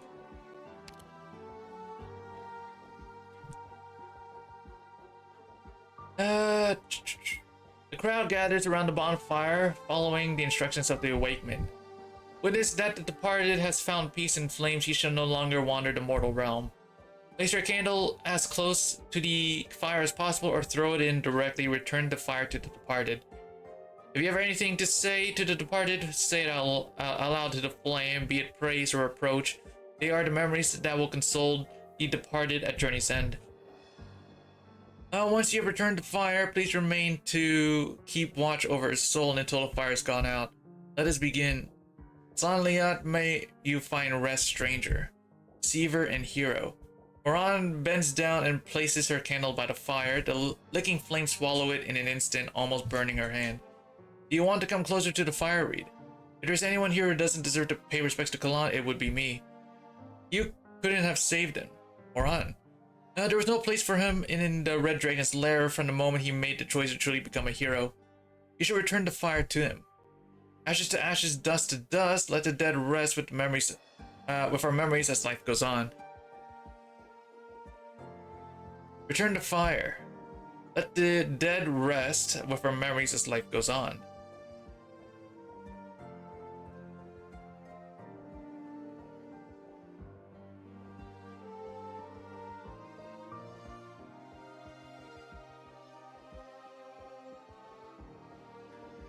While Shinny is lost in thought, the others continue to return to her fire and then sit down some distance from the bonfire until she is the only one left with a candle in her hand.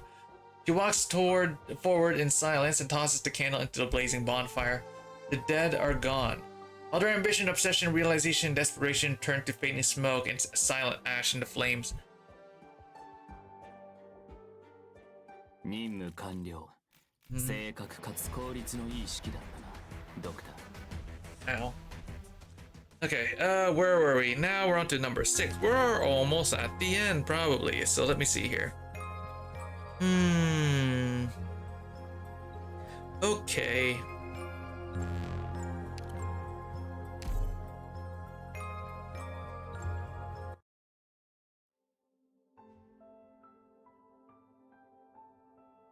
So you won't go to the city even to perform a fire returning ceremony. What you described as highly unusual. We cannot simply take your word that the residents are no longer among the living. Besides, the fire returning ceremony is just that, a ceremony. Do not expect it to be anything more than that. Very well then, you may return, Wake Woman. Thank you for your help. You intend to go back to Nassau Sea even without us. Oran and the others have settled in well, and I've done what Nemos entrusted me, so my work here is done. Take care, Your Highness. I will.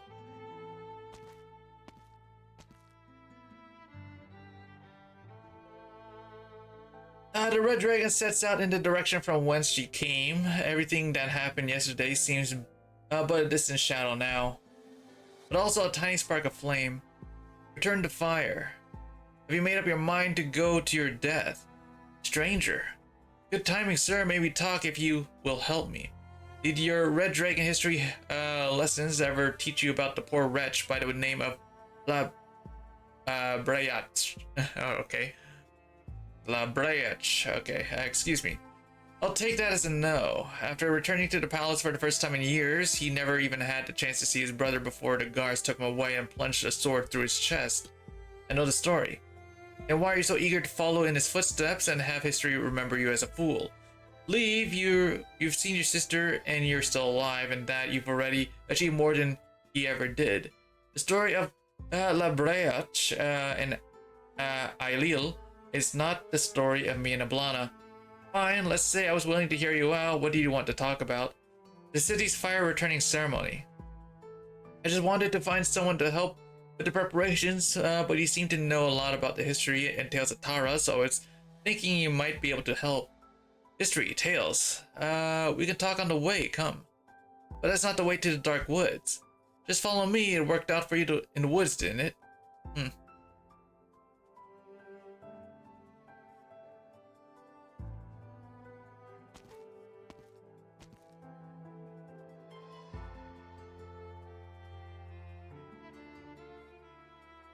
The ruins at the palace. I've been here before. It's dangerous. The origin-rich environment is. You said you wanted history and tales. What better place in Terra than this ancient Tenge expletive palace? Ancient Tenge expletive. The what place? The what palace? Ah, never mind. I appreciate your help in the woods, but I have important business to attend to. I don't have time to. And what's this important business dying for nothing? Sure, you're different from your sister, that dragon's flames may be cursed, but her personality is as typical as they come. Arrogant, leaving no room for any other voice. You may be better, but I'm different from my sister, but she's not who you say she is. But however different you may be, conflict is the nature of the Red Dragons, even if you were merely dragged into it. And there is only ever one outcome, only one may emerge alive. One of you will die sooner or later, so what's the hurry? Have patience, young dragon, we're almost there.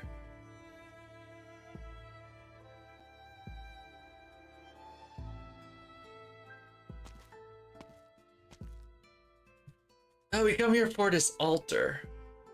Altar, you mean that thing in the middle? Isn't that the furnace?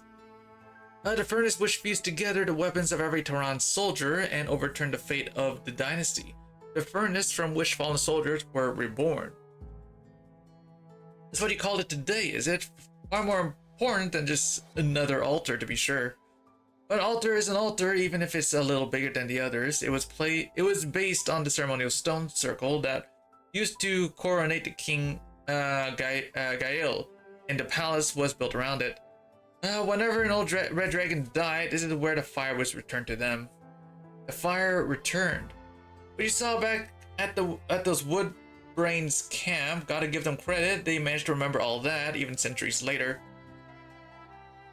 Fire returning wasn't just about bonfire back in the day, though. By the time the old hag migrated, it was enough for the siblings of the heir to the title of the King Gael to put their hands on the fire and get a few blisters. Go back even further though, and those siblings would have been burned alive together, or so they say. There's no hard evidence. Now you've gone even paler. He flicks his hand, and then a speck of purple fire flies forth from his sleeve, joining the same purple fire in the altar. The flames breathe quietly, like an infant in its mother's embrace. Your flame is purple too. No, wait, you're a Draco. Could you be awfully slow, aren't you? Well, it's too late to run. Put your hand in. What? You want Nasarsi to return to its fire, didn't you? Put your hand in. The red dragon falls silent and stretches out her hand to touch the flame in the furnace. As expected, it is not warm, but to her surprise, it does not feel cold either. Now I brought you here to see something. The tragedy of Tara, the ill repute of the red dragons, it is simply the cruel cycle of fate repeating itself again and again. Like your sister, I was an aberration that breathed the flames of death. It is not my intention to disrespect the dead, nor could I even if I wanted to, but I wanted to show you the fate of those who die upon this land.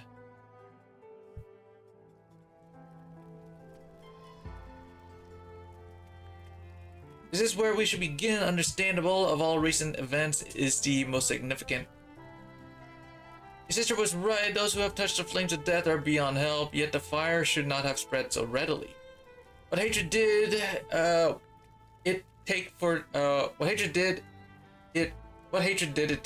Dracos to once again sire an ill-omened aberration, the first in the 600 years.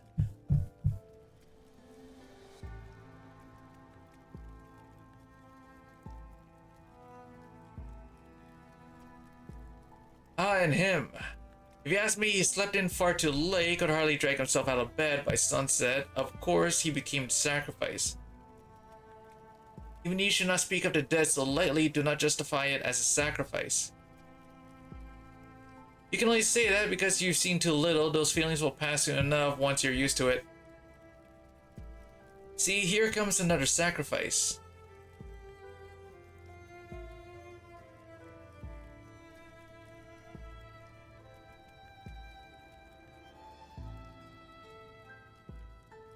Victorians you killed, you have been chased out. Now the last Victorian bastard died before my eyes.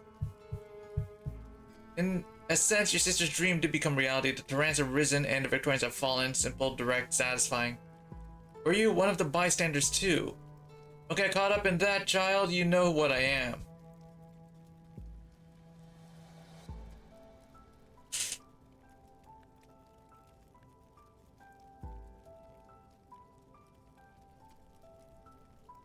Now this I don't recognize, explain. It was a war. There are always wars, be specific. When did she incinerate? Who did she incinerate, and what land did she set her sights on? Victoria, Yablana wanted to take Tyra back from the Aslans. This was the conclusion to that war. The Aslans, those conceited bastards. But is she not facing a Sarkaz? Never mind, the Lions were the ones who stole Victoria. That's all I need to know.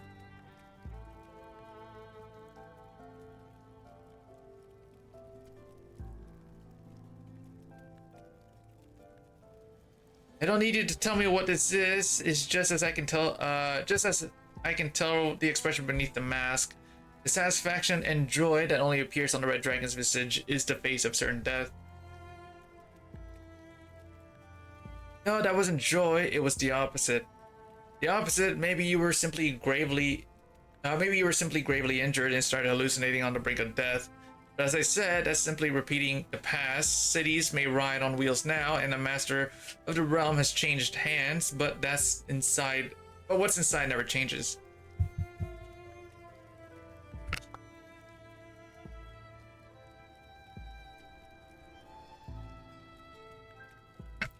But is this your home? Where did you learn to point your blades at each other? Who's this man? The Earl of Warwick, our foster father.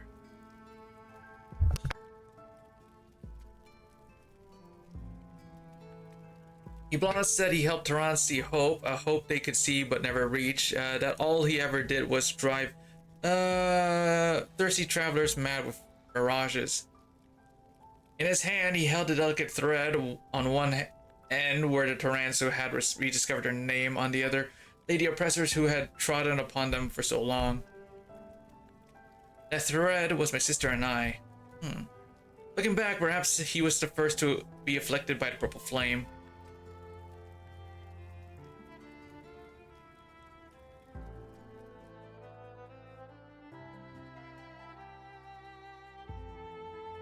Not only do you sympathize with your sister, but you also know her well. No wonder you're so loath to kill her.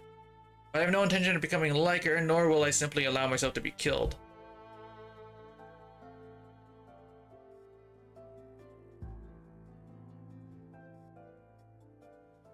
Now give me a minute, hold on, be right back.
Okay, I'm back. I have food.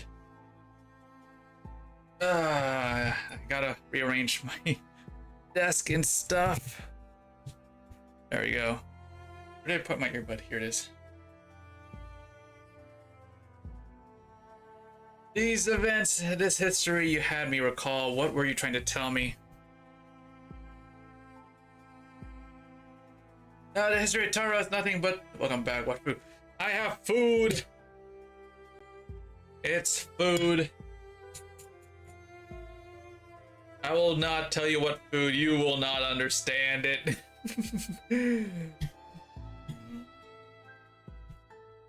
You won't understand what kind of food I brought.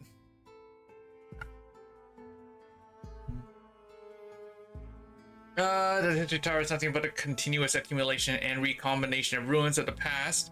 What you have seen, I have two. Nothing new can be found within.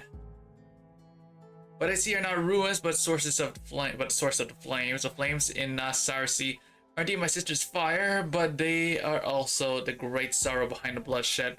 Left with nowhere to go. It was the war, no, the pain, the oppression, the things taken from them, which began long before the war. That's what lit the fire. That's what lit the fire in their hearts. My sister shaped their sorrow into hatred, which scorched the fields of Tara and drove out the Victorians. However, even without vengeance to cloak the sorrow, that same fire has come back to burn them. Burning away everything they have until they are nothing but the walking dead. I find summary, child, but do you really think that returning to the fire would solve all the city's problems? Well, I gotta eat my food before it gets cold.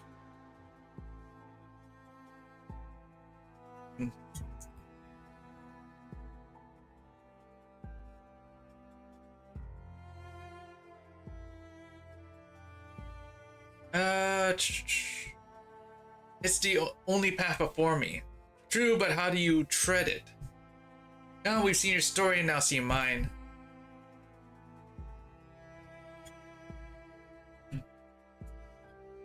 You know, going back to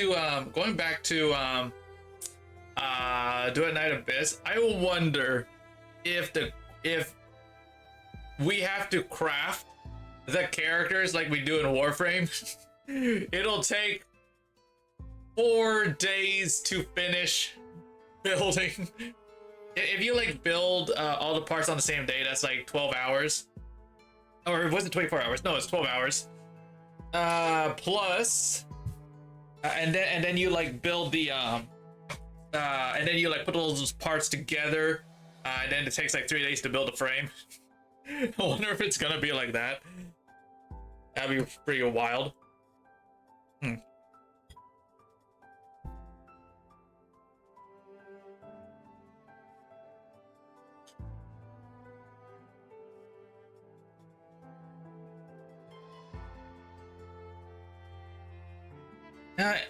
Ancient Tenge. Don't cry now, it's just a cloud beast. But it raised Grey Claw from when she was a baby. They say your fire is different deity. You do not heal the living, but instead bring the dead back to life. They don't come back, it's just an empty shell. Even if it's just an empty shell, please deity, I just want to hear Grey Claw's voice again. And so the impulsive red dragon let his daughter's plea get the better of his judgment. After a few months, strange things began to happen, not just to the cloud beast, but to all the beasts of the pasture. Verdant beasts no longer ate grass, cysty beasts no longer gave milk, the old refused to die, the young refused to live, and bear skeletons devoid of flesh began to roam the pastures. As the purple fire spread through the herds, the red dragon was forced to leave the pasture with his people. He made the same mistake many times throughout his brief existence. The purple fire spread through the herds. What about it? Your own dear sister dared to burn people with the same fire? Now that's crazy. How was the fire extinguished? You'll find out soon enough.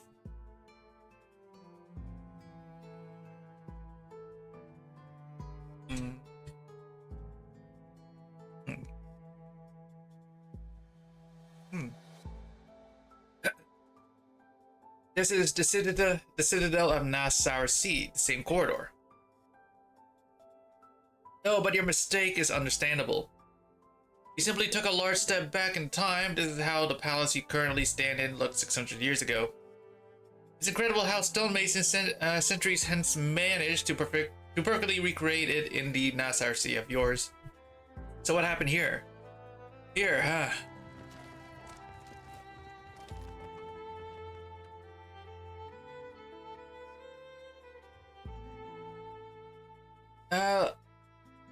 La Brea, the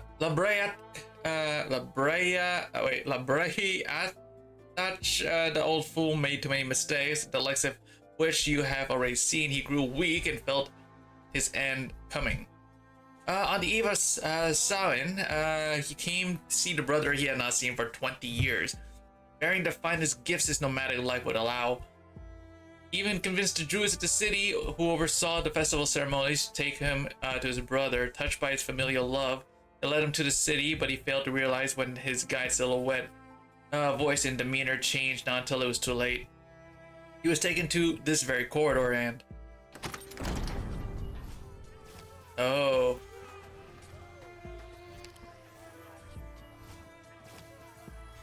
Oh, he was killed, man. I thought that Ailil, who gave the order to assassinate his brother, was on that balcony on the other side of the door, for my eyes were wide open until the very end. But I never saw his fire through the gaps.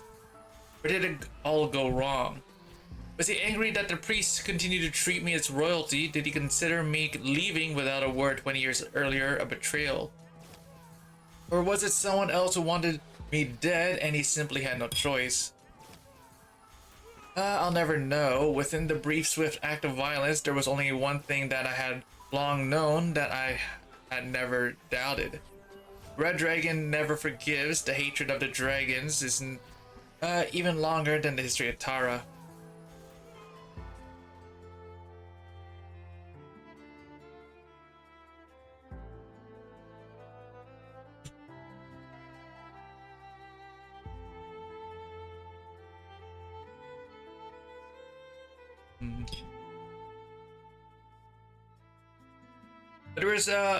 But there is more I want to tell you.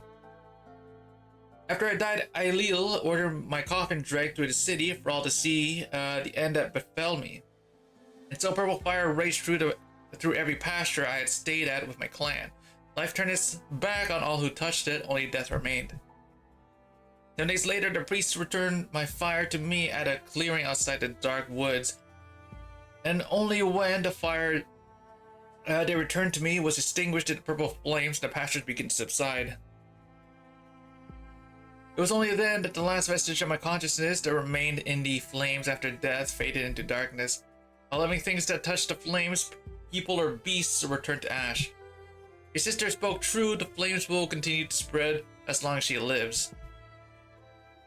But she is a typical red dragon. She is not so noble as to give up her life to save those who have yet to survive. If she is inviting you back, then it certainly is a trap. Run, call for help, yell, find someone who is her equal to extinguish the endlessly spreading flames. That is the only way. But what if she has already decided that I'm the only one worthy to dance with her? What if I can't abandon the lives in the city to their fate as long as there is any chance of saving them? So you'll return to the fire to someone who's still alive. Yes. And what if that doesn't work? Regardless, I'm going back no matter what.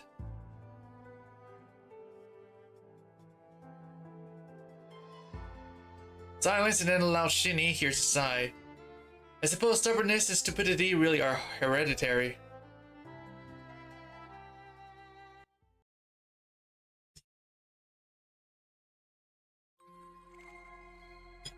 I need only do as the man you said, yes? The fuck is that? Enemy blocks simultaneously attacks 2 targets. True form is revealed when inside your unit's attack range. Oh.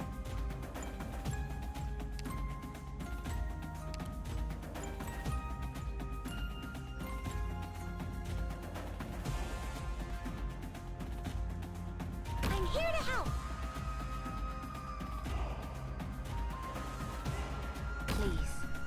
trust in me.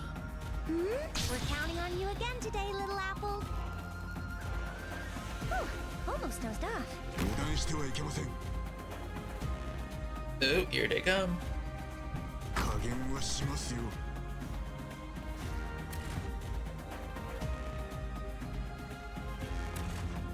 どこに向こっち向け。 Preparing rescue. Oh, what? That's so adorable. What? My hammer's not so weak. Okay, well, I have to redo that again. Holy fuck. Okay, so they just go straight to box, Hold on huh? tight to my shoulders. Don't go blaming Okay, me, so... Okay, so yeah, they just like go straight for box, huh? Okay, so let's see. Okay, I don't need you. We'll probably take...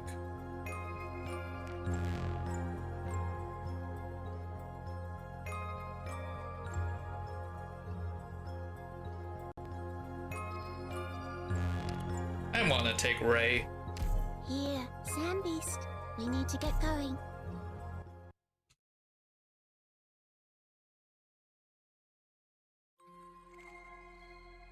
I want everyone to get home safe.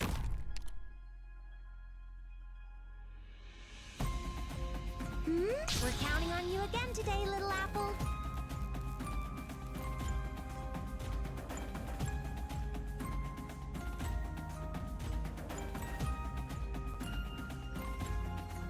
Yeah, you'll hear from me as needed. 加減はしますよ。 Are they the ones who caused such destruction and started all this conflict? Point where I thread at my position. Yeah, not anymore soon. ええ、飯を食ってねえのか。全力で来い。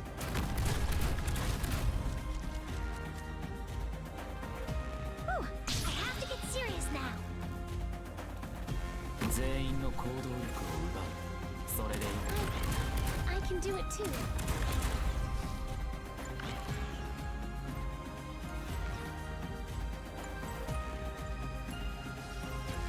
Vermin.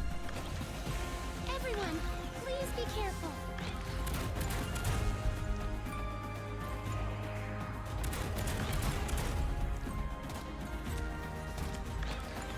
I'll take the lead. Get ready, guys. Everyone, please be careful. Whew, almost dozed off. God damn it. Okay. Not one step forward. Oh, that's bad.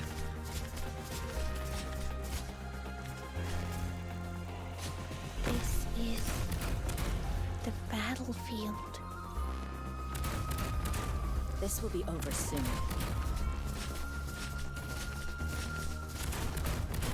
Alright.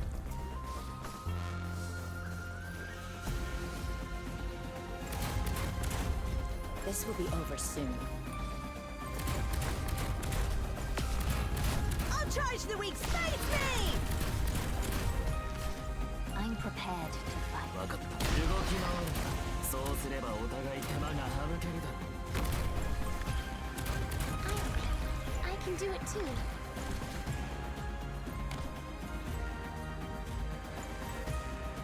Yeah, you'll hear from me as needed. It's my job to ensure everyone's Okay, safety. yeah, those invisible guys are kind of tricky to work around on. Okay.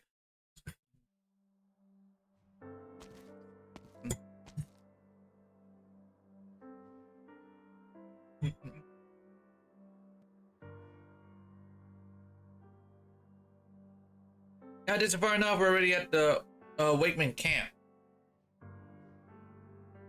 This is to rouse me from my slumber.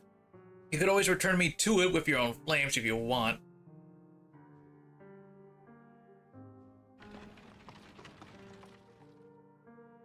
Read. The golden-haired Pero leaps off the back of the burning beast and rushes towards the red dragon.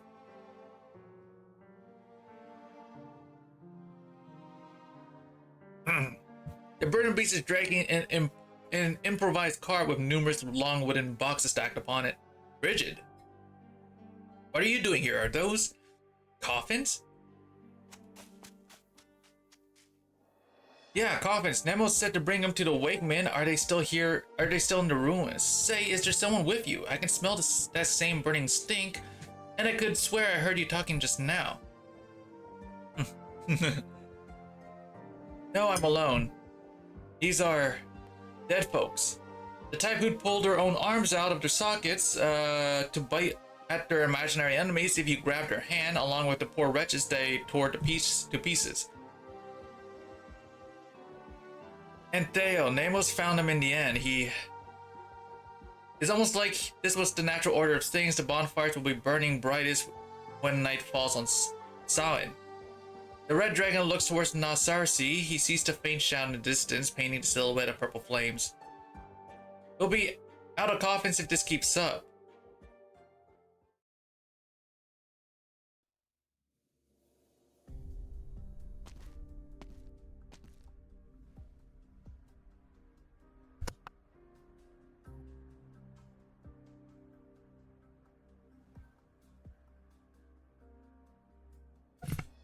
I hope Bridget made it out of the city and that the mist in the woods is thin enough for her to follow the trail. Last year, Kulan left a few unused weapons in his house. I can't let anyone see them. And his field explosives. Her Highness Lao Shini might find use of them. No, what's the point when every servant in the Citadel has already been afflicted by the purple flames? Besides, the greedy red dragon has already sent them away. Almost as if she's preparing for a showdown with Her Highness. Or setting a trap. Who's there? Rory, what are you doing here? You're Nemos. Yes, I'm going through Kulan's effects. If this isn't urgent, could I ask you to... Traitor.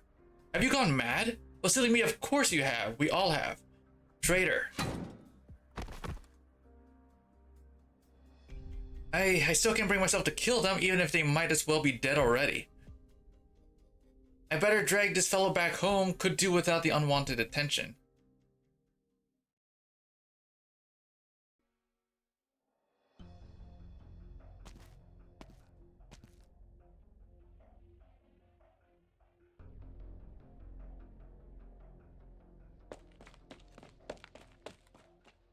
Nemos, don't mind me, I'll be on my way.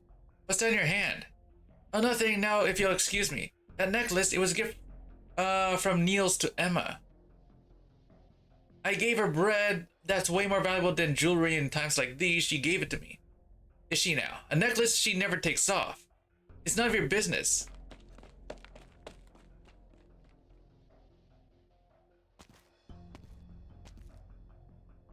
Nemos, you stayed behind. I thought all Dubliners left the city. Don't tell me you're one of those living statues now who refuse to move or talk. Might be soon. Why did you bring them up? Samhain begins tonight, so I went through the houses of the missing people and found plenty of good stuff for the party tonight. Samhain, a party? About Kulan, well, he was right on his last legs then, and I didn't really... Let's not talk about that. Look at all this stuff. It might be a night to remember. The woman shows Nemos her bag, revealing a bottle of curded cysty milk, a few long since sprouted potatoes, and several bare bones. Luckily for me, Nemos, Kulan will have the fantastic sign. Only when the woman has already disappeared around the corner does Nemos remember who she is, a villager who once lived on the outskirts of Nasarsi. Years ago, the Victorians took her father away while investigating Dublin. The autumn harvest had just ended, and she had been preparing to celebrate the harvest festival.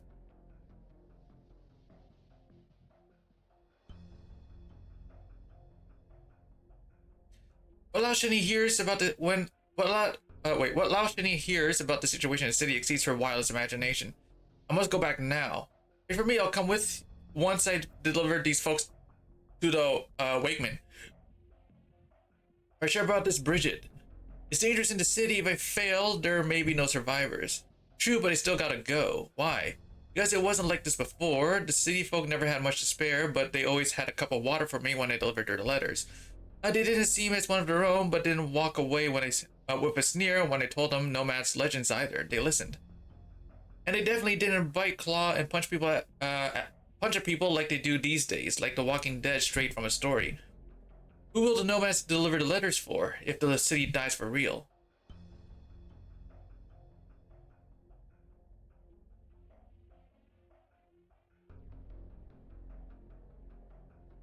Oran.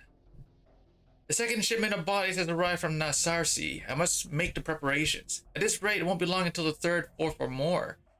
Are we really going to ignore it? As I've told you many times, awake men do not take sides. It is not our decision to make.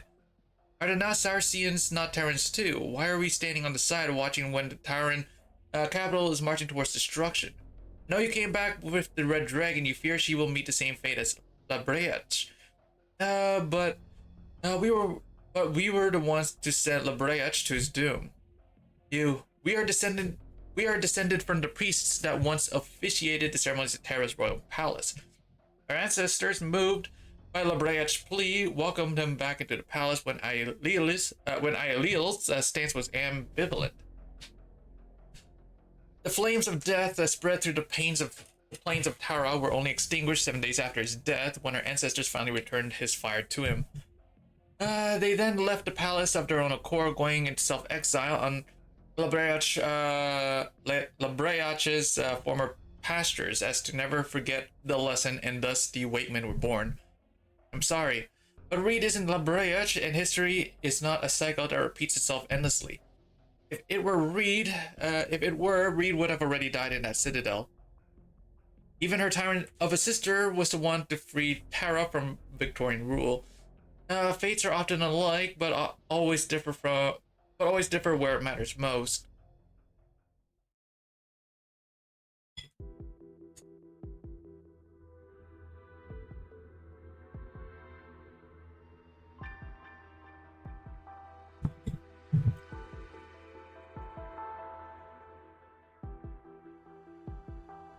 Fates are often alike, but always differ where it matters most.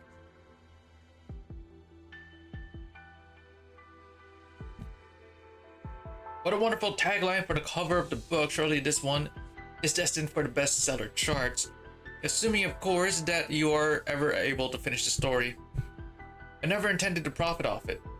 Oh, you will, if not in money, then in fame. The basis of the story, where it happened, there are more than enough reasons. This isn't my story to tell. Besides, what happens next? That's what I wanted to ask. Did Lao Shini go back?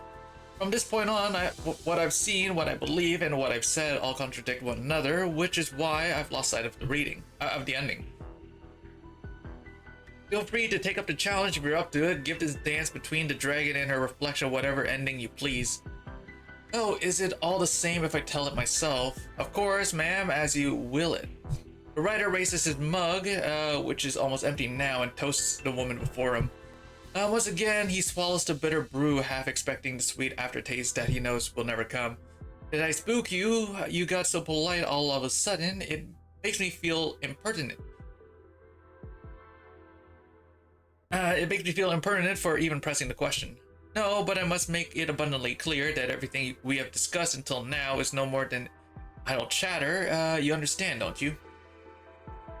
The woman sits straight and does not say a word. The writer only attempts to guess whether she is still smiling through the shadows. Well, what are you waiting for? I've nearly finished my drink. I fall into the same conundrum as you. If this is as far as both your references and your imagination go, how could I possibly put the Red Dragon's ultimate fate to paper? I've already said all I'm able to. I refuse to give the story an entirely fictional end. One that not even I could believe in, even if the alternative is that there is no ending. If you don't have an answer either, then no need to waste your time here. Leave while it's still early. Is this because you do not remember, do not understand, or is it because you wished you never knew and never understood? What? What are you getting at? You never lost sight of the ending. It would be more appropriate to say that your eyes have become clouded by too many creative liberties. Shall I recount them for you? Treasures leading people into darkness, Kulan dragging the statue to the square by himself, and virtually everything related to the dark mist in the woods, from the rejection of Bridget to the story cards returning to the city on their own, to Lao Shini becoming lost in the woods, to the Brigadier and Blana meeting in the city. If these creative liberties have created the contradictions in your mind, then it is my responsibility to set them on the path towards the ending. Shall I supplement the story with my own observations? I'll take that as a yes. Perhaps they will lead you to a conclusion you can be satisfied with. That wraps up the operation. Doctor, Give me a sec. was I helpful?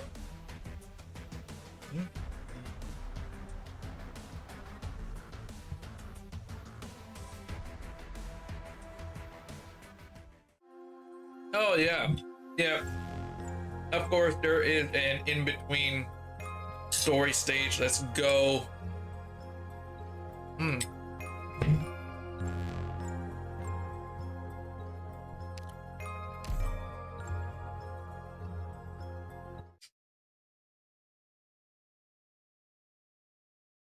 Where did you leave off? Yes, on the eve of Zion, while the sun still hung in the sky. Zion Knight's bind life with death. There is no more superstition, or perhaps you could say it was long transcended superstition. Tehran legends speak of countless great deeds and tragedies occurring on this very night, and such tales often put the date front and center. So long as innumerable legends coincide on that day, and so long as the Terrans still remember, if only vaguely, to celebrate the harvest and light up fires on that day, it will never be simple. It will never be a simple. It will never be a simple change of season. It itself is the perfect footnote to add to any myth. Wait. Okay. Oh, and another thing, I don't suppose you'd mind if I gave the characters more fitting names, yes? The sun is leaning westward. Have we yet to figure out how to go about this final confrontation?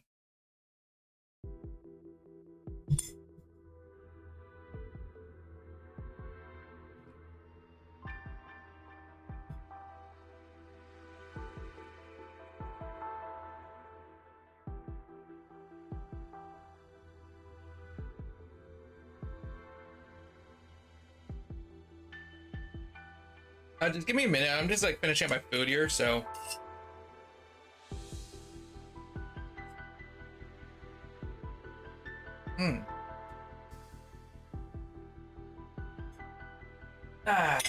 All right, all done.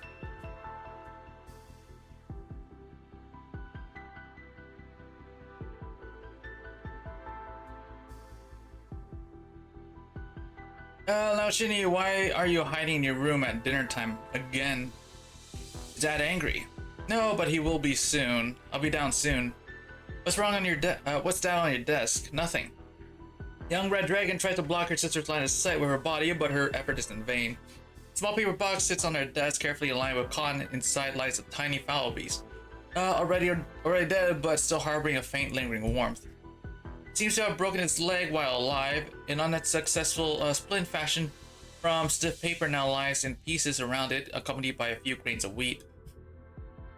This is the foul beast that sang at my window every morning. I don't know what happened to it, but I wanted to save it, Anne. I beg you, sister, tell Dad I'm only feeling ill. I'll be on time for dinner tomorrow. I'll bury it in the courtyard tonight. So you're giving up? It's already dead. That's so.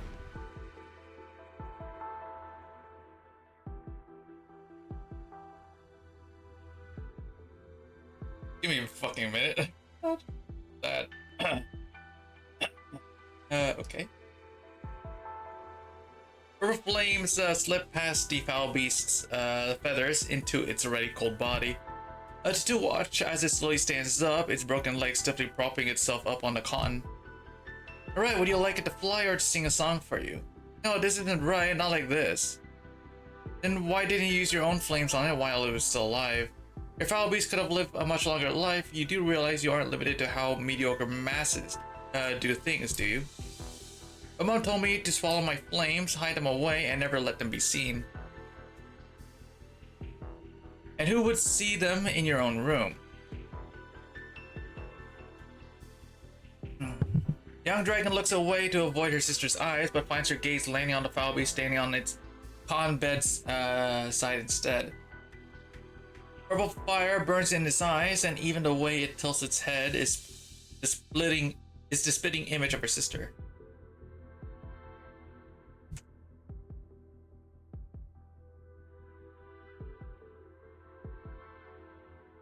Or do we perhaps still harbor unrealistic fantasies for how this could end?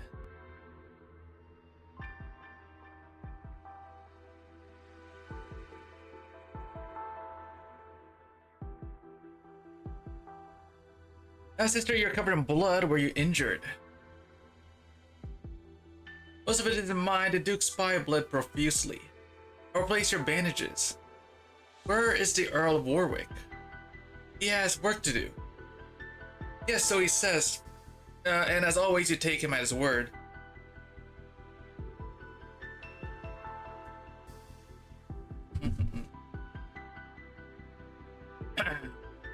Even allowed the spy to discuss poetry with you while he worked. I thought I'd been keeping mum about our origins as well as anything related to the Earl's vision. Everyone in this manor knows you never say a word more than necessary. That has never been something the Earl would bother to check. That's right, had we let the spy escape, the Earl would still inevitably find a way to silence him in the dark. And we simply find ourselves bound by yet another chain called caution. Sorry, there's no need for you to apologize. Apologies have never changed a thing. Once packed with guests, the long empty parlor's acoustics now amplify the sound of the bandages being ripped apart, making the atmosphere even heavier. Those poems by that Seamus Williams you've been so into, if you can remember them, why not recite a line or two for me? The noble red dragon racks her brains for a verse that would not rouse her sister's rage, perhaps something related to Tara, brave warriors, or even ancient legends. All she can recall are verses that stand aloof from worldly affairs. The land is but a strange romance, the cause of its end lost to chance ill. I am but a wandering bard, well versed in lore from songs in the woods. He sneaks a peek at her sister's face and sees no change, so she plucks up her courage and continues to recite more lines. Only when she finishes both the entire poem and a new bandage with a delicate knot does she realize that her sister has already fallen asleep, encircled by meter and rhyme.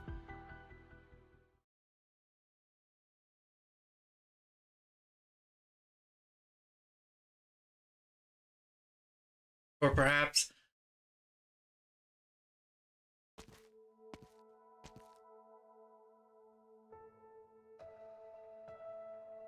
Sister. Alashani, you've kept me waiting. What of your new friends, the wayward white woman, or perhaps that lively nomad?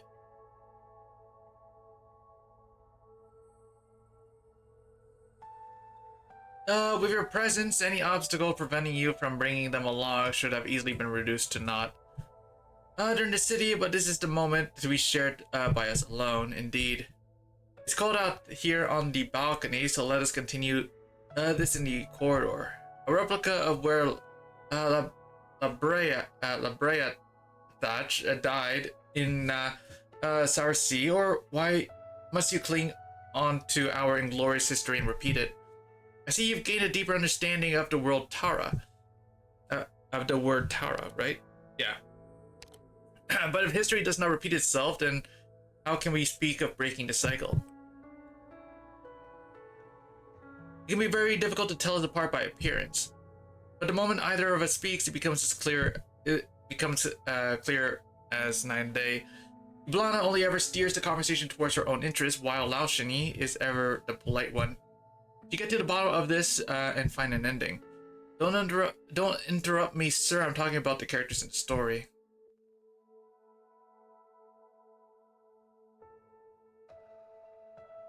Sorry, Blana. No, I'm quite glad you finally accepted my invitation. To dance? Yes, to dance. I'll dance with you to the end together, however. Please tell me first, the last time you met, you said you couldn't afford to wait any longer. What exactly is going on? That same smile of hers, the older sister stands at the end of the corridor, while the younger clutches her hands together and hides in the shadow of a wall lamp, hoping the other party won't notice her heart wavering. Poor thing, she could have concluded this farewell so much sooner.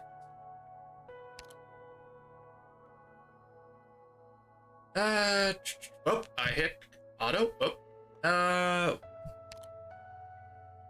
She could, much sooner you become frail. The flames of death must have their limits. Spreading them so far will certainly drag you down as fire. After fire blooms, just like Labreach back then, am I right?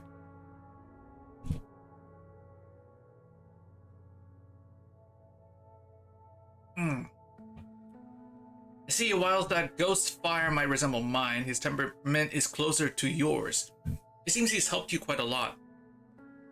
At first, he only watched to watch all of Terra burn. He was simply trying to keep it together, just like you. The noble red dragon finally steps out of the shadows, walking towards to support her sister, who seems to be on the verge of being unable to stand, just like before. Is that so? At last, you resemble your younger self when you knew nothing of flames or fate, the you who tried to shield me.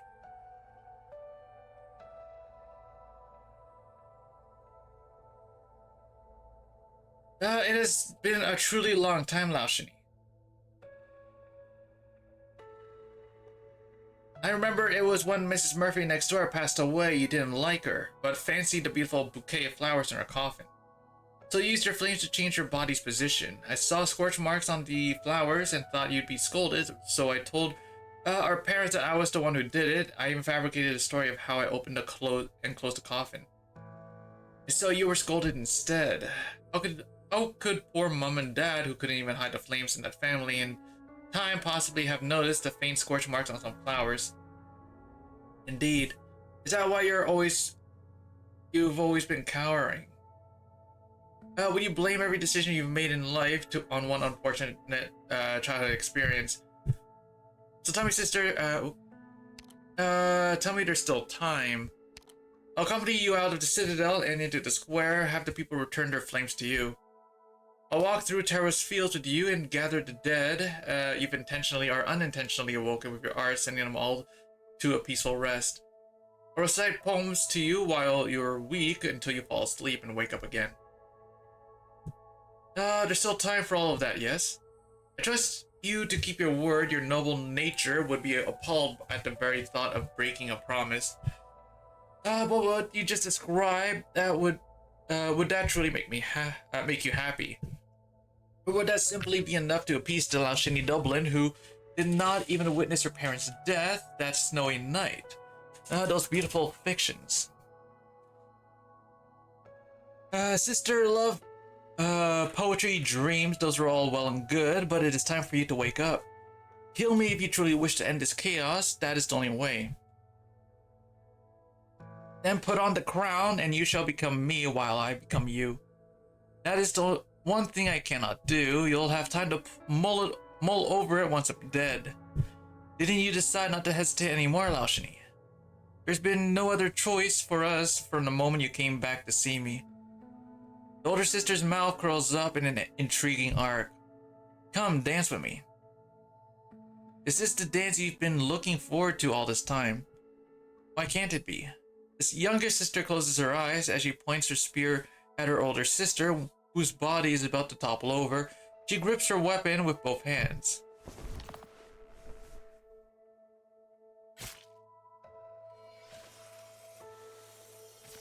Sharp spear tips pierces the red dragon's body, but she stands unmoved as if nothing happened at all until her younger sister's hand circles her waist and her body slowly crumples. Just like the end of a dance.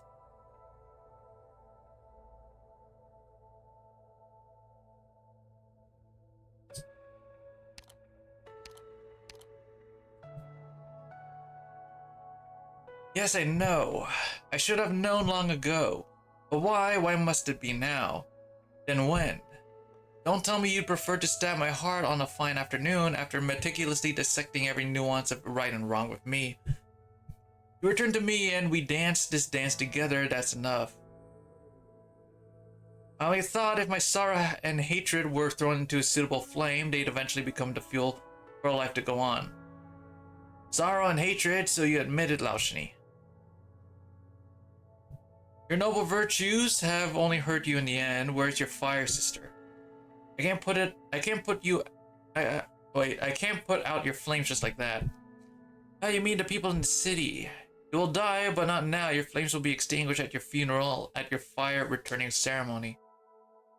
But still, you ought to be dispelling death with scorching flames rather than holding the hand of the dead and confessing your own inner turmoil with your own regrets otherwise. You will only ever be as you are now, letting go of your chance to save everything your final chance.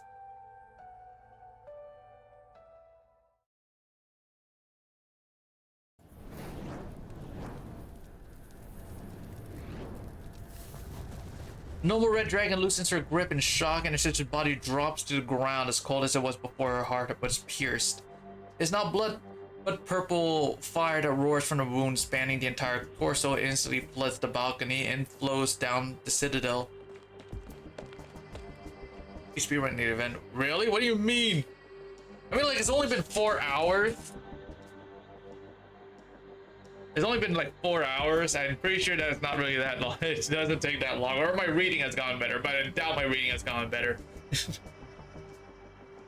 The noble red dragon rushes over to the balcony, but the purple flames of death are even faster.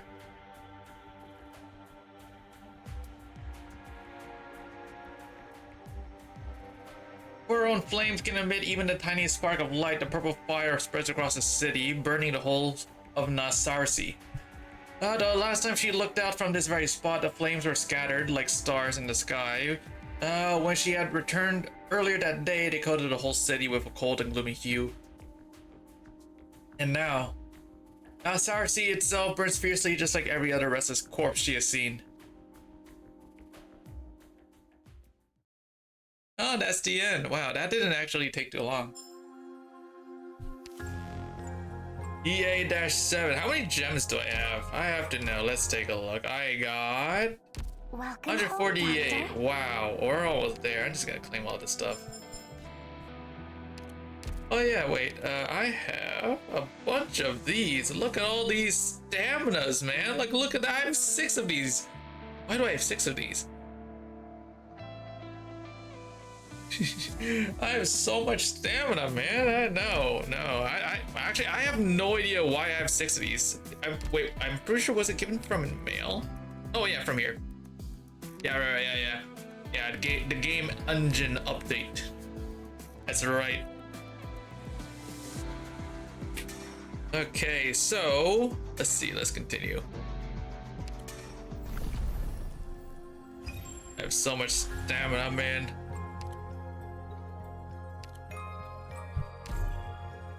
I used them all. No. Absolutely not. You go use your own code. How far is County Hitlock? Far. My sister must have known. Only the elocutionist and his band of idiots would consider this plan flawless. This stage 7? Yeah, this is stage 7. Then why are you still following me? Oh, believe me, if it were up to me, I'd be taking a nap in camp right about now. Oh yeah, where the fuck is Harmony at this point? Do we remember where she is in this part of the story, or did she like leave Dublin? I can't remember what happened to her. I'm pretty sure that she leaves, right? She leaves Dublin or something. I can't remember what she did after we saw her last. Why didn't my sister stop me? I don't know. Maybe she has high hopes for you. No, that's impossible. She's never looked at me like that when I agreed to be her shadow. Please, Harmony, tell her I don't want to do this. That you don't want to go to County Hillock. And if she's in a good mood, could you also tell her that from now on I don't care about her. I can't remember what the fuck happened to her, dude. But she was a part of Dublin, right? And then I think she left. She left the group and then went somewhere else. I guess she's joined Rhodes Island now because I have her as an operator. No, never mind. Fine, can't hurt to pass it along, I suppose. Although it's not easy avoiding the electionist's eyes and ears. Thank you. You should go. Like, we saw her so many chapters ago, maybe like 3 chapters ago or 2. I can't remember when the fuck we last saw her last. Before she gets bored.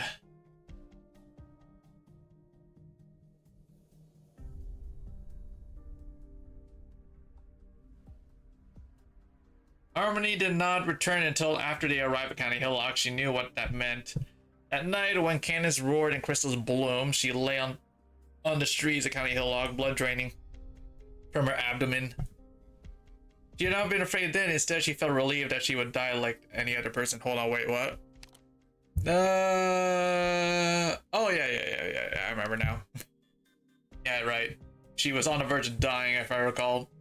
Read, that is. She had not been afraid then. Instead, she felt relieved that she would die like any other person. But then she saw those purple flames on a tower not too far away.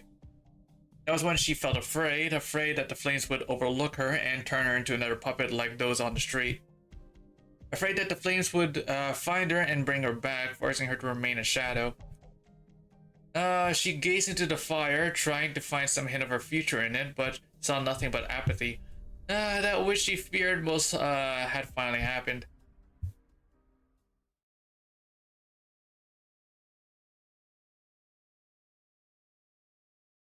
The dead dragon lies on the ground. Behind the living dragon, the wayward wake woman suddenly understands it all.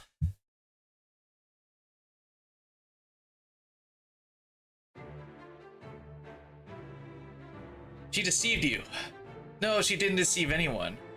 She set this all up knowing you would never allow the entire city to die with her. She baited you into piercing her vessel, freeing her from the bonds and allowing the purple fire to spread, burning us all to ashes on the eve of sun. Why would she take such a risk for a festival that she never cared about? I'm affected by the purple flames too. I can feel the flames of death burning in my chest, colder than ever. So cold, I'm growing number by the minute. It doesn't matter whether she's seeking dominion over all of Terra or if she's simply gone mad and wants the city to die with her. It's neither. Terra already belongs to her, and she was very much lucid. She... And is her body still there? I'll go check.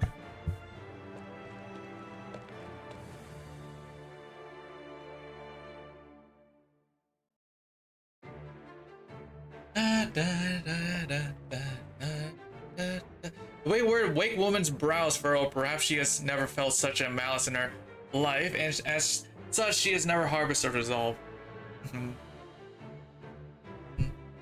Her body is... The sound of burning drowns out her answer. Whatever she's trying to do, Nassar Sea is not fully gone. The fire returning ceremony can still go on. It must go on. I'm well aware. I'll inform the citizens that the wicked red dragon they worship is dead. What about Bridget? I've asked her to leave the city and find a wakeman. And how are you going to tell people that Iblan is dead? With a coffin, that seems appropriate. Even coffins are in short supply, but she is not some nameless she's not some nameless nobody. She deserves one. Is something wrong? No, I'm simply realizing how ugly the path she walked is, a path that even now waves at me invitingly, and it's an invitation I have no choice but to accept. Go, Nemos, I will buy you some time. You mean from the dark mist?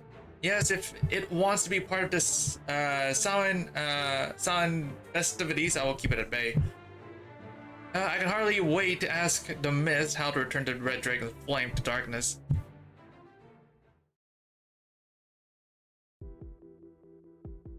I can hardly wait to ask the mist how to return the red dragon's flame to darkness.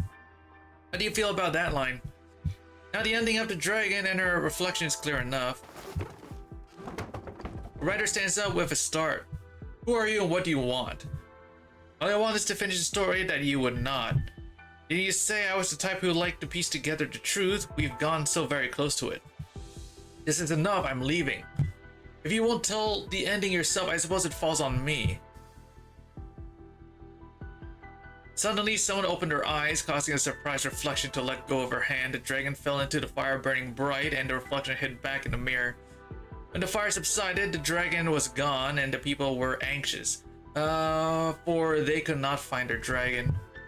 The reflection wanted to explain, find a better way to bring the dragon back without the dragon, although she could no longer leave the mirror. What do you think? You've been glancing over there at the newspapers, but not everything reported is a fact. Ryder looks towards the door. He tries to imagine himself running out of the tavern, but it is such a preposterous proposition that he almost laughs out loud. If not everything reported is a fact, then he finally knows who the woman is and why she is here. He also knows that there is no escape. But there is something else he realizes. Perhaps this is his chance to truly find the ending he had hoped for. No matter who she is, as long as the story continues, they are equals. He feels his spirit return. Okay, I don't care who you are or why you're here, but that's no way to tell a story. You haven't given it an ending, all you did was extend an ending-less story. But I have to know, did you really see a red dragon kill another? In the same sense that you saw the hero drag a giant metal skeleton to the square, a creative liberty, nothing more. And take responsibility for it, so the dragon in the mirror accidentally caused her other self to burn to death in the fire, what next? What did the people do? What about the dragon in the mirror? What about you? Don't you have any ideas of your own? For the first time in a long while, the writer takes out a fountain pen from his pocket, then grabs one of the playing cards on the table. He tries to write something, but the tip of the pen has dried out from disuse. I need time. But if it can be connected, then maybe. Connected. Let me guess, you're talking about the story, the last story that you published. The writer's pen scratches hard against the card. Finally, some ink oozes out of the tip.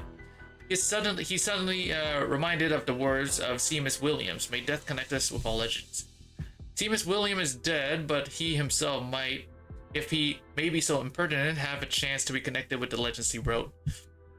He tries to scribble the poem on the card, but the pen leaves only broken, illegible ink trails. Just maybe. Yes? The writer sits back on the chair, his back even straighter than before. He suddenly feels the urge, the same one he felt after hearing a Seamus Williams poem for the first time.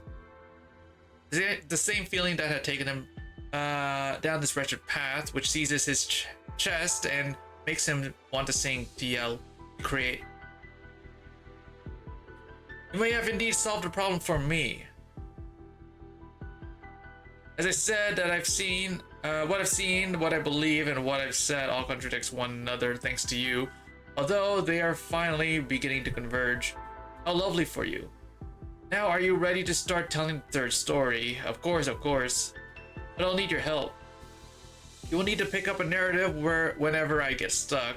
This is my story, but it's also yours. It has always been yours. With pleasure. Writer's breathing is rapid, his face red, his fountain pen still refused to write, so he throws it on the table. Yes, of course. Has he not seen enough of those things already? So what? He is a writer, he will soon find the ending of his story. Alright, now we are on to EA-7. What do we have here? Let's oh go. My.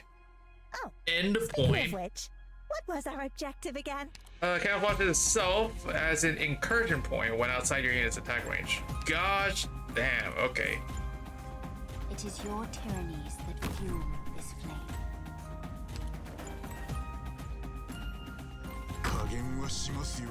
Okay, this is fine. Gather around me, guys. どこにもウォーニングアップはここまでだ。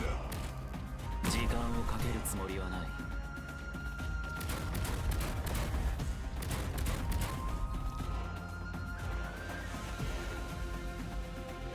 Your lines are mine to protect. We're counting on you again today, little apple. This is the battlefield. Vermin. 命令動き回る。そうすればお互い手間が省けるだろう。 Just who are you weaklings doing stuff like that?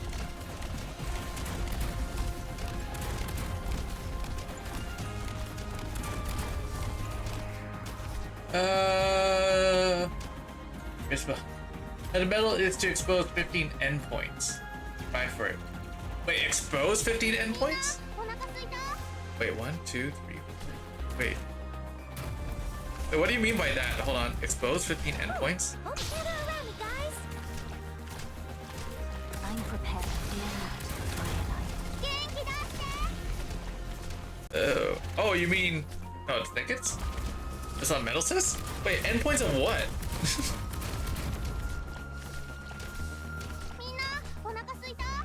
Rescue Team Mulberry. Enemy? Oh, okay. So I have to expose 15. So I'm guessing those fucking. Hold on, I think I might know what that means. They actually have to get serious now.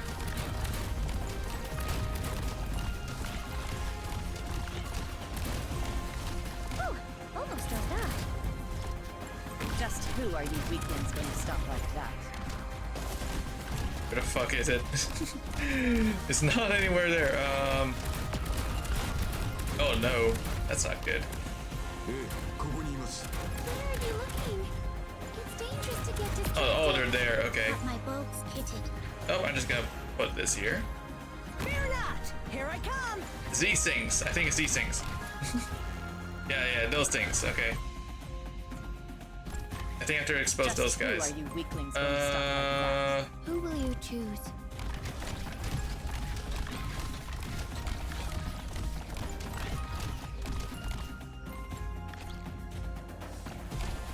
Where are you looking? I think it means those guys. Oh my god, there's so many of these. Not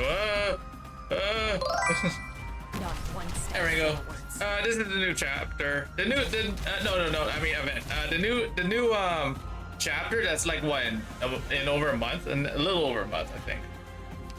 Yeah. Where are you looking? It's dangerous to get distracted. Wait, endpoints. I have no idea what the fuck you mean by endpoints.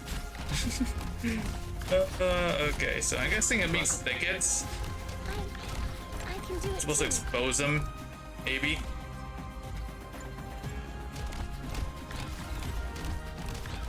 New event September 16th. Mission accomplished. What? Wait. For the new story, September 16th? There was a mother who once ruled a kingdom until her crown and her family. Not gonna lie, the fucking voiceover is just like throws me off so fucking much. The mother had a powerful daughter. This is the voice. This voice sections just keeps throwing me off, man. The daughter reclaimed the kingdom for her mother, returning the promised peace to the dark mist. The mother was to host a grand coronation for her daughter, but the daughter died mysteriously right before the event. Tremendous woe and then rage engulfed the mother. Her zeal to avenge her daughter was so fierce that the entire kingdom was scorched by her vengeful fire. Until that fury disturbed the dark mist, who had just returned to its resting peace. The dark mist demanded that the mother cease, or she would be dragged into the darkness. But in her grief, the mother remained convinced that the dark mist was the one who had taken her daughter. A desperate battle was then inevitable. The mother determined to risk her life.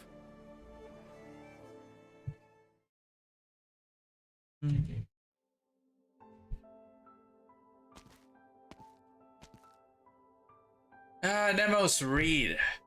At the city gates, Nomad looks back at the citadel in the distance one last time. She resists the urge to turn tail and flee at the acrid burning smell. She knows what it signifies. She knows she should do as Nemos said and leave the city to seek the Wakeman as quickly as possible, regardless of whether Laushani is successful. But despite the urgency in Nemos' voice, she did not sound like she believed things would take a turn for the better, nor did she believe that Bridget could convince the Wakeman to come. Now, Bridget could smell the same burning smell coming from Nemos. It reminded her of the obsession that only the dead could have. Who are you waiting for? Death?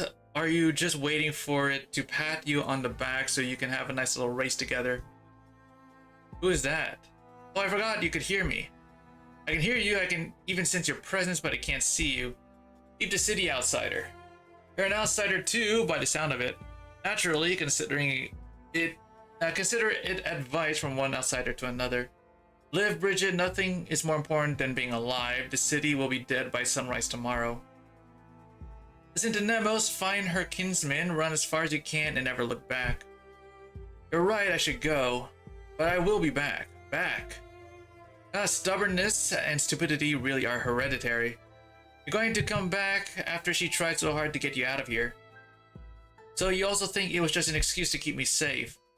What else could it be? You really think you can sway those wood brains? Maybe if you waited for spring, one of their brains would sprout and they might come with you to the dark woods. I don't like the way you talk, invisible brother. What did you call me, brother? You have burnt stench, but other than that, you remind me of the nomads. No clue how you're related to us, but it feels right.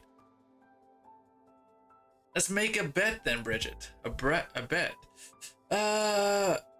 On whether you'll be back tonight before Nasarsi is burned to the ground. I say it's impossible. It's not what you really want to bet on. Oh yeah, then tell me, what am I really thinking? You just want to prove that you're right, that nothing is more important than being alive. You think I'll choose survival in the end.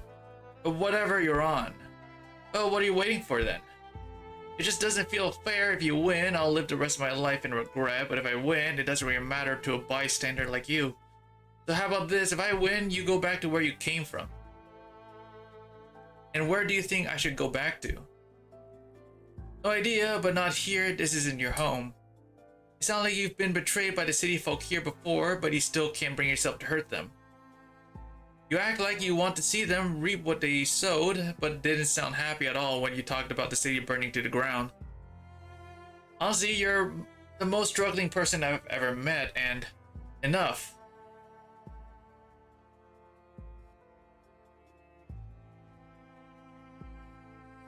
Very well, if you win, I'll return to where I belong. Just coming back here to die won't cut it. Also, is it just me, or has the art in this game, like, it feels like they like the look of the art feels different than the art that we've seen before this event. I don't know, it might be just me. But just coming back here to die won't cut it. What else do you need me to do then? Deliver a message to those wood brains outside the city. Tell them. It's been 600 years, nobody blaming you anymore. Go do your jobs. Oh, and one more thing. Ancient 10k expletive, you stupid wood brains. Oh, what? Pass that on to the fools verbatim, especially the filthier bits. Did you get all that? Need me to repeat myself? No, the elders sometimes speak that language, so I understand it more or less. And go. What are you waiting for? Was all of that just so you could tell me this? Just get moving already. The golden-haired nomad takes a deep breath and runs away from the city. Her ancestor, whose figure she never saw, stands in place unmoving. Stubbornness and stupidity really are hereditary.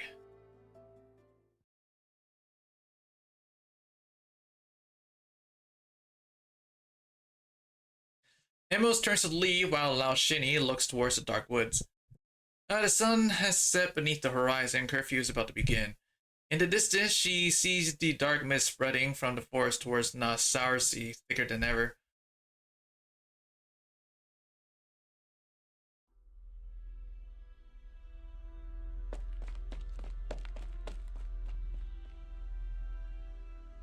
Aided in time, she raises her spear towards the mist outside, lighting the bright yellow spark in the city of purple. As though receiving some kind of message, the mist slowly rises until its level with the flame atop the tip of her spear. Yes, come here, where it's warm and bright, where there's still life. Yes, over here. But you want to pretend I don't exist again? I won't let you. This light will never go out, not until true darkness falls. Yeah. Attracted by the flame in her hand, yet unable to approach, the mist begins to flow through the streets. Soon it returns, but this time her flame can neither draw or repel it. There is a cacophony within the mist. She feels as though everything has gone dark all of a sudden. The dark mist has come. Is this your answer? Yes, this is my answer. It is incomplete and needs time. Time is your enemy, not your friend. We'll see about that. The deathly fires have not yet completely transformed the people in the Walking Dead. They're still alive. There's still time to return to flames, and you're not going anywhere until Nemos awakens them. Ridiculous. Ridiculous, maybe. Maybe my strength, my wisdom, and my arts are also insignificant, so it seems ridiculous. But I have my resolve.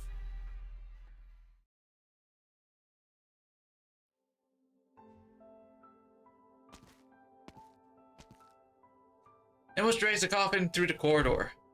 The red dragon's remains do not burn, they simply lie there quietly. This is how death should be, but Nemos seems to hear an ethereal voice laughing in her ear. Without hesitation, the wayward wake woman lifts the limp body and tosses it into the coffin. This coffin, Red Dragon, is your final resting place. It's where those like you belong. So where are you now? Are you still watching us from somewhere with that twisted smile of yours? But this vessel, at least, is beyond your reach, otherwise you'd have burned me to ash by now. And the spear, which never left your side, how many times have you breathed your flames from it? And how many others like Kulan have been your victims? You don't even know the answer, do you? With great effort, Nemos lifts the spear and thrusts it into the coffin. The flames foam its tip engulfed the coffin in an instant, spreading along the rope, connecting it to Nemos and merging it with the purple fire on her. A deathly cold runs through Nemo's body, but she should hardly feel temperature at this point. Ah, you're mine now. I'll finish what Kulan started. Let's go to those lowly, despicable places that suffered from war you stole victory in. You will be seen by all, your death will be seen by all. They will know that you are dead, that the proud imperious red dragon is dead. Here lies Iblana Dublin in this coffin covered in freezing flames. But what will they do then? I pray that your death will wake them up, of course, as Lashni hoped.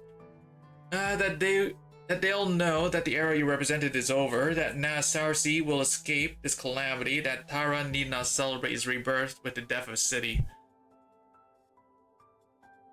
But your fire must have gone to my head, dragon. Why is that I suddenly feel like the other ending, where it all ends in destruction, isn't so bad? Someone else may have killed you, but this is my revenge. The coffin remains silent, and Nemos no longer speaks. Silent, delirious, and determined, she drags the burning coffin down the stairs, making a point to let it hit each step on the way down. It sounds like the withered mockery of the dead. Alright. I was pretty good. Oh, okay. Doctor. Now we're on to EA-8, and it's only been like freaking 5 hours.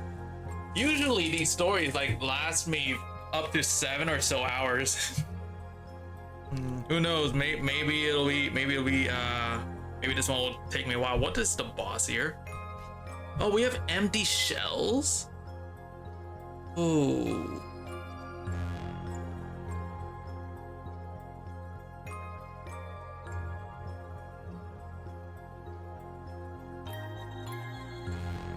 Hold on, let me think here.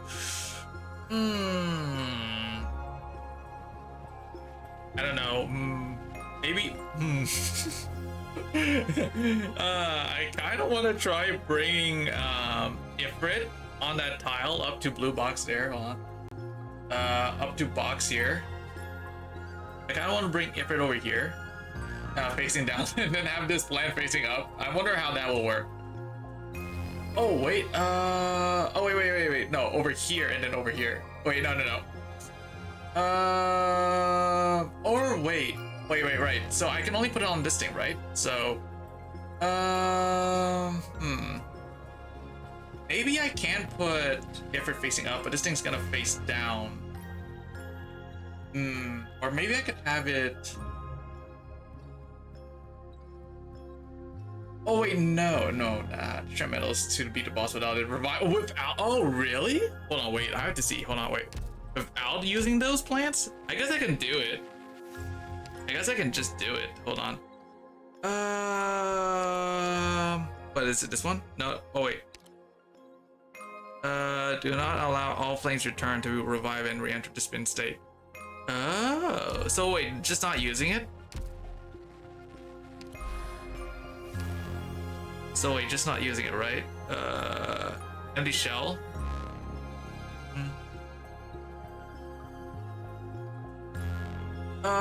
Or do you mean like the actual boss itself? Okay, I guess we'll see. Hold on, let me just go claim all this stuff here. I kind of want to build Bridget though. Bridget is a cool character. I kind of want to build Bridget. She's pretty cool. Let me see here. Oh wait, okay, wait. I'm gonna grab this stuff, and then we can do. Ooh, okay. Tell you what. We'll go here now.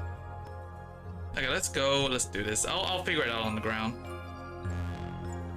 I'm gonna see. Yeah, I'm gonna use you, Ray. Okay, I'll figure it out when I get down there.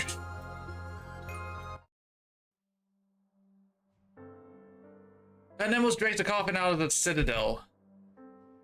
Not a single soul is in the square with a statue. Curfew has begun, but she dragged the red dragon's coffin over as the draconic flames burn within her own body. Wherever she goes, the darkness retreats. Once she moves on, it reoccupies the space.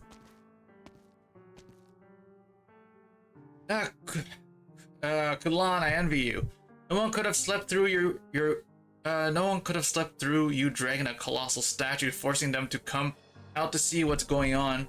But what about me, Kulan? What am I supposed to do? Do I have to keep shouting the red dragon is dead as I walk down the streets?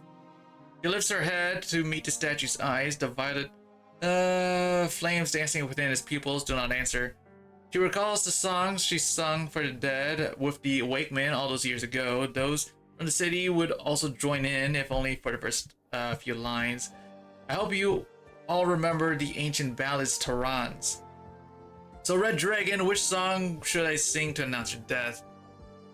How about the blasphemous Tim Finn's Wake? Would you enjoy a funeral where people get into fights, splash whiskey on your corpse, and then you wake up after smelling the alcohol? Forget it, no one wants you coming back to life. She casually sings another song that pops into her head. Black clouds shroud the marsh and valves, and the cold wind shrieks through the mountains and hills. At crack of dawn, I see traveler who asked me to wait to the golden field. The wayward wake woman sings of a horse, voice dragging the burning coffin. She stops at every house, making sure that the purple flames reflect in their shadow in their windows, that the elegy is heard inside. The more she sings, the more intimately the flames envelop her body, overwhelming the sluggish senses and making every step feel like torturous labor. It is also, but it is also her, but it also lets her hear even the smallest snippets of speech from every window. There are language classes, Kieran. That can't possibly be free, right? At that price, well, it's doable as long as we cut down on the wine. Bloody hell, Kieran, if I helped you more back then, you could have escaped the Victorians. Could you have escaped the Victorians? Damn dark mist, if the red dragon won't drive it away, I'll do it myself. Black cloud shrouds the marsh and veils. The cold wind shrieks through the mountains and hills. At crack of dawn, I see traveler who asked me the way to the golden field. Who's that Nemos? What's she up to singing in the middle of the night? What's that she dragon that burns so bright?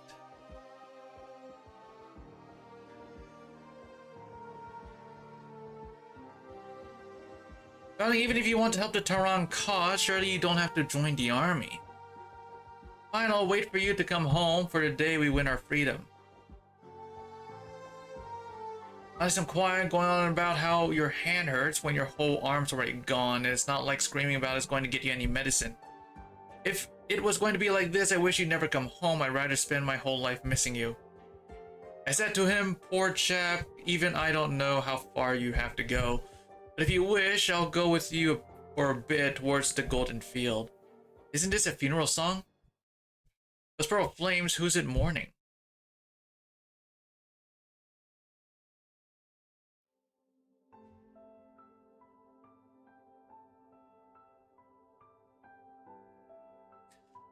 What? The enemies have entered the woods and are right outside the city. I can't sit back and do nothing. Nemos, where is the army recruiting? I'll take my weapons and go. There is neither a light nor a voice behind this window. Turn right and pass by the palace, cross the river of fine wine. I'll share a cup by the riverside before we return to the Golden Field Road.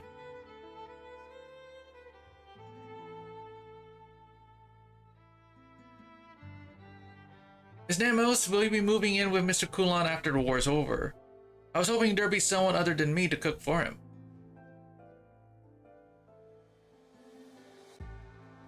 Perhaps the most important thing to do before Her Highness returns is to repair the workshop door. I hope you find that golden field and a home in flames you'll never yield. I'm sure you won't hesitate then and complete your trip to the golden field.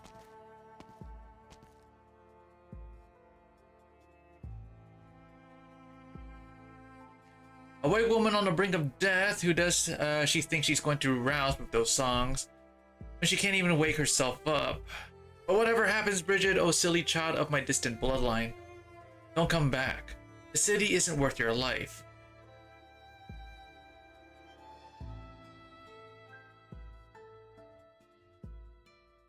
Nemos walks towards the last street she has yet to visit. She has been through practically the entire city and heard the shimmering restlessness behind every door, but none of them have opened. The wayward wake woman gradually loses her grasp on her senses as her voice grows weaker. She has sung every song she knows, even the blasphemous Tim Finn's Wakes, from start to finish. She has only one song left. She did not want to sing it, but now she has no other choice. Stepped into the dark woods one morn, calling to the mists of horror. I trod upon the road heading out to war.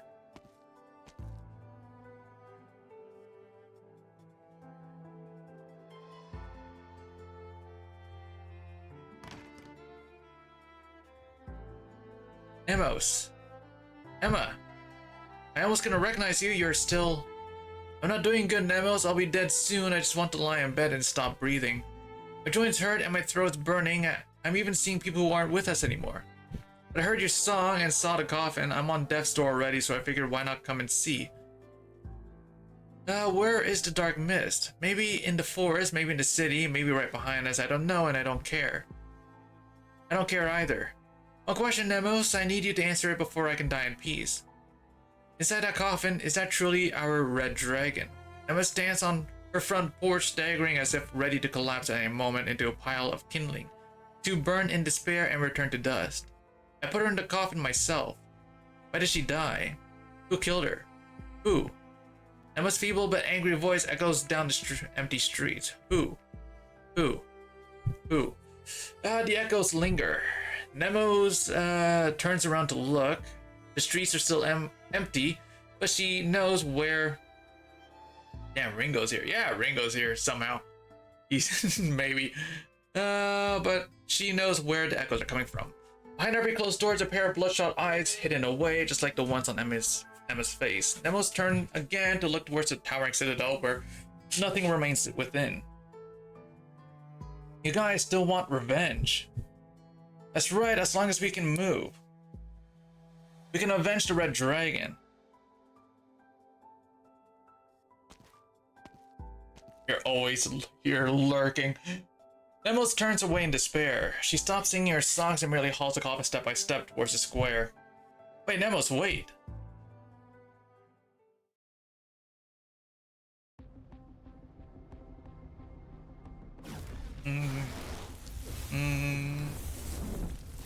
Not gonna lie, I've never seen an event in Arknights where I hated the NPCs of a fucking city before.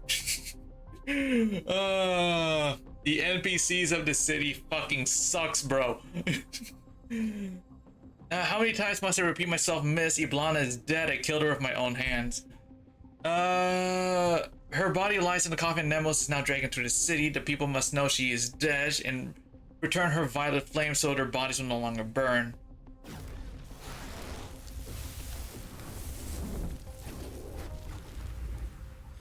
Wishful thinking. She did not gift those flames, she merely started the fire. Everything the red dragon promised will be lost because of you.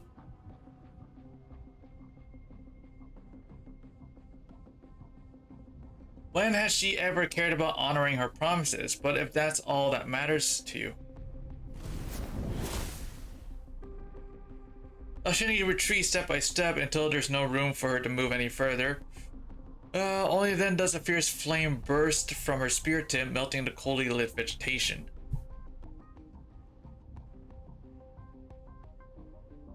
Know that the only red dragon stands before you. Whatever she's promised you, the only way you'll get it is through me. Do you hear the doors opening in the distance? You must have. And once aside, the first resident to break curfew has already opened their door. So for their sake, as well as the hundreds more who will take to the very same streets, you must remain here.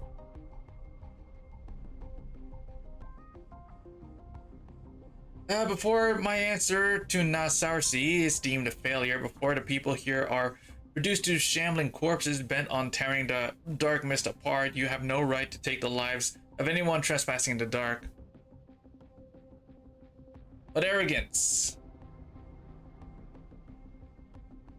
You call this arrogance. If Terra needs it, I can be far more arrogant than that. Red Dragon speaks no more, and the flames of life burn brightly atop her spear.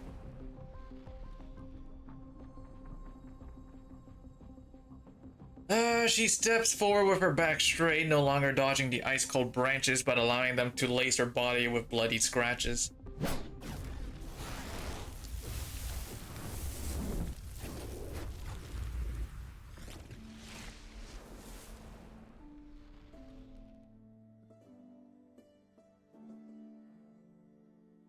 The juxtaposition of the giant statue with the two tiny figures makes them seem like ghosts. But somehow Nemos can also feel the presence of others behind. Besides Emma, in fact, they seem to have crowded the square as if the whole city is here. They're all watching and listening, lit up by the strange purple glow from their originating lamps. No, it is more than a glow, their bodies are burning purple. The one who killed the red dragon is. Nemos knows that they haven't changed a bit. They are still waiting for her to utter a name they can curse and then destroy, or maybe they will even destroy themselves. Alshini, no one would believe there were actually two red dragons. Who else then? Who else could possibly kill the dragon who seemed to toy with life and death? Before she can stop herself, she was thought, why not just say it in the, it was the dark mist or the Victorians.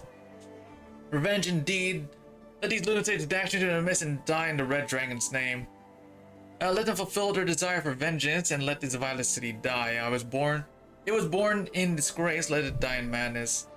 Yes, die, let everyone who stayed perish, just like those who left and went into the dark mist. I stepped into the dark woods one morn, calling to the mists of horror. Nemos turns to look at the colossal dragon skeleton sculpture and recalls that recent evening, awash with confusion and sorrow. What was he thinking, the man who dragged the statue into the square? What song was he singing in his heart? Was it the song they taught Theo when they rescued him? What feels like centuries ago? At this moment, the last bit of her sanity snatches the answer from her fiery clutches of her rage. The answer that had been fluttering around since the very beginning of the story, the answer to the red dragon, to the sisters, to the mirror and reflection, and to the flames of life and death. Kulan. If it wasn't you to throw his life away protecting these people. The one who killed the red dragon is none other than the red dragon. It was herself. The woman before Nemo stares at her blankly as if she did not hear her words. Straining her entire being, Nemos yells at the whole city. The red dragon killed herself. She never intended to light the flames within your bodies, but she did not want you to burn into cinders, so she offered her own life instead. To protect you from death, and yet, must you exact a fruitless revenge? Must you destroy everything she gave her life for? The city falls silent as purple flames flicker, leaving only the dark mist lingering restlessly at the gates, as if waiting for its hesitant prey to step into its domain. I think I'm lagging. Are you?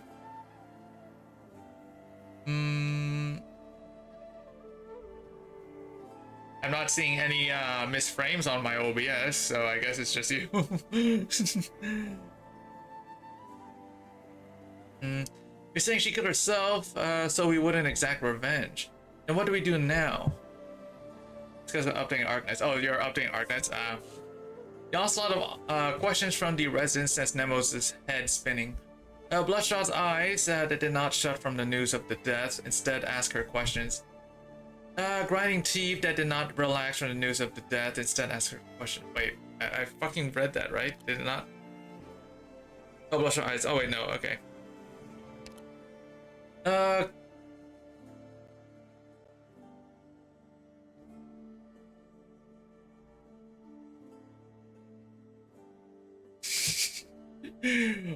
no, oh no, oh no, yo, malicious link, Luigi, malicious link. Time Ringo out, man. Oh no, malicious link, time him out, Luigi, time him out.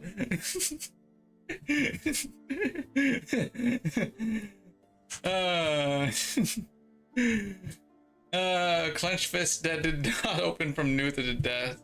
Instead ask her questions. Silence, tension, confusion. It's not working. What do you mean it's not working? This is how you do it.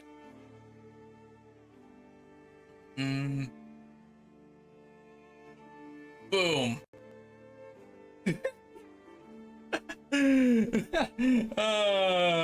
Malicious link.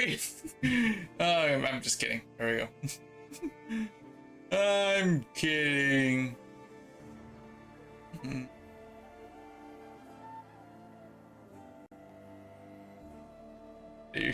Well, I'm gonna lose my mind. Ringo is back. Now I can get rid of it. Hold on, wait, I'm putting back his moderator privileges. There we go. There we go. Grant moderator privileges turning. Silence, confusion, tension, confusion.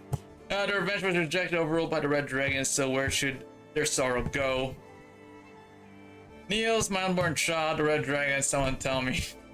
Emma, my LD player keeps crashing and won't let me update my... No, you should be able to still play it. Wait, oh, wait. Ringo, it's the, did you update your Arknights when they did the update for the engine of Arknights? Like, Arknights updated their engine, you know? So it's like 9 gigabytes. Around 9 gigabytes. Well, I guess, yeah, around like 9 gigabytes for this, yeah. Oh, yeah, you did? Oh. Keep crashing. I updated, okay. LD player, try resetting your LD player. It just keeps crashing, down during the loading screen. Try resetting. Or try changing your, or try changing the device in the settings, whatever device you have your LD player set as. If they have a OnePlus option, if they have a OnePlus 12R option, then you should go with that one. If even revenge is out of my hands, then what else can I do? I have nothing else. The war took everything from me. How am I supposed to live on? Tell me, Niels. Tell me, Red Dragon. Anyone, just tell me quickly. How am I supposed to live on? Or should I go to you instead? Emma, no. Isn't this the only path left for me? I stepped into the dark woods one more, calling to the mists of horror. Niels, is that you? Are you finally back? I trod upon the road heading out to war. No pipes a singing, nor battle drums a roar. Only the bells behind me through dew and fog, their rings do soar. Stop singing. That song snatched Niels away from me. Why would you still sing that song, Nomad? Emma seems lost to madness until a soft voice sings the same tune but with different lyrics. The night-blind laborers led by a wake woman as they slowly walk into the square. Again through the dark woods. I said stop singing that. Wait, again? It may be presumptuous, but I tried writing a new verse to this song. Because I don't want our brave loved ones to just leave us, to never see us again, to be eternally lost in the mist just like we were. Just like we are. Again through the dark woods, parting the mists of horror. Our gallants dearly departed, my heart so sad and sore. And so in my dreams I go, lighting bonfires in the woods. Not to reunite, but to light the path you trod with fog and dew. Not to reunite, but to light the path you trod. A tear trickles from Emma's eyes, streaking across her shallow face. Return your flames and the blessings of the red dragon. Return the flames. If I return this blessing, this fire back to her, will it light up their path? Return it, and the wandering departed will also return to the flames and rest in peace. No, I don't want that. I just want to see him again. If you die as you are, you will only ever brush past each other in the fog again and again. Then what should I do? Live on. He chose to walk into the mist, so you wouldn't need to be lost within it as well. Return the fire to light his path, and then let the years pass. Let life begin anew. And when your hair is white and he learns his wish was fulfilled, only then will you meet again. The woman buries her face in her hands as she kneels on the ground, tears streaming down her fingers. Moran hands her a candle. The candle flame turns purple the moment she takes it between sobs.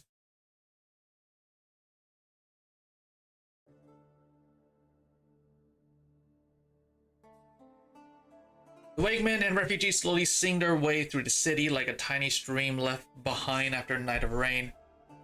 You pull for Reed's sister? No way, man. Well, I only did like 2 pulls, and then that was like it.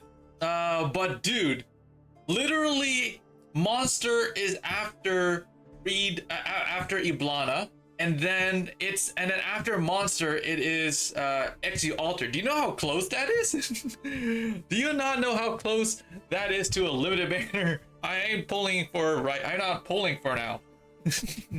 I ain't pulling, dude. I'm putting all my pulls into the limited banner. Anyway, dude, she is a perma character. I am putting all my rolls into a limited.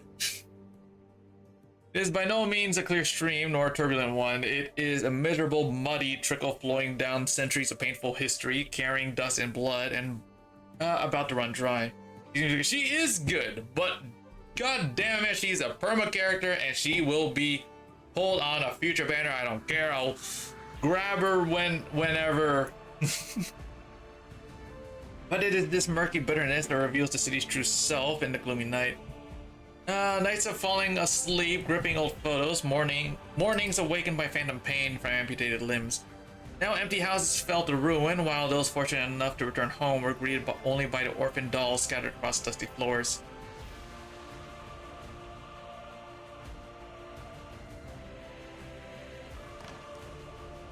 The doors are opening. They are. People flood into the streets like a burst dam pouring into the square. Some leave their homes with candles in hand, while many more follow Emma's lead and take one from the wake woman.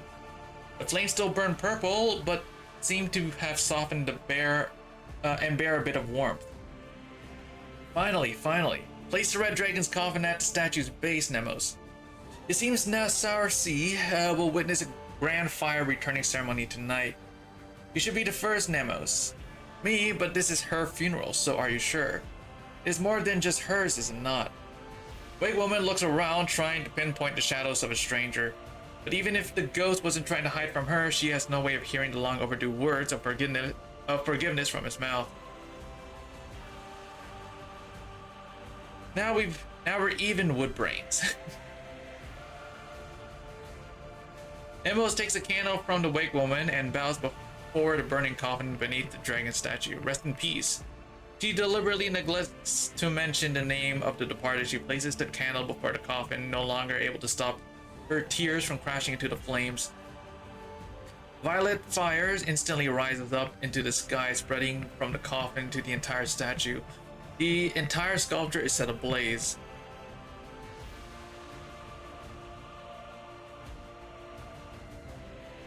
The crowd placed their candles down beside the statue and returned the purple flames to the one granted them their hue.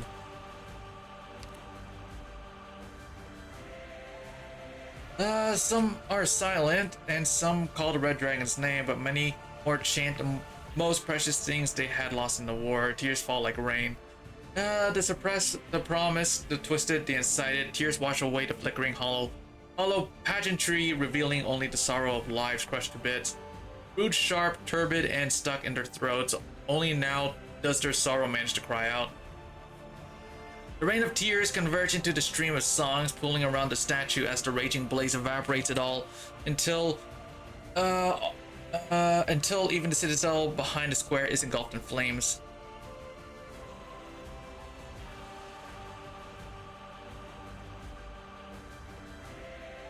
As I said, this is my answer. The mist does not reply, but after a long time, Lao Shani hears a deep sigh.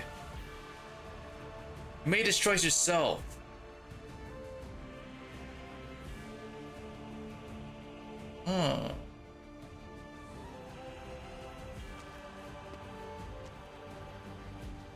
The dark mist dissipates like awakening from a dream, and Lao Shani sees real black clouds above her.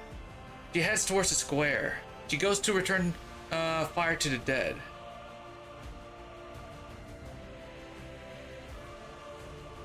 She walks the whole way from the city gates to the square. Every living resident is gathered before the burning statue. The soaring purple flames have already taken over one side of the citadel. No one is able to approach, so Lao Shani gets all the space she could want. She'll work from here too. Iblana, may Terra never need your flames again. A small blossom of fire flies from Lao Shani's palm. She does not know if this conforms to funerary tradition. It is simply an act of instinct. The bright yellow flower flutters into the purple blaze. Lao Shani stands quietly as the other fire returners have done, but the fire does not die out.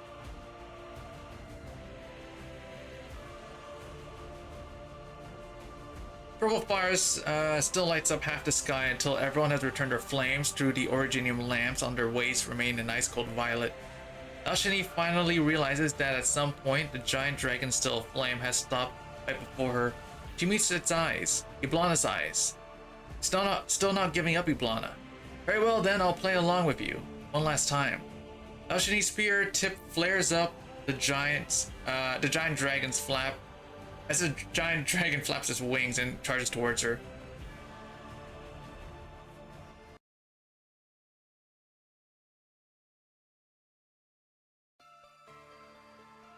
Okay, let me see what we got here. What do we have? Okay, tell you what, we're gonna do.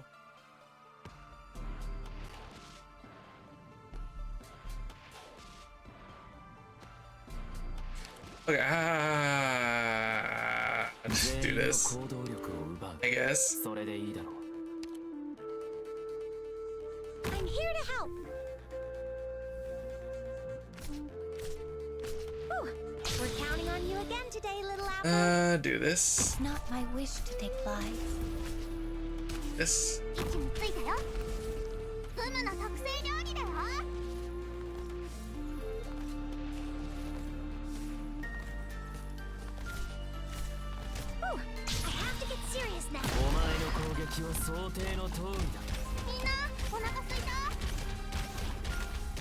Oh, it's here. There's the boss.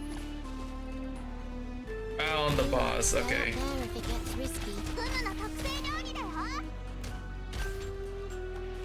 Got my boats kitted. Oh fuck! They all exploded. Hold up. Wait a second.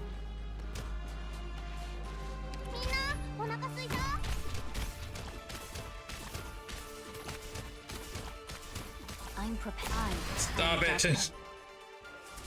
Preparing rescue. Oh my god! What the fuck is that? Oh, they explode! Okay. Wait a second here. Hold on a minute.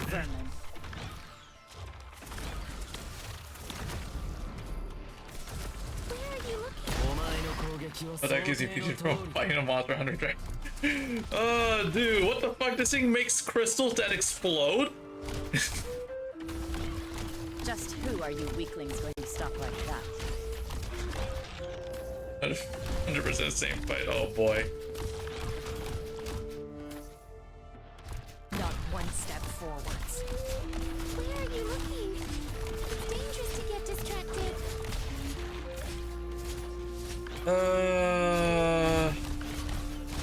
I'm prepared. I am doubling.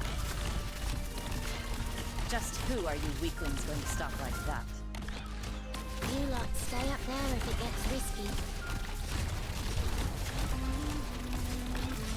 But my boat connects as far as you go.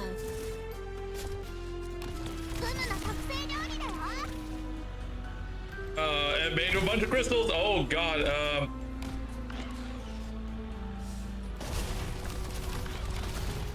Okay.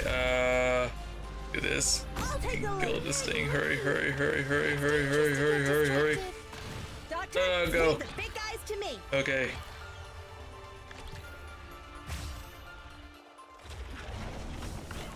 Got my boat. I'm done rambling in the dark. Where do you think you are going? Ready with eyes and deadly. Oh well, that was easy. Okay. The dragon's dead. Ensure everyone's safety.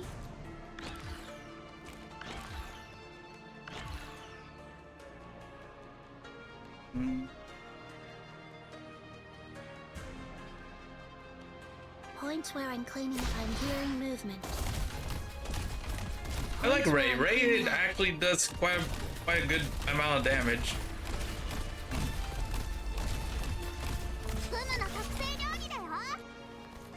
I'm prepared for this endless burn. You needn't fear. Yay! Okay, that was actually pretty easy. And just so everyone knows, Luigi, I did not use Whistle the entire event. I did not use her the entire event stages, or story stages. So there you go. Are you happy now? I did not use Whistle.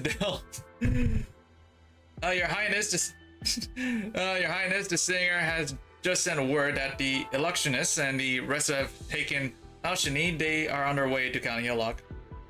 I see. He only sent news after our troops left and the leader had already set out for County Hillock. He seemed to want to avoid offending the Electionists and his group, but he also avoid accusations of concealing information. I'm proud of you. I know you are. I'm totally using Whistle in the EX stages, dude. He only sent news after our troops left and the leader had already set out for County Hillock. He seemed to want to avoid. Yeah, wait, I've set rid of that. What should we do with him?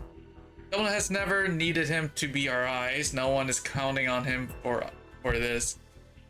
Utmost apologies. I take full responsibility. I assume they were heading towards County Hillock on orders and never imagined they dared to take the Laotians. No, but they haven't gone far, so we can still catch up if we set off now. Your Highness, I bring news from your sister. She hopes you can curb the Electionists and his men from acting rashly and bring her back. She said that herself. That's right. I'll mobilize the troops at once. Hold on. Your Highness, we should stop them as soon as possible. I don't want to go to County Hillock straight from the dragon's mouth. If that is truly her desire, then she ought to realize it with her own hands. Is there a way to move the download to a different drive for LD space? Yeah, I think you could just take the whole entirety of LD and then just put it. But it's recommended to have it on your SSD though, rather than an external hard drive, because it runs faster on a solid state drive than it does on an external.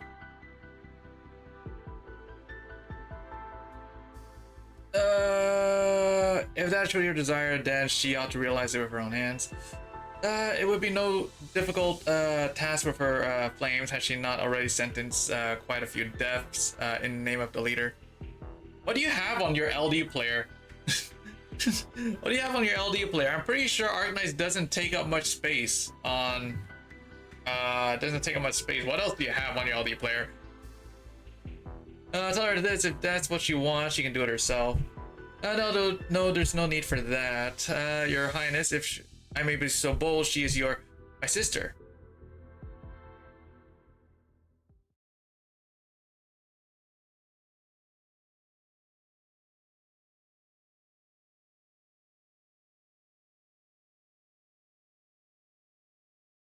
The giant dragon flaps its steel wings, stirring up a flaming vortex, but Lao Shani does not waver.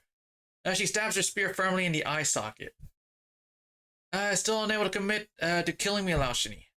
Gradually, the dragon's voice overlaps with Iblana's, and eventually even its body becomes hers. The scenery around them changes swiftly, just like that night in the ruins with La Breach.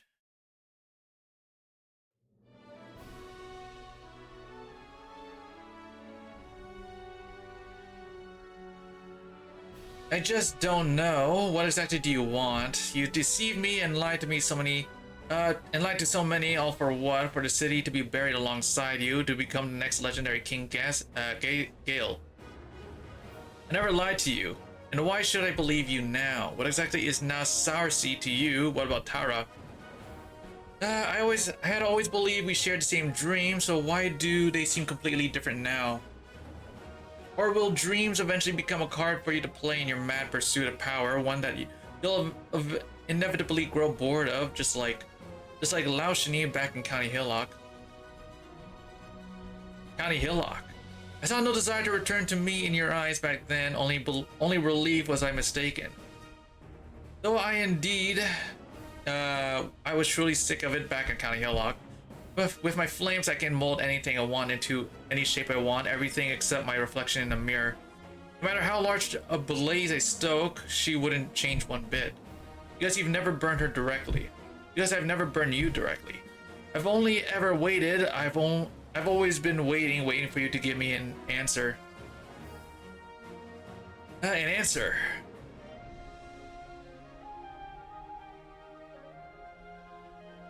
What about you, Laushani? What do you want? Yes, it's good for your blood and your upbringing to have you carry yourself high, but if you want for nothing, then what sort of position am I meant to leave by my side for you? Go on, this is your wish on a snowy night. I'll let you aspire as grand as you want.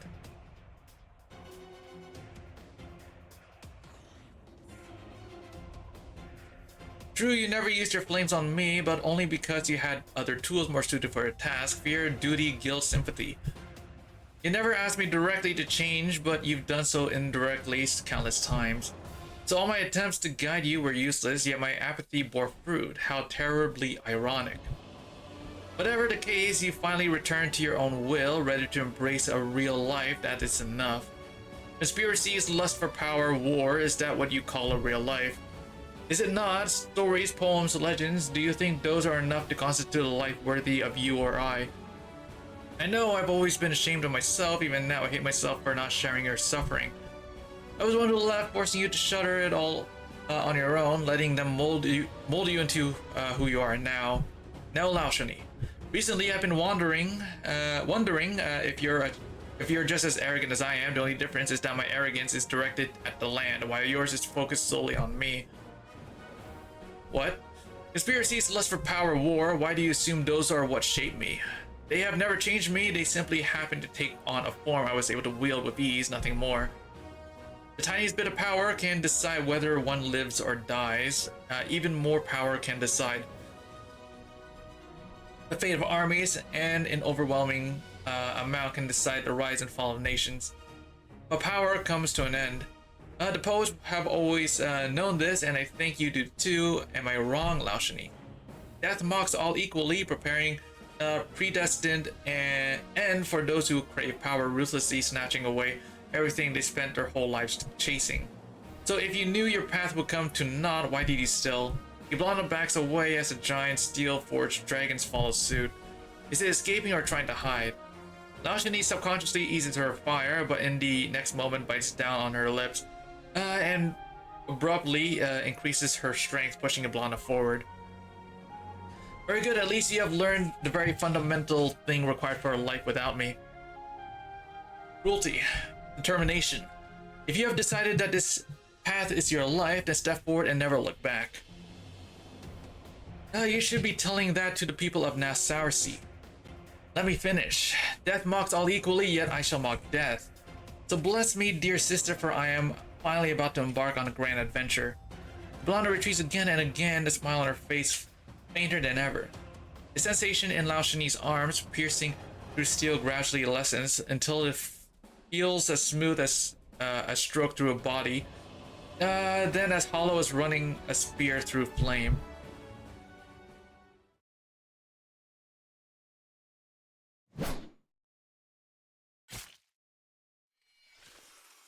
until an immense force like the final flash of a dying light erupts from her spear tip, pulling Lao Shini towards the other side.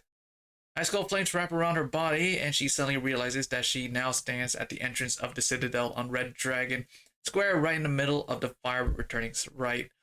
But perhaps the dragon skeleton she is currently entangled with merely returned to its original position. It took the chance to pull her, with her firm grip on her spear, into the core of the funeral flames. Do you still wish to get away from me, Lao Shini? Light shoots out from Lao Shini's spear, brighter than ever.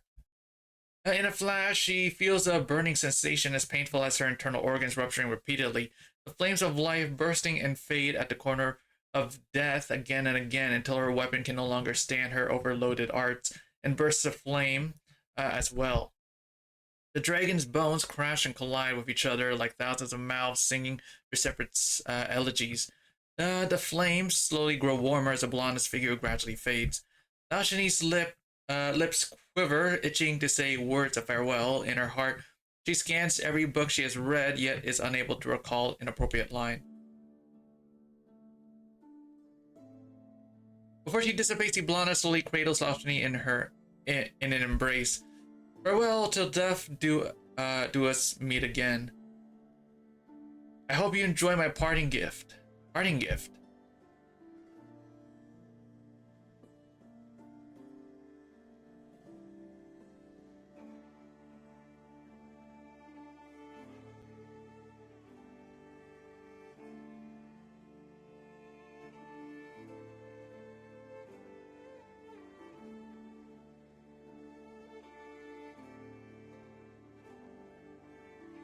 Now the mourners in the square are completely oblivious to what is occurring within the flames. All they see is a fire growing taller and stronger, now covering the pedestal, the coffin, the dragon, sculpture, the citadel, yet continuing to ascend. The flames distort the dragon's figure. They can no longer tell whether it is flapping its wings in flight in a death match with some unseen foe or crying out in anguish with its head now run through. Everyone is silent, trying to identify its posture in the firelight, but it is all in vain, until Bridget cries out in surprise.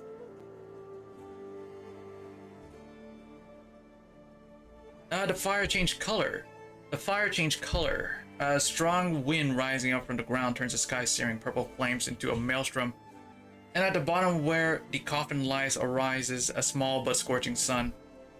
The entire deep purple vortex seems to light up, emitting a shining yellow from the bottom of the top. I did two and got nothing. Oh, did two singles. Oh, I might use the rest of my tickets. I do have only like a few single tickets, so maybe I'll like put those into the banner and see if I can get her. But I'm not putting any around them into the banner though. Everyone near the bonfire backs away. The flames suddenly bear warmth, nearly burning them. The rising heat dissipates, evaporating even the stream of sorrow. Perhaps a miracle is about to occur. This is the only thought on anyone's mind.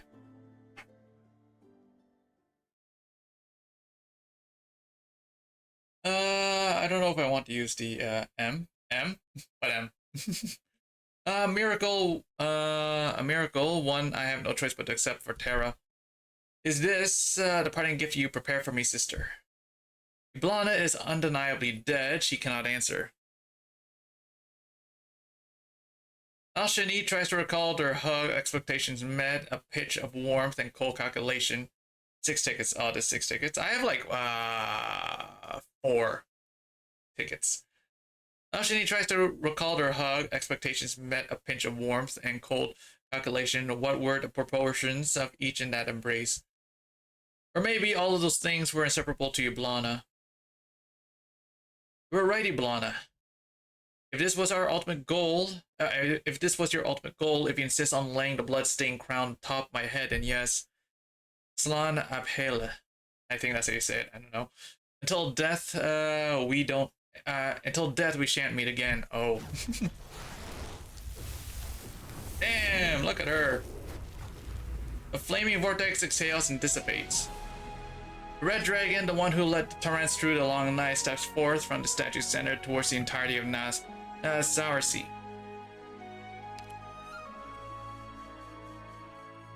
thumbnail potential. Let's go. Okay. Red Dragon, right. Her expression is blurred by flame, yet her figure is as solid as ever persistent. As the ever-persistent life on the land. One step, then another. Her feet step over the coffin, still burning in purple embers. There is no body within, only the familiar flame-spewing spear of the leader.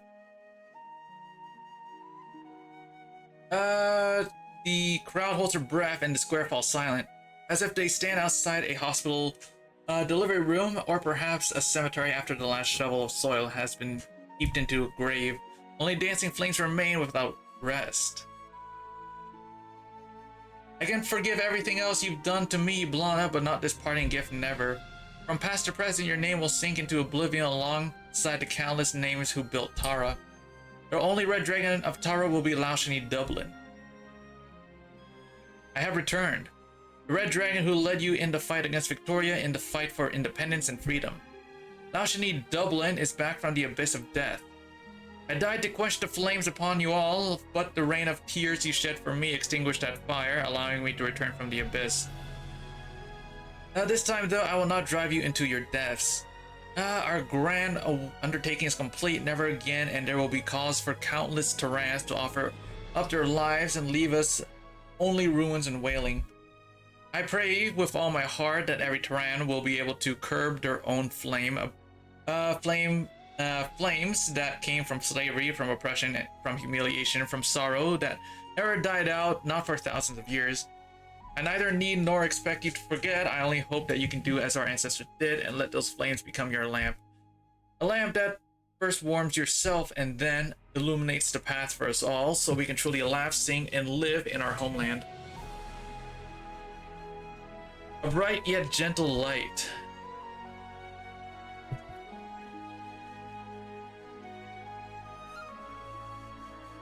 While the crowd is still mulling over her words, one of the residents suddenly cries out in pain. Why is the burn on my hand suddenly hurting?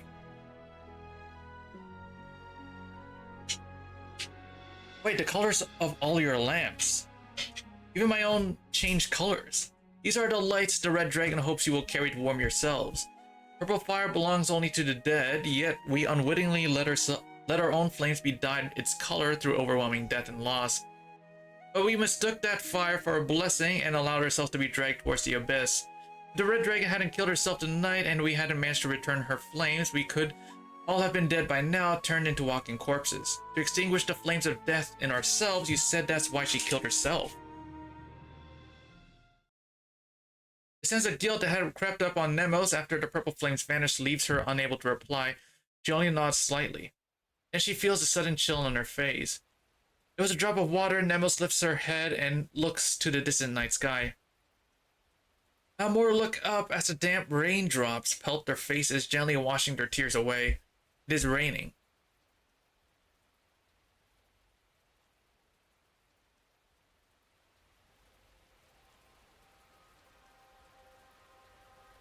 Oh, Saman's Eve, the rain falls heavier and heavier, but the crowd still remains in the square. They wish to thank the Red Dragon for returning their lives, for separating life from death. But the dragon tells everyone she will remain here until everyone returns home to rest. So the people gradually disperse, and eventually even the wakemen and refugees bid goodbye to the dragon, and worried that some of the dead who have not returned to their fire yet will gather around the ruins, although that worry is unfounded. By the time the sun rises, no longer will there be any wandering dead on Tehran's soil. Amidst sobs, Nemos bids goodbye to the dragon as well. The next day, she will wake up early to collect bricks from all over town to make a new door for Colin's workshop. The huge square empties out, leaving only a red dragon and a nomad.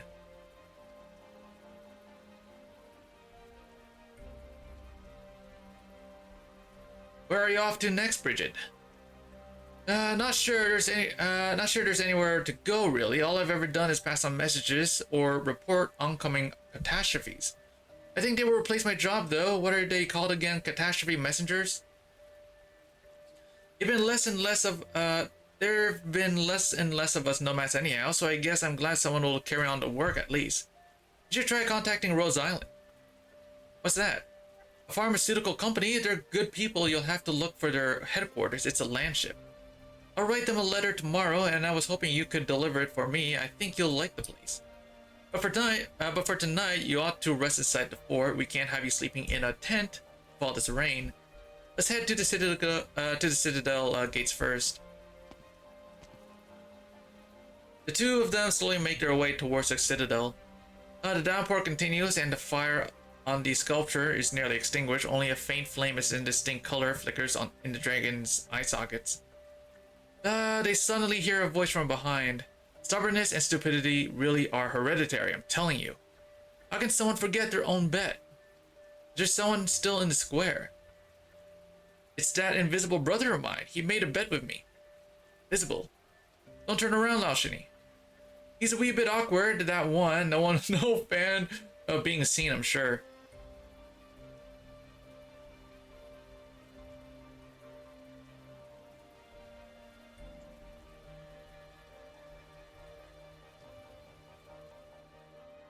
Dude, I honestly thought that I would be fighting that guy. I thought that he would be like some sort of final boss. Nah, apparently not, huh? Look at the flickering flame in the dragon's eyes. Labreach recalls a time centuries past when Ailil was still a lad with a cracking voice, while his own beard had just started to sprout.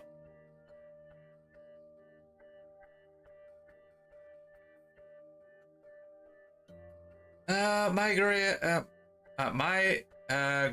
the Exquisite was promoting everything Victorian in the royal capital, and ultimately even banned a favorite custom for Turan customers placing bets. That day, Labreach had exploded in an argument with his mother with an unprecedented level of rage.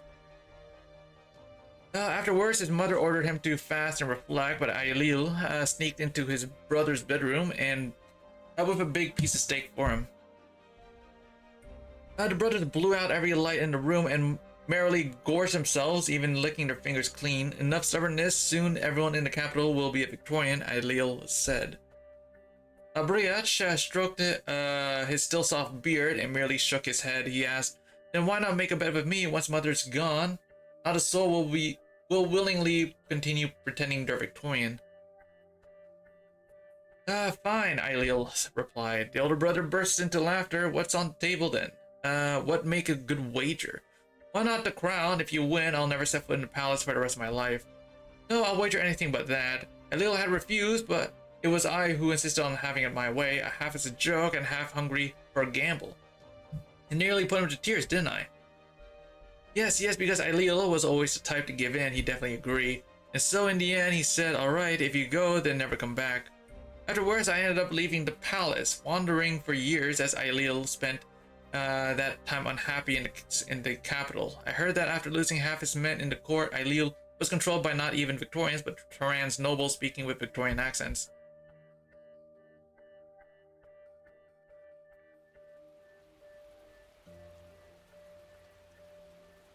You lost, Labreach.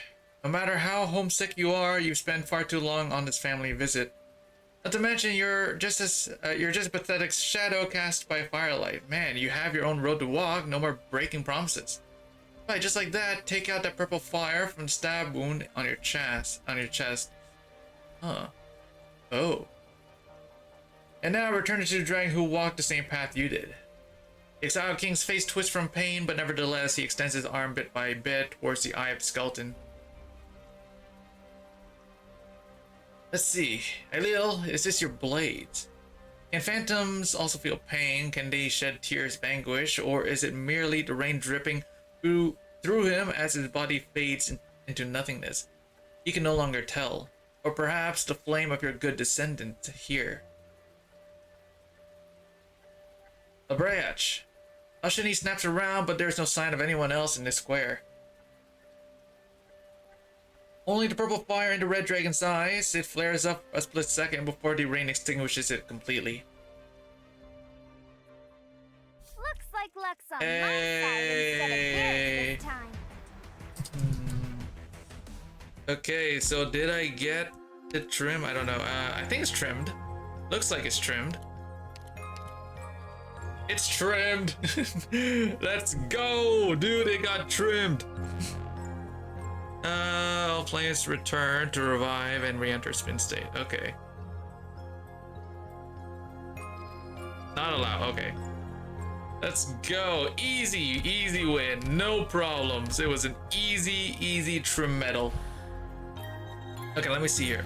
We got this thing. This is the last one. East. Yes, EAST3. Let's go. Finally, the last one. Just before the mother engaged Dark Mist, the Wakeman of the woods came to remind her that she had yet to do that which was most important, hold a proper funeral for her daughter. Mother had intended to fight the Dark Mist to the death, but tears began to stream down her face when the Wakeman sang their ancient song, and she chose to follow tradition and hold a wake for her daughter. All through the night, she cried at the purple bonfire representing her daughter's soul. The downpour of tears quenched the fire burning through the city, nearly extinguishing even the purple funeral fire. When the Wakeman once again asked the mother if she would still fight the Dark Mist to death, she gazed upon the smoldering bonfire with tears on her face, saying, "I cannot abandon my kingdom's people." As she said those words, the feeble purple flame suddenly turned bright yellow. Her daughter rose from death and walked out to the flames, and mother and daughter embraced each other.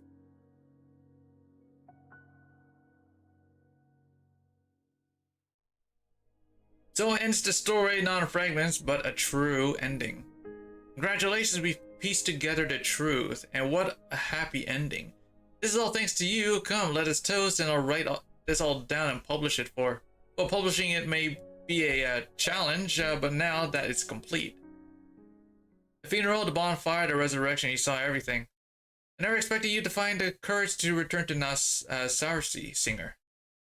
Oh, wait, this is the singer! This is him! What? Oh, dude, this is the singer. The guy who managed to escape from the fucking dark woods. That's him. He became a writer. It was a lovely ending, wasn't it? Iblana departed with the dead, never to return. As for you, your highness Lao Shani, I dedicated this story to you, whether to publish it, seal it away, or have it fade into obscurity along with remnants of Dublin like me, is all up to you.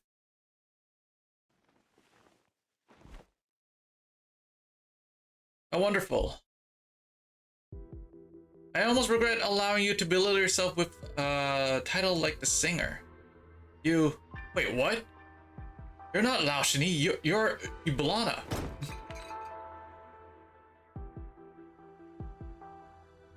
The one singer swings his arms furiously, spilling his drink on the table.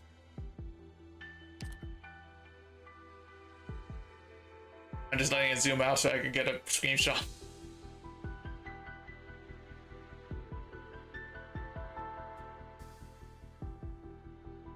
There you go. You're dead. You can't be alive. You were killed twice. Once by spear and once by fire. You shouldn't be here. Or am I dead? This isn't funny. You're dead, Red Dragon. Go back to where you belong. See, that's it. It was all a lie. You never died. You killed Lao Shani instead. It was all a trick and illusion. If so, what becomes of your story? My story? Be gone, Ghost. Have you calmed down? You shouldn't be alive. No. Has death ever been an eternal sleep for me? What I could do with life, I can do with death. Dude. Dude, Iblana is never gonna fucking die, dude. She is never going to die, dude. She will never forever be just in the grave. As a reward for completing the story, writer, let me tell you one thing. All that matters is fire. The purple fire. Purple fire from your story, it may seem ethereal, but it is no fiction. If she dies, she won't be playable.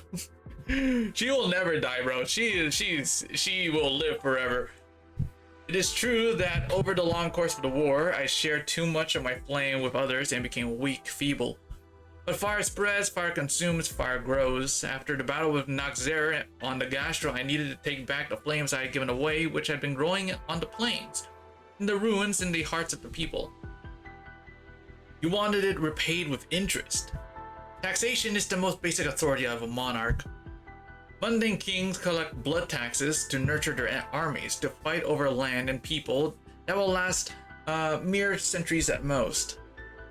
I collect blood taxes to pave a road between life and death with the red dragon's flame, so that all those caught in between will look up to me. The ravings of a madwoman. No doubt it sounds that way to you, for you cannot fathom what happens when enough death to consume a nation is returned to its master. 1,000 years of anger, sorrow, and hatred converge on me all at once. Did you think they would let my flesh and spirit fade away so easily? Slave to hatred, what fitting end for you? Have you already forgotten what I said in your story? Everyone and everything that thought they could mold me just happened to take on a form I was able to wield with ease. Were I truly the slave, their slave, you'd have been ash the moment I saw you. You lunatic. That's why you allowed Wellington to station his troops in the dark woods to blockade the city, even continue to curfew. You never intended to spare Nasarsi. Oh, okay. Why, thank you for finally being willing to shed light on the unpleasant truth of the dark mist in Wellington. Oh. Oh, so the dark mist was... Oh, so the people who disappeared in the dark mist was actually Wellington's troops kidnapping people in the mist. And they even blockade the city from getting any food, so that's why the famine happened. Oh, damn, man. That's kind of fucked up. Does the Battle of Silver Rock Bluffs, which you witnessed from the deck of the Gastrel, still haunts you? Wellington strikes again. Dude. Deck of the Gastrel still haunts you in your alcohol-fueled dreams. Make them playable, please. Oh man, Wellington's gonna die, dude. He's on his last legs. It's never left you, has it? Why else would you be so upset with depicting the mist dangling above people's heads, yet so loath to define it? The curfew was justified at first. There were still Victorian spies in Nasarsi at the time indeed. The Duke of Wellington has stepped up the blockade when Al-Shini entered the city because he wanted to smother any possibility of news leaking out about the two red dragons and the food that disappeared and came back on its own. Brigadier was more than just your most trusted lieutenant. He was also captain of Wellington's Regimental Guard. When he went to ask for supplies, Wellington acquiesced. Wellington simply became disappointed in Lauchini when she left Nassauercy to seek the Wakeman, that's all. You should thank her, really. You'd never have escaped the woods if Wellington hadn't relaxed the blockade out of disappointment. So the reason why the singer even got out of that place in the first place is because the Wellington just so happened to relax his barricade. And he wasn't grabbed. As for the victory party you were so afraid to describe, don't tell me you really glorified it into a fairy tale in your memories. Of course not. What happened to the Dubliners who weren't willing to give up their power, the ones you took away on a pretext? They were swallowed by the dark mist, as you put it, quite literally. Lauchini still managed to make up her mind and killed you, and Wellington didn't follow your ridiculous orders. Suppose I believe your aberrant purple fire left you a vessel. What do you plan to do with it? Lead an army of the dead to retake Tara? I won't help you. No living soul will. You and your dead friends can go straight to hell. Indeed, you were never suited to be Dublin's singer. You cling to what you see and believe. When the two could no longer be reconciled, you chose self-destruction rather than give up on either. But do you really imagine that everything has gone the way you think?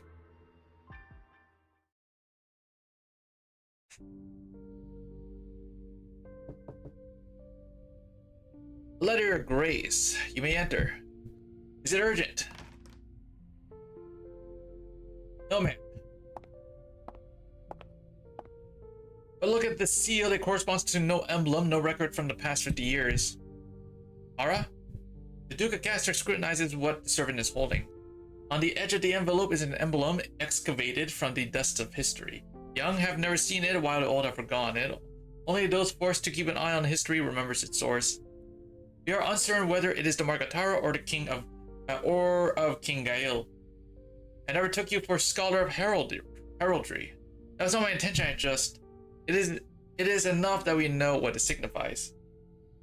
To the Duke of Castor, open it and read it out loud. Not too quickly. Yes, ma'am. There is no greeting. Your previous letter was received. The response was delayed as the time was not yet ripe. Now it is. From this day forth, martial law is hereby lifted in Nasarsi and the surrounding lands south of the Grey Hills.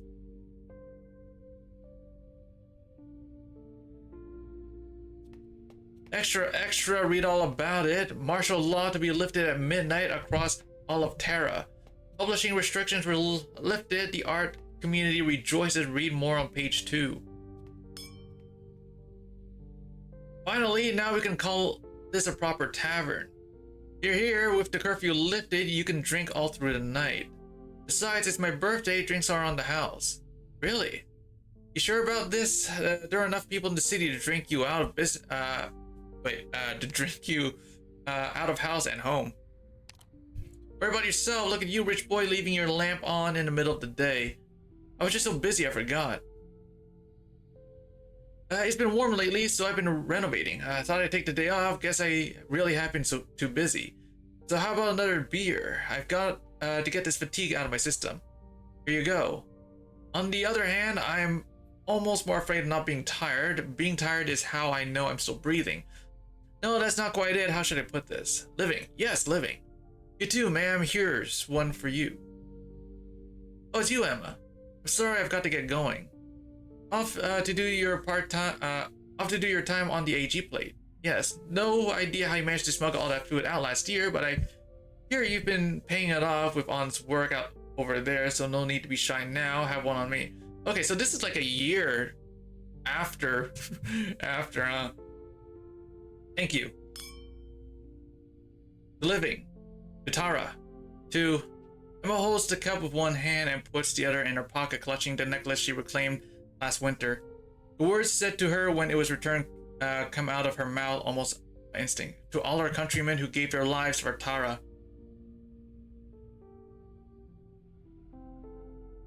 You're really leaving, Bridget? Yeah, the burden beasts are calling for me from their pastures. Besides, still haven't been to this Rose Island that Laushni wanted me to see. Want to come with? Maybe if I have the chance. It's just sad to think that you're the one who brought us to Nasarsi, but can't stay yourself. It's not that I couldn't, I just chose not to, like your own choice to stay. Say hi to the Wakemen for me if they come back to the city. Is that your intuition again? It's not always right. But I don't smell that burning stink anymore. Smells like fresh buds in spring due in the morning. Oh, dude, he's still around. Damn. Hello, Brigadier. You two know each other. You could say that. What are you doing here? I don't recall anything happening with the Red Steel Guard would need to be deployed for. I'm on leave. I came to honor the memory of my comrades, scoundrels to be sure, but they fought by my side. If you're looking to take revenge for those who died during your exile, this is your chance. A brawl with a soldier on leave wouldn't be considered an attack on the military.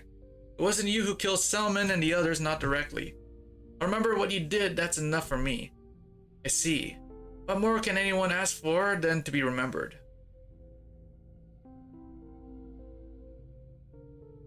Bialtane,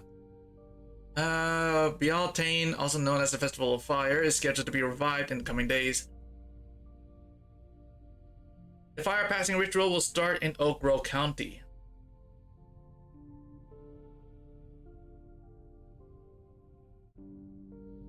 You're awfully quiet. Are you nervous? No, it just strikes me that we managed to turn what you'd see in the books into reality.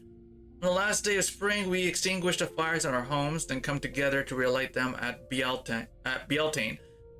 In the smoke of the bonfire and drifting ash, we welcome the coming of a new season and a new life. Your Highness, Laushni, the lighting ceremony will begin in a few minutes. Alright, thank you. Maybe I waited too long for this. It feels no realer than a dream. I wanted to sing Nemos, but you've already sung for me back in Nasarsi. So this time, the flames in my hand will do the singing. One more thing, Your Highness. About Her Highness Iblana. Your Highness, it's time. Sorry, Nemos. We can speak after the ritual. The Draco steps forward. A stone platform sculpted in the style of the ruins serves as her lectern. She lights the bonfire upon it and turns around. On the square below her, many faces gazes up with bated breath. She takes a deep breath. 1,000 years ago, the Dracos of Victoria invaded Tara, creating a title of King Gale as an epitaph of shame, robbing the nomadic tyrants of their freedom. 600 years ago, the reigning King Gale had no choice but to allow the Victorians to remake the world capital in their own image. 200 years ago, the Aslan seized the crown of Victoria, but once again, they trampled the dreams of the Tyrants beneath their feet, such that even our language was almost lost to us. Now Tara stands on her own. I recite this history of shame, not to fan the flames of hatred, but in defense of peace.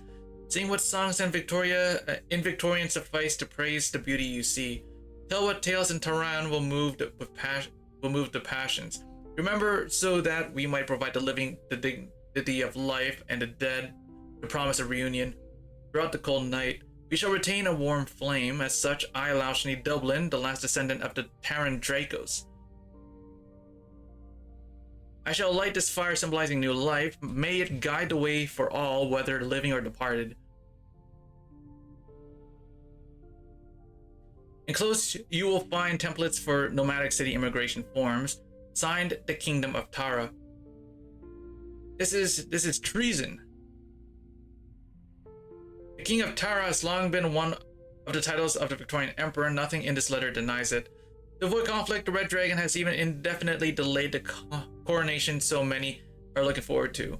But in reality, the indecisive claimant, the corrupt Arknights, the blockading army, and the flames of dissent, all of these issues have been put to rest. For the first time in centuries, they proudly tell a new legend of King Gale. In the short term, the unrest has indeed been contained within Wellington's domain. With time, however, it can become a greater threat than any insurrection. Tara must not be allowed to secede from Victoria. As long as Wellington doesn't take his entire territory away on nomadic city, the other dukes and I will continue negotiating with them. Yes, ma'am, I'll draft some long-term plans regarding that.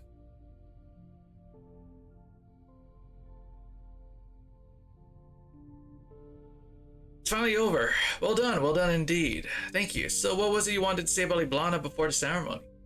Oh, we never found her body. If she somehow survived, I worry that someday a completely different story will be told about the resurrection of the Red Dragon. What story? That it was no miracle, but the assassination of one dragon by another. Worse than that. I see you're afraid that Liblana will return and paint the whole thing as a conspiracy I orchestrated. Our position is not unsaleable. We both know that her body disappeared earlier that night after you killed her the first time. When it dragged through the streets wasn't her body but an empty coffin. I know. I also know that it was I who used the last spark of fire she left in her spear to ignite the coffin. It was I who left the city to parlay the Wellington, laying out our plans in exchange for him delaying military action while they played out. It was I who walked into the fire. The people had returned to Liblana. I who quenched and replaced the fire of death and with the fire of life, and I who walked out of the fire in the end. We've known all this since that day on the balcony of now Sour Sea Citadel. Liblana had left us a puzzle with no solution. The only way out was a miracle. The miracle was scripted and directed. If anything, the true miracle was the Wakeman returning to the city. If Liblana hadn't awakened the exiled king, if Brigid hadn't delivered that message centuries overdue, if Moran hadn't persuaded them, for just the two of us, the miracle could have never occurred. So what is there to fear at this point? Liblana has cut off any path leading away from the throne. All I can do is devote the rest of my days to Tara and patiently await my judgment in some unknowable future.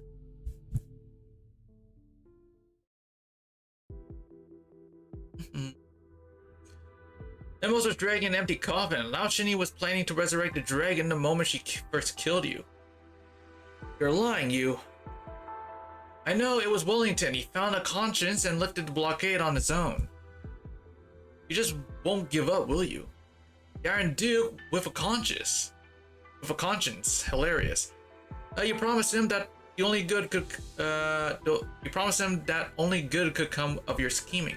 All I promised him was the gastro.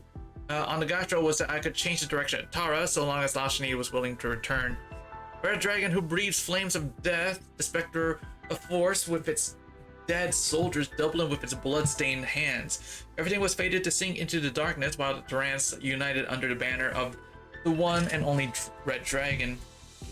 Of course, its grace was unaware that everyone in Now Sarsi was meant to die for the plan, but I knew.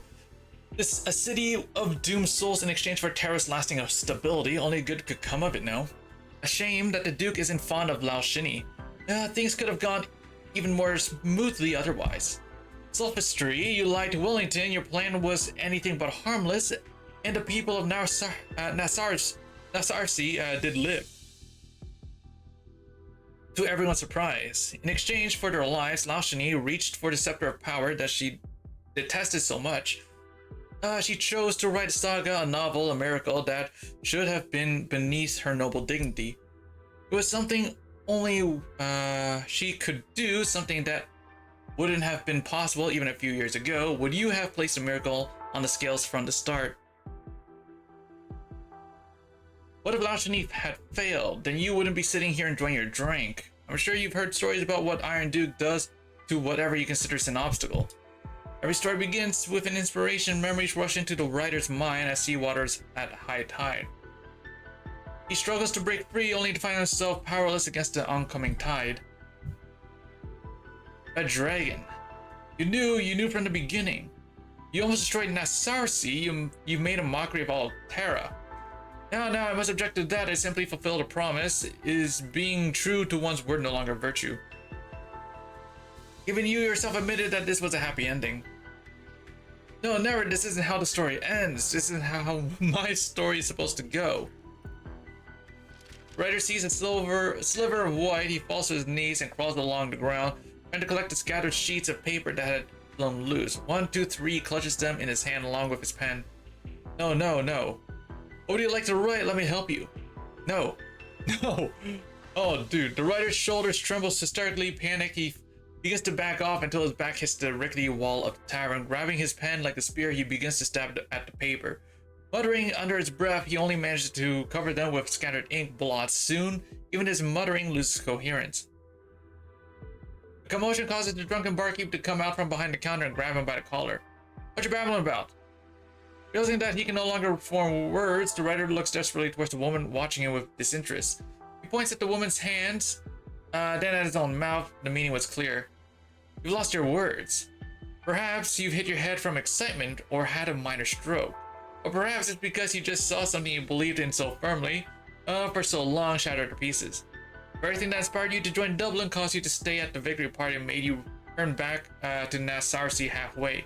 It's time to wake up. With a trembling hand, the writer tries to write in his palm, but leaves only crooked, disjointed lines. Wrote a story for Terra, a complete story, not a collection of fragments. It is a good one. I like it. And I like it even more now that it belongs to only to me, not to you. Slan Go Foil, singer, no writer. Slan Go Foil, the last Dubliner. I look forward to the stories you'll tell me when death reunites us. With one last glance at the writer, the woman tosses 3 coins on the table and walks out of the tavern. Whenever he comes back to the writer, it was the same look Iblana gave him that night a year and a half ago when he decided to delay his report after the leader's shadow had already departed in hopes of staying in both sides' good graces. I'm sorry, did Iblana fucking poison the guy? We're talking, dude, did Iblana just fucking poison with him? Oh, dude, Iblana fucking poisoned the guy. Just so he wouldn't fucking talk to anyone else about what happened that day, dude. What should I call you then? Whatever you're thinking, I am only Necras here. Unless you too find a signed sheet of paper to hold no power whatsoever. Operator Necras. If you find that the title necessary, erudite. For my part, I'm more curious about your lack of reaction upon hearing the whole story. I read the report on Nasarsi. I lapsed on my part, I see. First, a private letter from Nasarsi, then fragments through official channels. Now she's getting better at this. Then I presume she's told you all about me. which is why you're willing to sit down with me by yourself and hear out this patchwork tale of illusions and insinuations. She has yet to find your body. She's unaware you're in a position to tell. She's unaware you're in a position to tell stories. That makes your courage all the more admirable. And I mustn't neglect to give credit to Lao Shani where it's due. She's more than just a qualified dance partner now. She's ready to take the lead. I do hope she enjoys herself. Sounds like you like your new powers. Sounds like you got your new toy. Of course I do. The powers of the dead aren't necessarily greater than those of the living, but they are more lasting and harder to check. But you soon grow bored of them. Like everything else you've ever had. Followers, martyrs, dominion status. Life is short, but death is long. Erudite. There are still so many interesting people in the mortal realm that alone is reason enough for me to await them in death. Oops, what did I say there? So you gave Reed your old toys. A cutting question, erudite, but I'll allow it. And not only because your accusation is astute, if prejudiced, but also because you are one of the interesting people I mentioned. Oops, what did I say there? What makes me interesting? Okay. I'm inseparable from death. Is it not the natural order of things that those like me should be drawn to Rose Island? I was drawn, so I came. This place is always covered with the scent of death, after all, especially around you, my dear erudite. I don't understand. You will someday, when the tides erupt and the night of death descends, you will be grateful for my presence as long as I do not mock your predicament. As for right now, I am simply the shadow of Taro's leader. Just a crass, nothing more. Okay, dude, not gonna lie. The reunion, not gonna lie, it's gonna be fucking awkward when Bridget and and Iblana fucking just happen to cross paths in the hallways. All right, oh, that's done. Yay! Okay, so Welcome home, Doctor. let's see. She won't show herself. She won't show herself probably. Okay, so I have 4 tickets. Do you want me to put those 4 tickets into this banner? She's just going to stock read. Probably, yeah. She's probably just gonna like stock read. Should I do 4 single tickets on this banner? Go for it. Fuck it. You know what? Fuck it. 4 tickets. Let's see what we got. 4 won't harm. Yeah. 4 it's not gonna. 4 won't hurt anyone, right?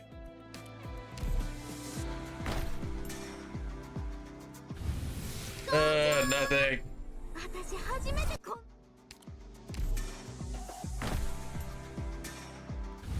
Nothing. I have 1 more. I have 1 more ticket. Here we are. 4 tickets. Nothing. God damn it. I'm actually pretty close to getting a. No. I must.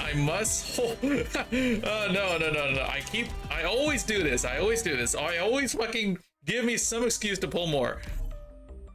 That ain't freaking happening.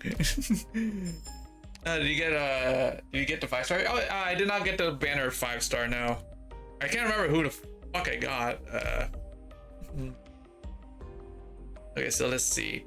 I have 211. It's 250, I think. To guarantee. The on banner. I already got a 5-star. I already got the 5-star from this one. It's not on banner. It's off banner. Dude, what is that? Crown of the Dead is a 16? No, you're lying. What? She's a shaper caster. Oh wait, this isn't the new thing. Oh, yeah. Oh, this is the new thing. Oh shit, it's pretty sick. Yeah, she's a shaper caster is a new archetype, right? Oh wait, how many pulls I got? I got 151 plus 54,000. So then, where's my calculator? Exit out of champion mode. My calculator is. We got 54722. 722 divided by 600 is the single. That's 91 pulls. So I have 91 pulls, and I'm going for this, right? I'm going for this. So then I will have 1 plus 2 plus 3 plus 5. That is 8. Plus 10. So 8 plus the 10, that is 18, plus the 20, so then that is 18, that's 30, that's 38, that is 38 plus the 91, so yeah, 38 plus the 91, so 38 plus 91, that's 129 pulse. Okay, I think we are good, and I still gotta farm, and I still gotta do all this stuff. I'll do all this stuff, and then I'll probably have about around 200 or so pulls by the time Exi Alter releases, so I should be somewhat good. Because the next chapter, how many episodes, how many stages are in the new chapter? In chapter 15, how many stages? If chapter 15 had 23 stages, 23 stages, so then that is another 23 OP, so then that would be I'm assuming it's gonna have 23 stages too, so wait, so 23 divide that, wait, no, 23, wait, 180, that's single times it by 23, that is 4,100. Okay, that's also not counting. Okay, so plus another 23, so then that would be, because that would also go for the adverse mode. Adverse, it would also go for adverse. So then that would be, I'm assuming, yeah, bro, like,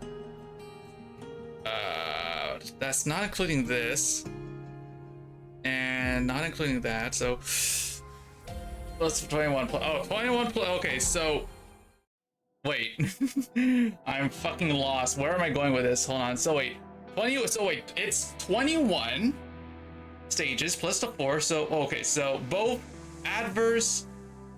So if there's 21 stages for chapter 15, and then I'm assuming that there's gonna be 21 stages again for adverse, right? 21 stages for adverse, so then that would be 42 plus the 4, so then that is 3 plus 4, that would be 46, right? 46 OP, I'm assuming, right? 46 OP, if we're going with that logic. If there's 21 stages plus the 21 in adverse plus the 4, then that is 26. No, 46. Okay, so yeah, 40. Yeah, so yeah, I'm just gonna put a 46. Divide 180 divide that. 140 times it by 46. That's 8,280. Okay, plus that by plus this plus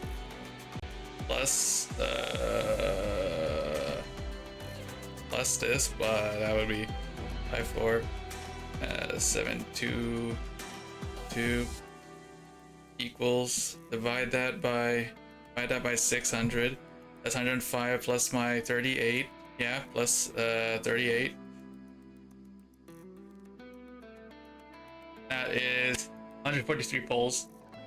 And that's not counting the dailies, the weeklies, and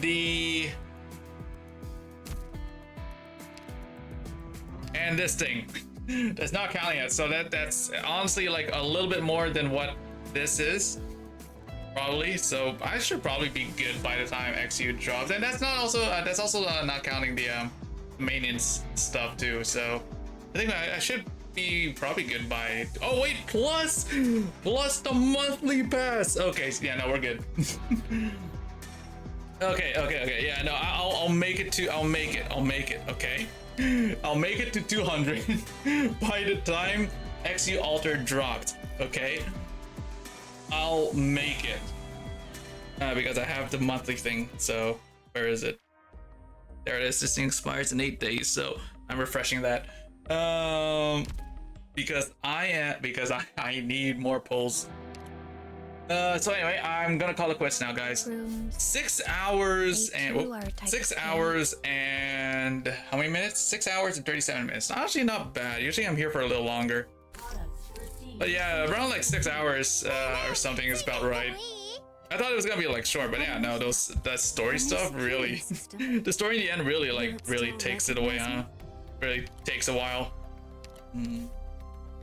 Okay, so let me just quickly do this. Grab this. There we go. Luigi, can you send me a 5? Luigi, can you send me a 5? Please, can you send me a 5 over? Thank you. I'll check it later. I don't have one. Oh, you don't have a 5? You can't send me a 5? Is Ringo here? Ringo, can you send me a 5? Can Ringo send me a 5? Is Ringo even still here? Did he abandon me? Oh, wow. Wow, he ditched me, man. He didn't say bye. So rude. So very rude. So anyway, I hope you guys enjoy the stream. Tomorrow it is going to be Limbus Company. I'm gonna be raiding through that event because I didn't get a chance to do it last week because I was playing Destiny. So anyway, I hope you guys enjoy the stream, and I will see you all tomorrow when I stream Limbus Company. And yeah, I'll catch you later. Bye.